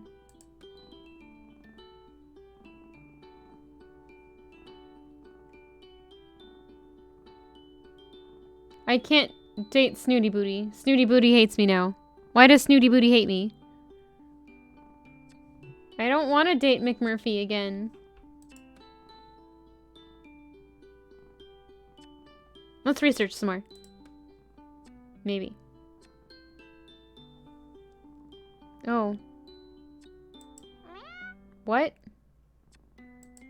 I guess we have to go on another date with McMurphy.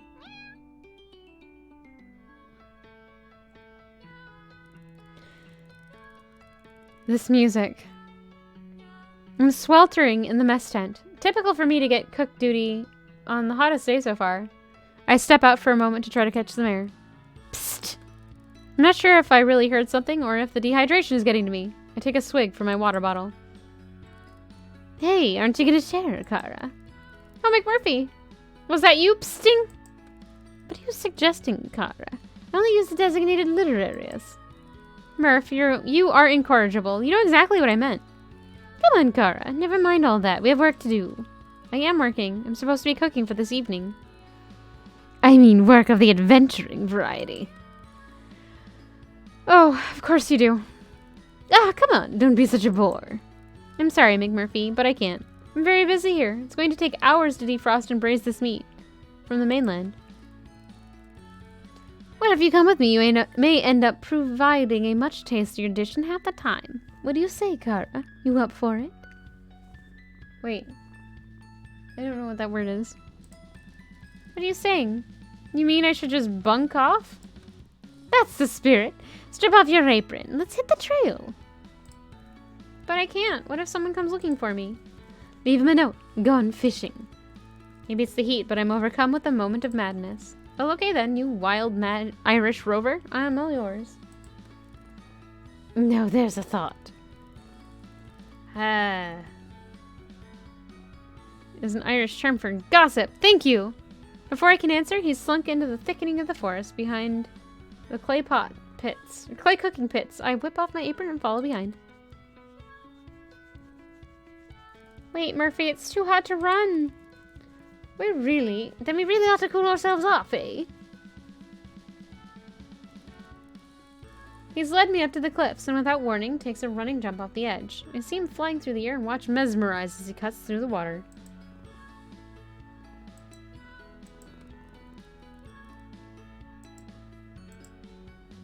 Oh no, Murphy, are you okay? Don't panic, I'm coming! I kick off my flip-flops and shorts and follow him into the water. I'm surprised at how shallow it is, and that I'm easily able to stand. Murphy, where are you? I frantically search about, fearing for his safety, and suddenly feel something brush against my legs, making me scream out loud. What's that?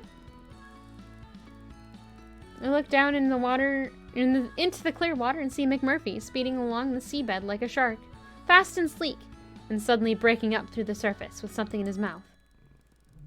McMurphy, you can swim! What on earth is that thing? Oh, it's a fish! I can see he's smiling, even with the sprat in the way. You can fish? He spits the fish back into the water. There is truly no end to my talents, Kara. You can say that again, but I have so many questions I don't even know where to start. Catch your breath, Kara. I'm exhilarating company, but you need to exercise a bit of restraint, or you'll be swooning on me next. Relax. The salt water is very buoyant. I copy McMurphy and we both lie on our backs on the surface. It's very calming and tranquil, and I'm finally able to collect my thoughts. I've realized I've not had this much clarity in a long time. This is so cool. I know. Trixie took me here first. Calls it the Ponder Pool. Oh. Can you all swim then? I thought cats... Before I can even finish my sentence, McMurphy cuts in. It's a common misconception that cats can't swim. As you can see, it's another thing we excel at. So humble, too. As Nana McMurphy used to say, if you've got a trumpet, blow it. What about the fish? Where do they come from? There are no birds or fish on this island. It's one of the first things they tell you at orientation. That's just because they don't know. Don't know what? It's better if I just show you. Come on, Kara, follow me. We swim for a while with McMurphy leading the way with purpose. Then he stops. Well, notice anything interesting? The water is much cooler and deeper here. Mm-hmm. Anything else? Can you feel anything? I stand perfectly still for a moment and begin to feel a strange sensation around my eggs. Eggs? Legs! I'm sorry. I'm thinking, like, sushi and... Yeah. Like a worm trickling under the water. McMurphy, are you peeing? Don't be so crude, Kara. It's the current. Look over there. Fish eggs on Masago, on sushi. Sorry. I refocus my eyes until they see that what I thought was a rock shadow is moving. It comes closer to focus, and I realize it's a shoal of small fish darting in and out of one particular spot. What is that? I don't understand what I'm looking at. Isn't it enough to just see, Kara? To experience? Do you always have to understand everything? Well, yes, that's my job. It's who I am, McMurphy. I'm a scientist. It's in my DNA to seek to understand.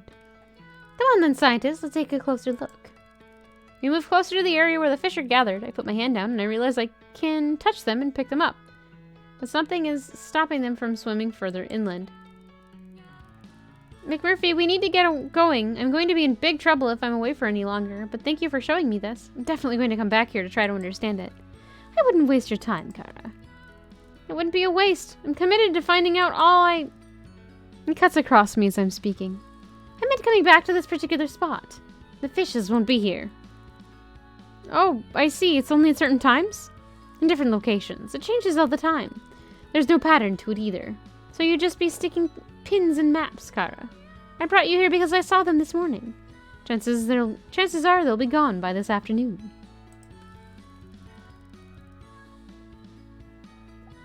The disappointment must be apparent on my face because McMurphy switches lanes super fast to distract me. Okay, Kara, it's time to strip off. Huh? That t-shirt would make a lovely net. Let's go fishing. Oh, I see. Let's go fishing. I whip off my top and use it as a net to scoop up as many fish as possible. It's quite effective. Good idea, Murph. Now you can rustle up a tasty fish supper in no time at all, and you get to enjoy my company for an extra hour. Win-win, Kara. Okay, so now I have a little challenge for you. That, Kara, is music to my ears. There's little I like more than a gauntlet thrown. Well, it's hardly a gauntlet, more a brain teaser. How am I going to explain to the rest of my team this bountiful ocean offering? Why tell them anything at all? Because they're going to notice that we're eating something that wasn't on the delivery list or their menu rota and tastes way too fresh for something recently defrosted. You worry far too much about things that don't really matter, Kara. I know he's right. I could do with loosening up a little, but this is a pretty big dilemma, really. Maybe I ought to tell Professor Popper about this. What's his name? Or what's the harm? Mac has stopped splashing around and looks me squarely in the eyes. There would be harm, Kara. Trust me on that. Obviously, I don't mean I'd tell him about you or anything that would endanger any of us. Just that I noticed this shoal of fishes and I took some. End of. I'm kind of on a date with this cat right now, Elnina.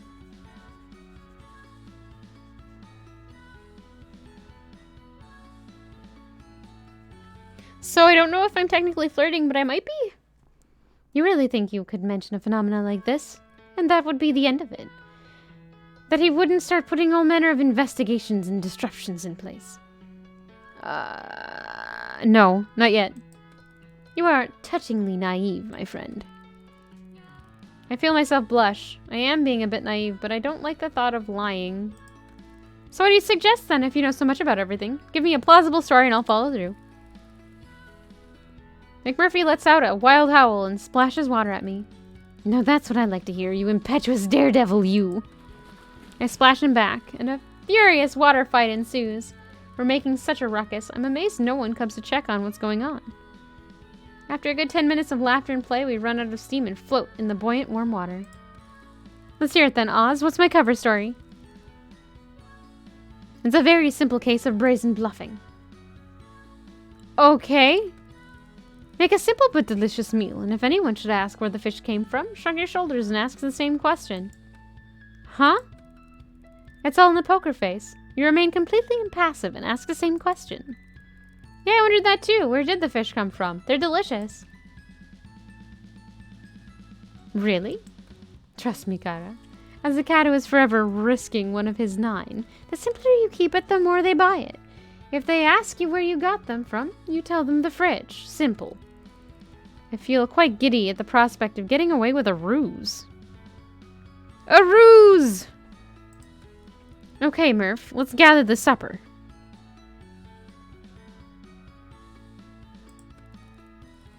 We have an abundance in no time, and I haul my catch back to the kitchen in good time to make a tasty meal for everyone.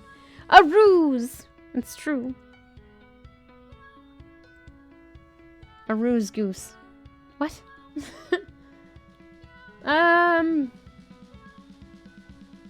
Take a tasty meal for everyone and a little extra for my feline pals. There we go.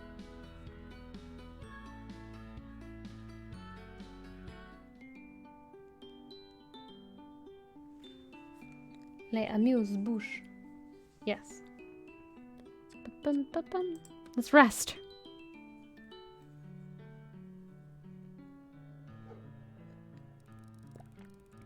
Trixie and Kibbles have brought me up to the ridge where the pools of colored water collect. We call them the rainbow pools. It's a beautiful day and there's a vivid rainbow across the sky. Kibbles is over the other side from me, shouting. Wow, look at this! Come over here! He sounds further away than he is. My hearing isn't quite right, but I don't mind. What is it? You need to see it! Suddenly I'm beside him. He's looking over the edge of the cliff, and when we look down, the sea is further away than I expected. It's such a long way down. Do you see? And I feel a push from behind. And as I begin to fall, I hear Trixie laugh. Curiosity did what? And I'm not falling at all, I'm floating, light as a feather. Fly, little bird, fly away home. This is the best feeling ever. I'm going higher now, up towards the rainbow. I'm going to touch it. Mind you don't get scorched by the sun. I feel myself being shaken. Oh, me. You really ought to go in now. It's too hot out here to sleep. I'm on the patch of scrub grass beside my tent. Because it's winter. I was just having a moment of shut-eye in the sun, but I must have fallen asleep. As a reminder, there will be a movie showing tonight on the server, on the Discord server, at 8 p.m. For anyone who would like to know or watch. Oh, thank you, Trixie. I smiled at the Calico Cat as I surreptitiously scratched at the prickly heat on my legs. We are watching the 1977 version of The Hobbit. Because it's Palentine's Day.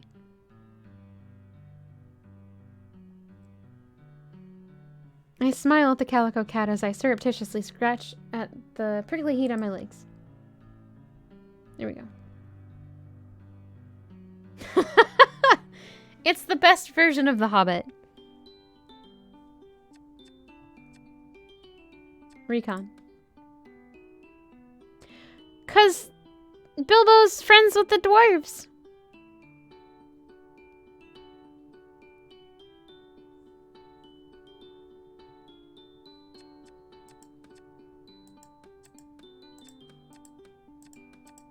Because it's Palentine's Day. And also, I just kind of want to watch it again, and I figured I could make people suffer, other people suffer through it. So I can't research more because it's going to tell me that...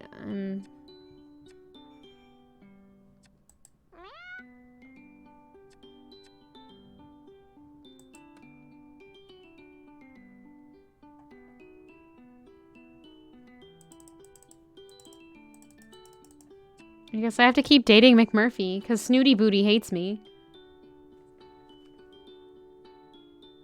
Why does Snooty Booty hate me? Ugh, rude.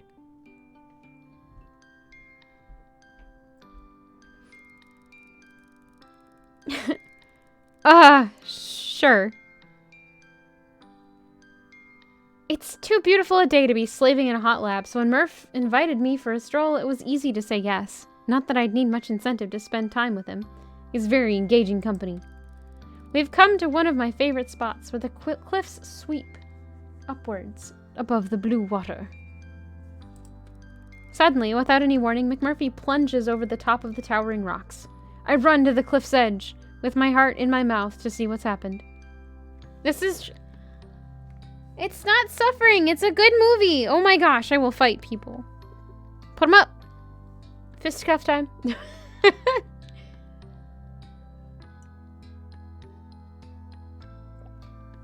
Alright. It's not suffering. If it's together. I know I did. Oh, we have a taker! Put him up! Alright, sorry. So you feel obligated. What was your other plan that you were thinking of? Suddenly... Wait, no. Oh, I saw that. I read that already. And there is a sight I still haven't gotten used to. He's in the water, more otter than cat, waving at me to follow.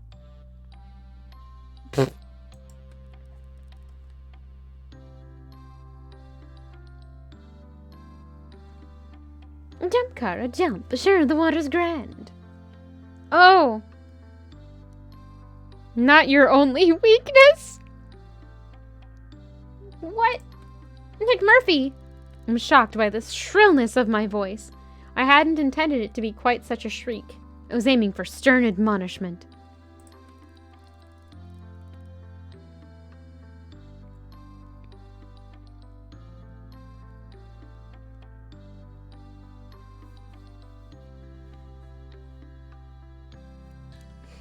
That's so dangerous. You could do yourself serious injury or worse from such a height.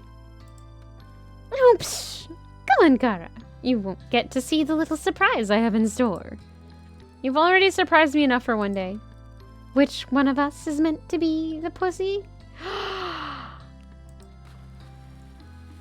didn't say that. At this, I'm filled with an indignance that takes over my body, and therefore, before I know it, I am halfway between ledge and water, bracing for impact. This way. I'm still catching my breath. It's very rude. I'm still catching my breath as McMurphy's head disappears under the surface. My mind is saying, no, this is ridiculous, get back to land this instant. But my body is following the Irish cat. My eyes take a moment to adjust, but when they do, I can hardly believe what I'm looking at. It's a ship. As we approach from the stern, it looks pretty much intact.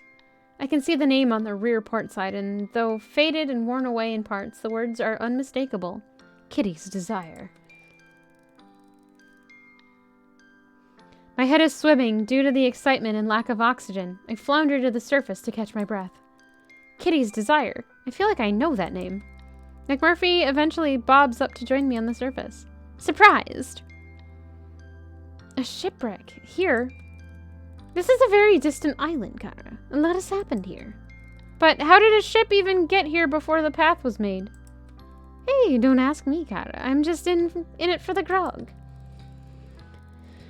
I know I should have given him a better accent, but I didn't want to. It feels weird having a cat talk to you about that. It's a freaking cat, and it's like, wait. McMurphy smiles and dives back into the murky depths. I follow, a flailing flesh bag in comparison to Murphy's sleek figure. I try to get a closer look at the wreckage. It's a big ship, likely a trading vessel judging from the size. It's hard to tell how old it is, but it certainly isn't modern, maybe 18th to 19th century. When we enter the ship from a huge hole in the stern, I realize that a lot of the vessel is actually on land. It's obvious that it ran ashore after it was damaged at sea. I don't own that movie, Elnina. I am sorry.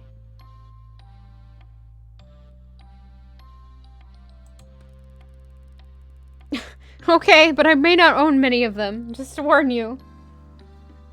There's not much time to ponder the mechanics of what happened, as McMurphy is tugging at my t-shirt with his right paw while gesturing with his other paw outstretched to a cabin he wants me to enter. I'm grateful for the air trapped inside and gasp for breath. Here, Kara, look. Hang on, let me catch my... But he's already ducked into this next cell. How is he not out of breath? I realize his ability to swim underwater is unusually strong, but he barely breaks the surface at all. In here, through the hole. He sounds really excited, and as I enter, I see why. There in the center of the cabin is a chest. It's wedged between the wall and a surprisingly well-preserved writing desk. The only thing preventing it from falling and being buried in the sand. A treasure chest! I sound like a giddy child and feel embarrassed, but McMurphy joins in my glee, and suddenly we're cheering and laughing together.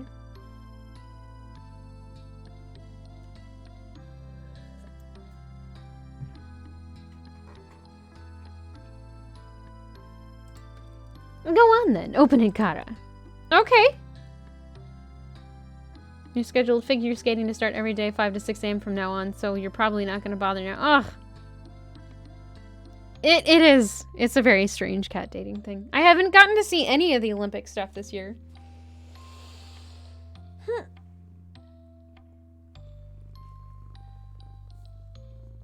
Excuse me. There's nothing in it. What are you waiting for? The key? Does it need one? Well, of course it does, Murph. It's a locked treasure chest. Can you not just break the lock? Who do you think I am, Houdini? I don't know about that, but you're a very clever scientist whose thirst for knowledge matches my thirst for grog. So get yours, and I'll go get mine. The Moggy grins before darting into the next cabin, and I hear the familiar clinking of bottles shortly after. I decide to try the lock anyway, while McMurphy is getting his. I look around for anything I could lever it with, and I am disappointed. Everything except the chest and desk must have been washed away a long time ago.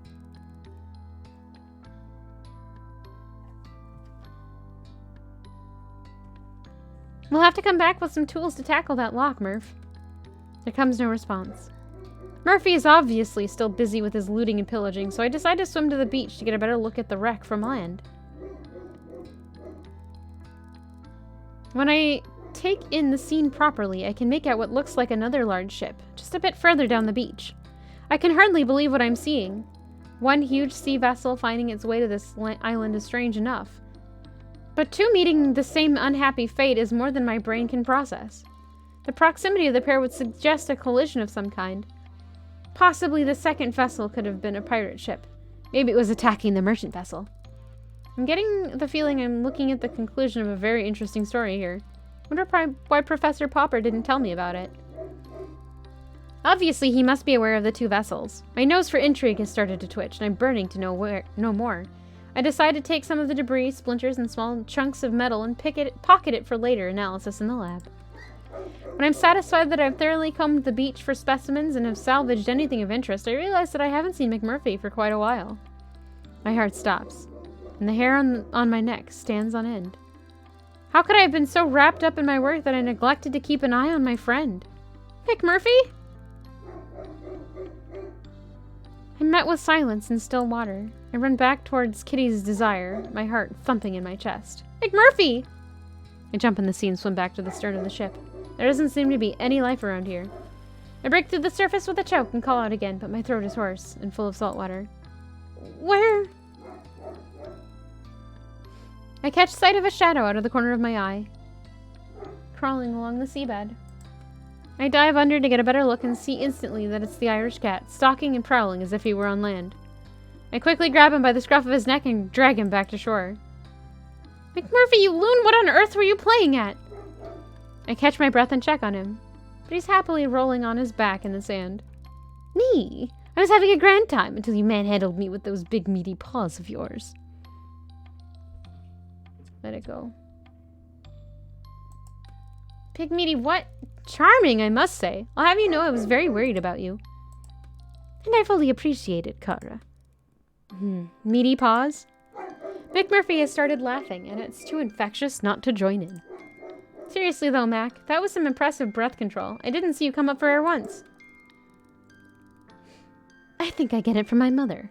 God bless her. She had fantastic lungs.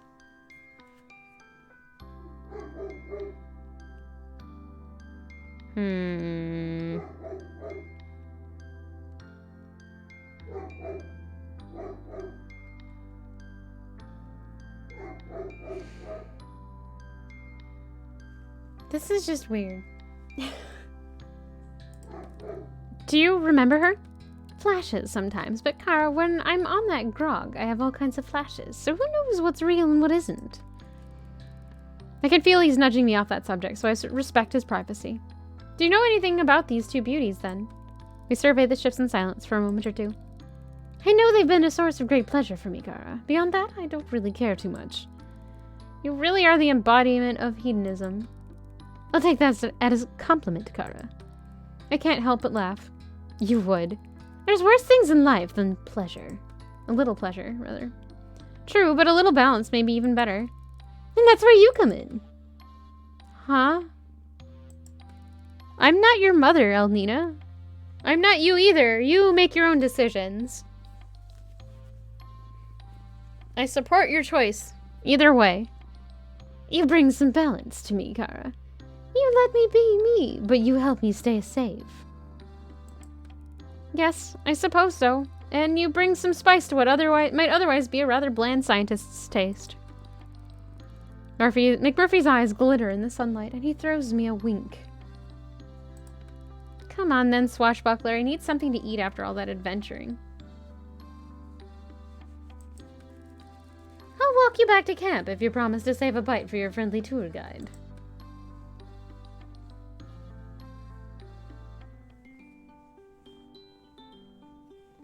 Ooh, pumpkin. New unlocks. A pirate's tale. Extra. With a tiny bit of cheese. That sounds good too.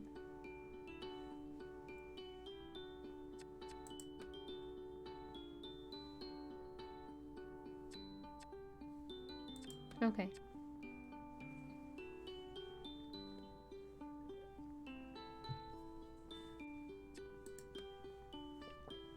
Time to go try to take a cat on a date again. Unless Snooty Booty hates McMurphy. And that's why. She's like, I don't want to talk to you. You're a terrible human.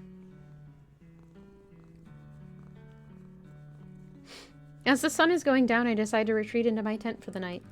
When I undo the flap, I see McMurphy curled up asleep on my pillow.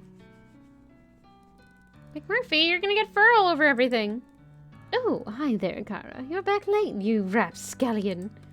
Why are you in my bed? Ah, come now. We both knew I'd get in your bed eventually, didn't we? My hand reaches for the spray bottle, but McMurphy throws up his paws defensively. I'm an unarmed cat, Kara. And I actually came to give you something good for good behavior. Don't make me send it back now. Give me something. What? Sure. Now you're listening. I found something that might just interest you.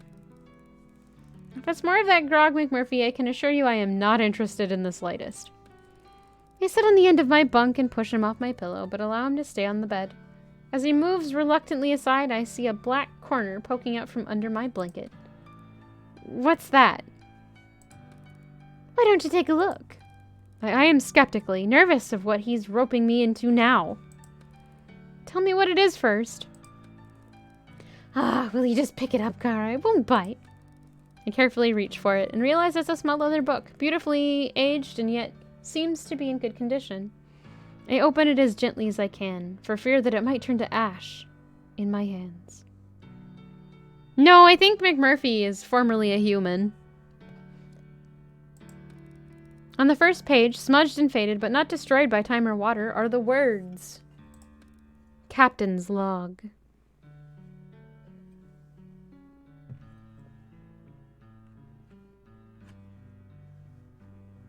If Aaron is here, he has an emote. It's entertaining to me. Oh wait, I might be able to use it.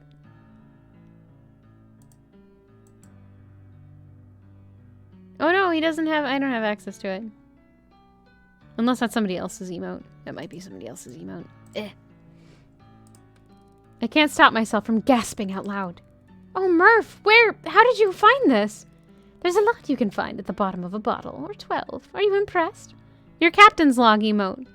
Or, oh, it's prologue, I'm sorry. Never mind. I was confused. Yeah, that one. That's not yours, though. Or it is. It's a bit reward. Okay. Impressed! Speechless! I could kiss your furry head! It's set at the tier 3 or the $100. Ah, okay. Because nobody used it. Fair. Well, don't let me stand in the way of you and your passion. I hardly notice he's still speaking. Colonel Sanders was defeated. Hello, Biff. Welcome. Prologue. It's a log, Felix. Please.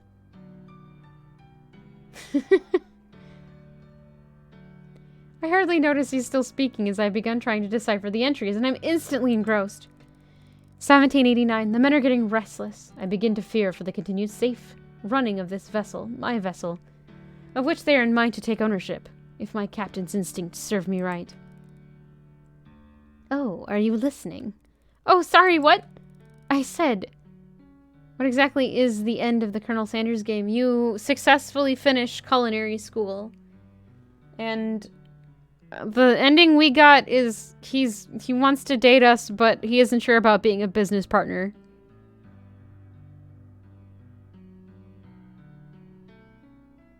That might be in the good route. I got the this is acceptable enough route, I think. I said maybe I should leave you to it then. Yes, no, wait, McMurphy. Tell me where you really got this from. Was it the treasure chest? No, Kara, would you believe it? That thing was full of nothing but sand and salt water. That bit of treasure, on the other hand, I found at the bottom of one of my crates of grog, hidden in between the bottles. But this belongs to a captain. Why would it be with the crew's provisions? I'll let you figure that one out, Brainiac. Think of it as a puzzle to keep you amused on all of your cold, lonely nights. Mrs. Hudson! McMurphy smirks and saunters out of my tent.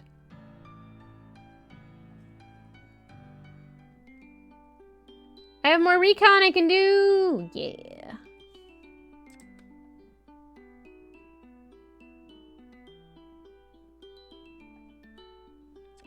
Recon.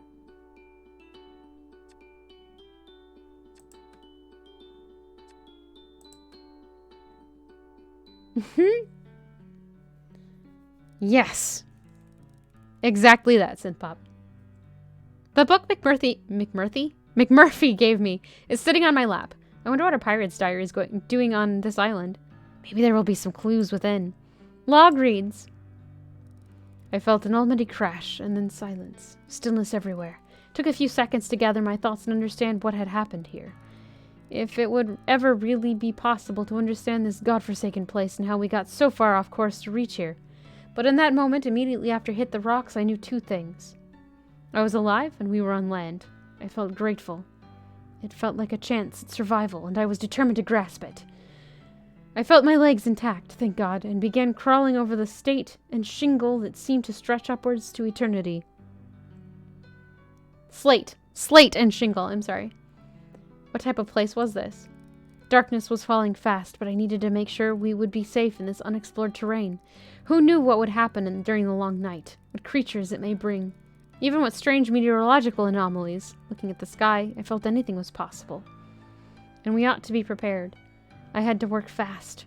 I assembled the men, raggle-taggle though we were, into some kind of orderly unit, in the hope that the familiarity of discipline would raise morale. We were all tired, cold, and hungry. Some of us needed medical attention. This was not going to be easy, but it's what I was trained for, and I would rather die than let my men down. We need to make some shelter. My voice sounded thin and weak against the sound of the waves crashing. At first light, I looked around and began to take stock properly. It was gratifying to see that the temporary shelter we had cobbled together last night was still intact. No disaster had befallen us, to add to the difficulties we were already burdened with. Considering the conditions we erected this makeshift cover in how short a time, I felt heartened for the first time since we were out at sea, before the strange electrical storm began that ended with us being thrust here against the unforgiving rocks of this terrifying place. We could do so much more with daylight on our side and food in our bellies.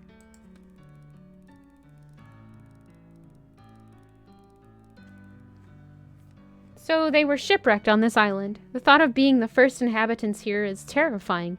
How on earth did they survive? Maybe they didn't. I want to believe they were rescued, but that seems unlikely. I will read more this evening. As I put the book away, a small piece of paper falls into my lap. It must have been hidden amongst the pages of the log. It's a note. Maybe a letter.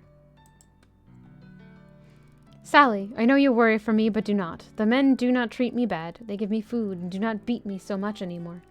The captain is not so fearsome as what they say, and is giving me lessons on my writing. I am improving. I practice all night because I can't sleep. I work hard, sometimes till my hands crack and bleed. But I still use them every morning to pray for you. That you are safe and well, and that we will be together once again. I miss you so much. The seas have not been smooth. Sometimes I worry that we will capsize completely and be lost out here forever. But I would swim the widest ocean back to you, my sweet sister. I hope you are practicing your writing too. I would like to read your clever poems again. Your loving brother, Jim. Is it Jim Hawkins? What a sweet letter. I wonder what became of Jim. It's one of the cats.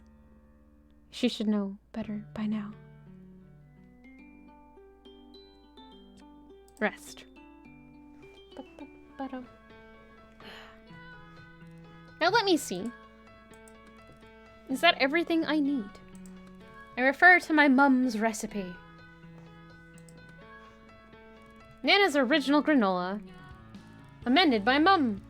Large rolled oats, 4 mugs. Pumpkin seeds, half a mug. Sesame seeds, half a mug. Sunflower seeds, half a mug. Walnuts, roughly chopped, handful. Flaked almonds, half a mug. Pecans, roughly chopped, handful.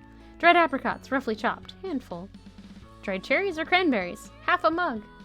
Banana chips, half a mug. Sunflower oil, 2 tablespoons. Cinnamon, 1 teaspoon. Salt, 1 pinch. Honey, 4 tablespoons. Bye, Fiona.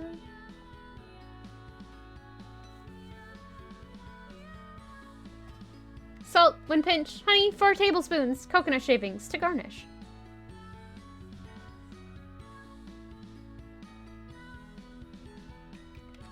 Let's see what this is. Hold on.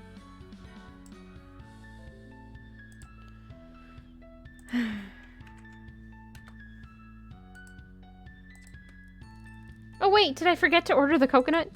I rummage about in the supply box that arrived this morning until my hands find the bag they're searching for. Whew! Coconut shavings are a necessity. Wait, even if I had forgotten them, I'm on an island with an abundance of fresh coconuts. Still getting used to island life. I set the oven to 150°C and leave it to heat up while I measure out the rolled oats. I've quadrupled the quantities so that hopefully it will last the whole summer. It seems vast compared to how much I make at home, but it would be disastrous if I ran out. There's a recipe in this game, so immediately it wins. You know.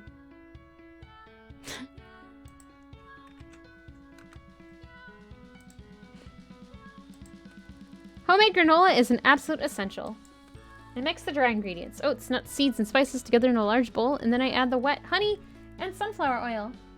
Honey and sunflower oil to form a golden, moist consistency. I've actually added a splash more oil than suggested. The mixture was feeling a bit drier than usual. Next, I spread it evenly in the baking tray, lined with parchment, partly to save the washing up. Whack it in the oven for 20 to 30 minutes, checking often because the seeds tend to burn quicker than I expected. This is very, very, very silly, I think.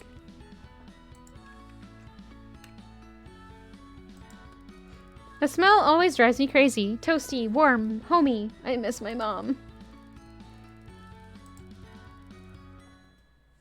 Come here, Fiona.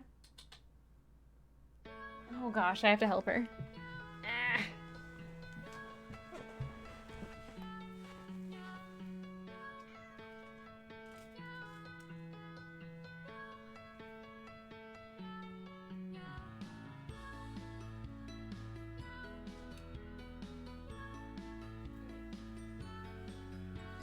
Silly cat. Ugh, okay.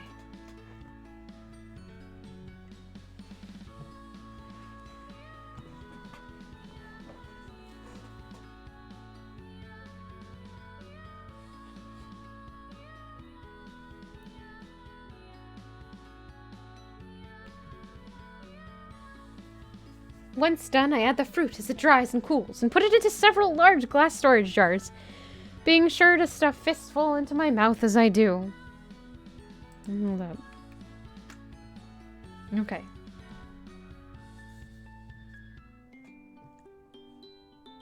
Let's go on another date. I guess.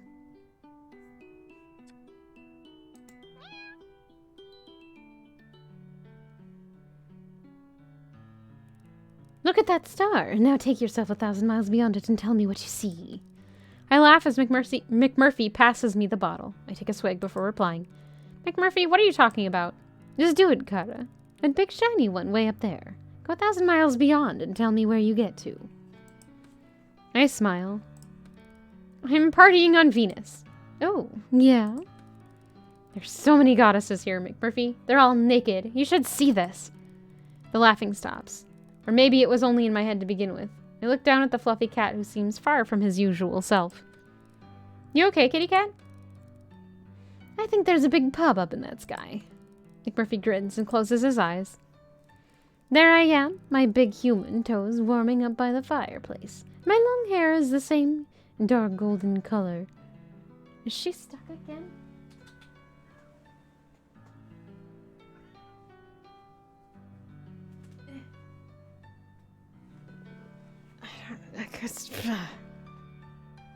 Come on. You nerd cat. Tiger Queen, yep.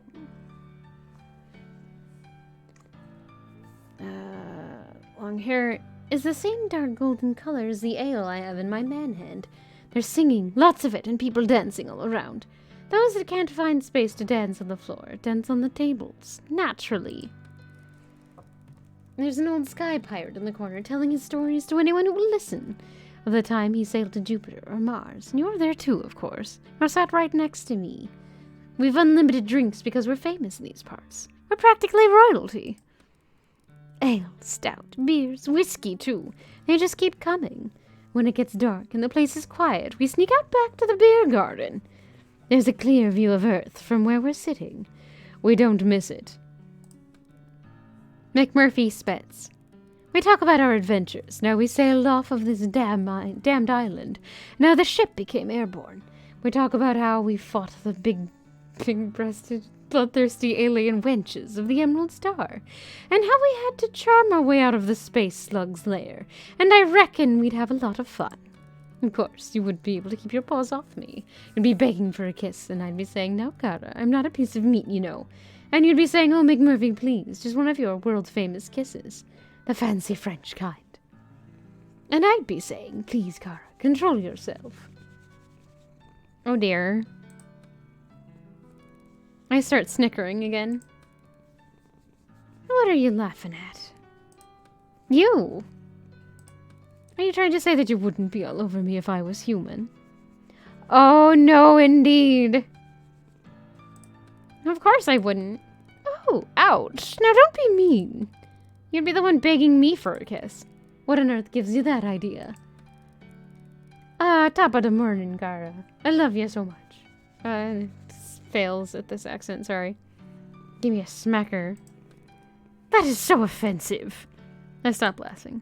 I went a little too far there, I'm sorry.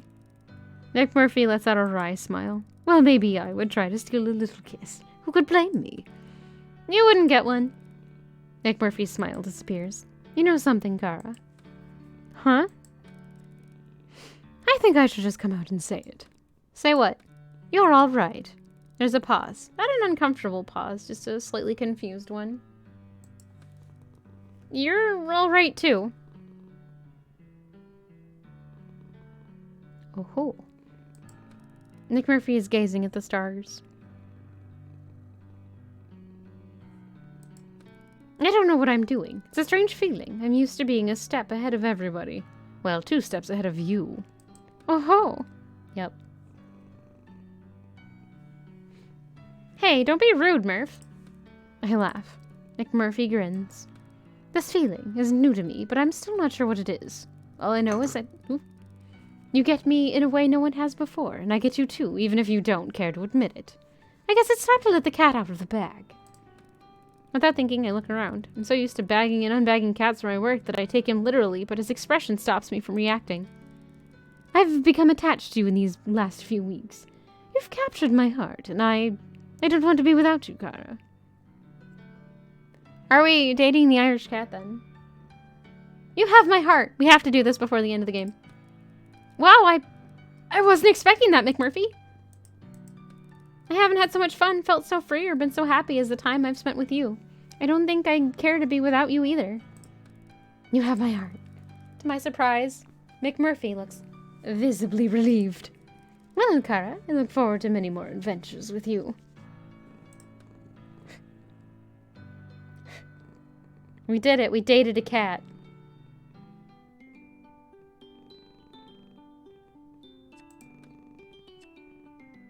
Yes, I'm ready.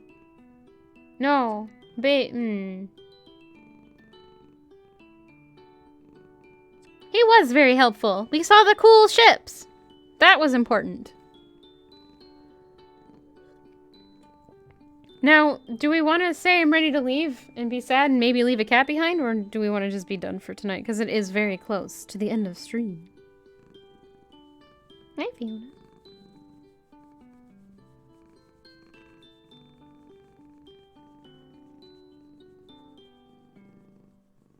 Fiona. It is over 5 hours. So it's fine. What? What do you mean? What do you mean? Fiona, stop!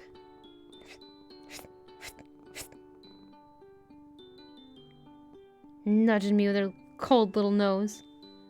Why would the game make you date a cat and then abandon them on the island? Good question. Alright. Yeah, I'm ready. Let's see what happens.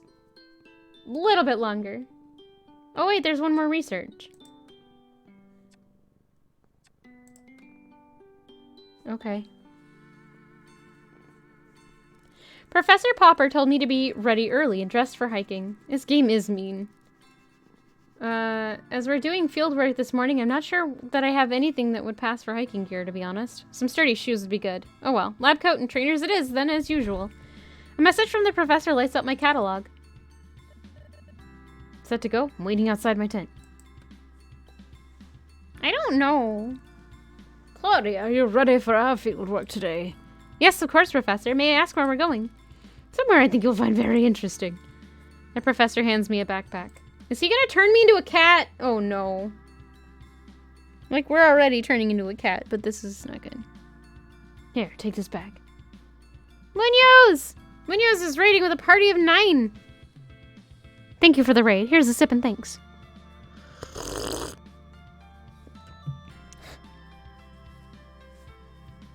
Yes. Cat dating. Welcome, raiders. Munoz, what were you doing today? Hello, JJ. No, this is not the Cat Cafe game. I didn't actually end up playing that one because I did kind of woo Colonel Sanders. It's very full but surprisingly light. Popper has set off at a brisk pace, calling back to me over his shoulder. Yeah, this is the Cat Island game, not the Cat Cafe game.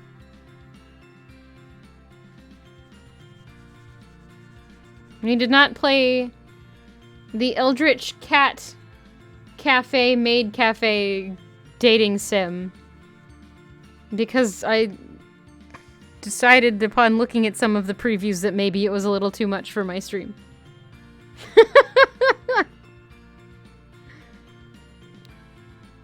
This way.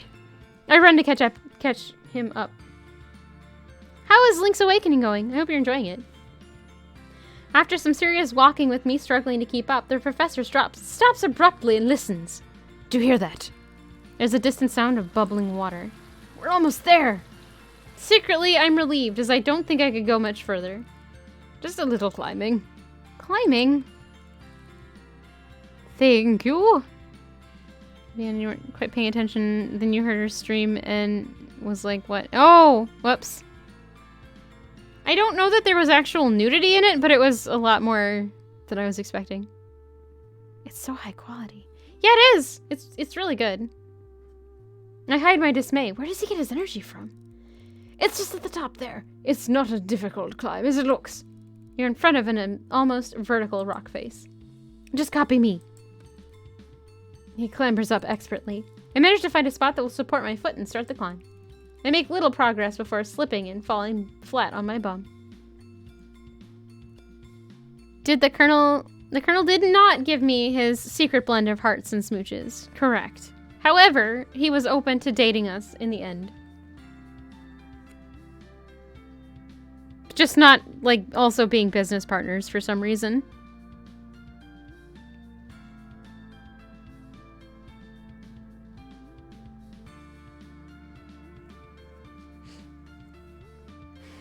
Sweet, indeed. I make little progress before slipping and falling flat on my bum. I try again. This time I take it slow. Again, I fall. What happened to the benefits of catification the others keep going on about? Exactly, Munoz. The professor notices I'm having trouble and holds a hand out for me. I manage to climb up just enough to take hold of him. He lifts me the rest of the way. His strength is impressive. Curious, even. Not a fan of climbing, eh? Can't say I've done much of it, Professor. Come along, then. I can get you there. He pretty much pulls me up all the way to the top, then leads me to the entrance of a small cave. That Pooch! Hello! The sound of running water is very loud now. It's true. I couldn't cut the Eye of Newt. I instantly see why. A natural spring has cut its way through the rock and created a beautiful cascade of sparkling clear water. It looks delicious. I kneel down without thinking and begin to drink it. It tastes amazing. As I come up for breath, I see the professor looking at me with suspicion. You should know better. It's never wise under any circumstances to ingest something that is unproven, but here, on this island, it would be prudent to exercise more caution than usual.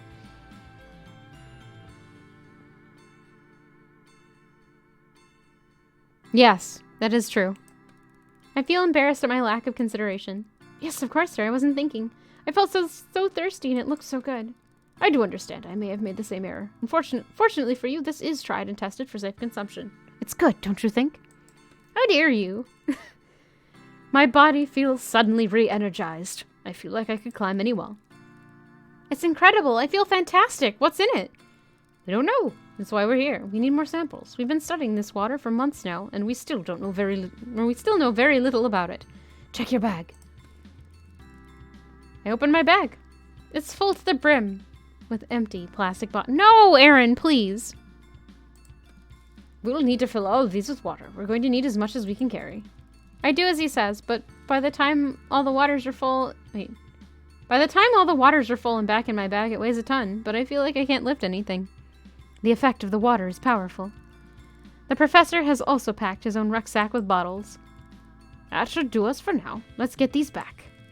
As we make our way down the rock face and back to camp, I have no problem keeping up with the professor.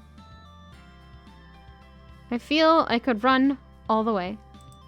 However, as we get closer to home, I start to feel the effects wear off. My bag becomes unbearably heavy. Fiona, what are you doing? She's stuck. Okay. Thank you, Synthpop. Final limp into camp is torture. I need to rest. Okay, and this is where we're going to end when I can be done. I've come to the forest to gather my thoughts. This morning, I noticed another change in my appearance. Uh-oh, we're gonna turn into a cat now. This morning, I noticed another change in my appearance. Up until now, it's been easier to cover up my transition. I just had to keep on top of removing the excess body hair. You've got to go, but you'll be there. Shh. Nice, thank you. See you in a bit. Later.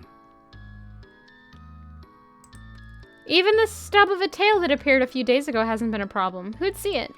The new development is definitely a turning point. How am I going to explain the fact that my pupils have turned into vertical slits? I can't risk anyone seeing me like this. I'm going to go hide out for a while and see what happens. It's a beautiful night, and McMurphy and I are laying on the sand by the old shipwrecks, relaxed in the way that only cats can be. When I remember back to all the anxiety and stress I used to live with, the endless hours fretting over the antidote researches makes my fur stand up. That our lives depended on it. It was my love for McMurphy that finally got me to see sense. Why was I so desperate to make him the same as me? Hadn't I fallen for him the way he was? So I decided to turn it on its head and become like him. I lose track after 30. We're laying out under the stars, and I can't help smiling to myself when I remember how cold I used to be. To think it was at night. Or, how cold I used to think it was at night. There we go. Mac used to rib me for my whining. Now here I am, as snug as can be, counting the stars with the cat I love more than anything else in the world. You see, the trouble is, Kara, you're still thinking like a scientist. What do you mean? When you count the stars, you begin at 1 and assume you're going to keep chanting numbers until you've quantified the whole entire galaxy. He laughs until his eyes twinkle with moisture. Oh yeah, go on then, Murphy the Wise, and enlighten me on a better way of counting. If you ask me how many stars there are, I take an overall squint at the sky. Judge how cloudy or clear it is and decide if there's enough light to hunt. Not too much is the right amount for that, by the way, or too little light for a snooze. Best when it's bright, or just enough to steal a kiss from your sweetheart. And judging by the sky tonight, he nuzzles into my fur and I'm the happiest cat in the universe.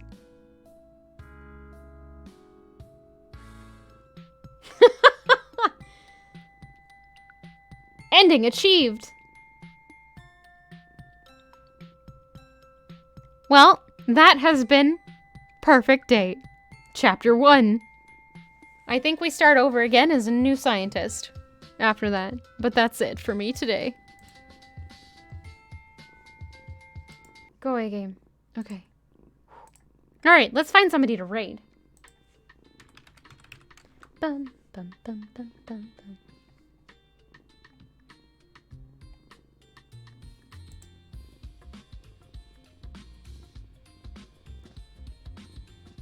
Dun, dun, dun, dun. Let's see. We have Wind Waker or Breath of Fire 3. The Hobbit's gonna be at 8. In an hour, roughly. Little less than an hour.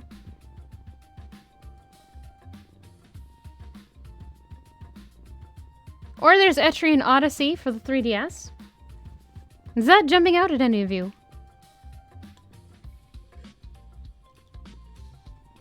Fiona, stop. Ugh.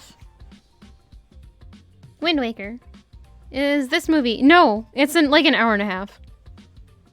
Wind Waker it is. Dun, dun, dun, dun. Oh! It's not just Wind Waker. It looks like it's also Wind Waker Randomizer. That sounds exciting. Okay.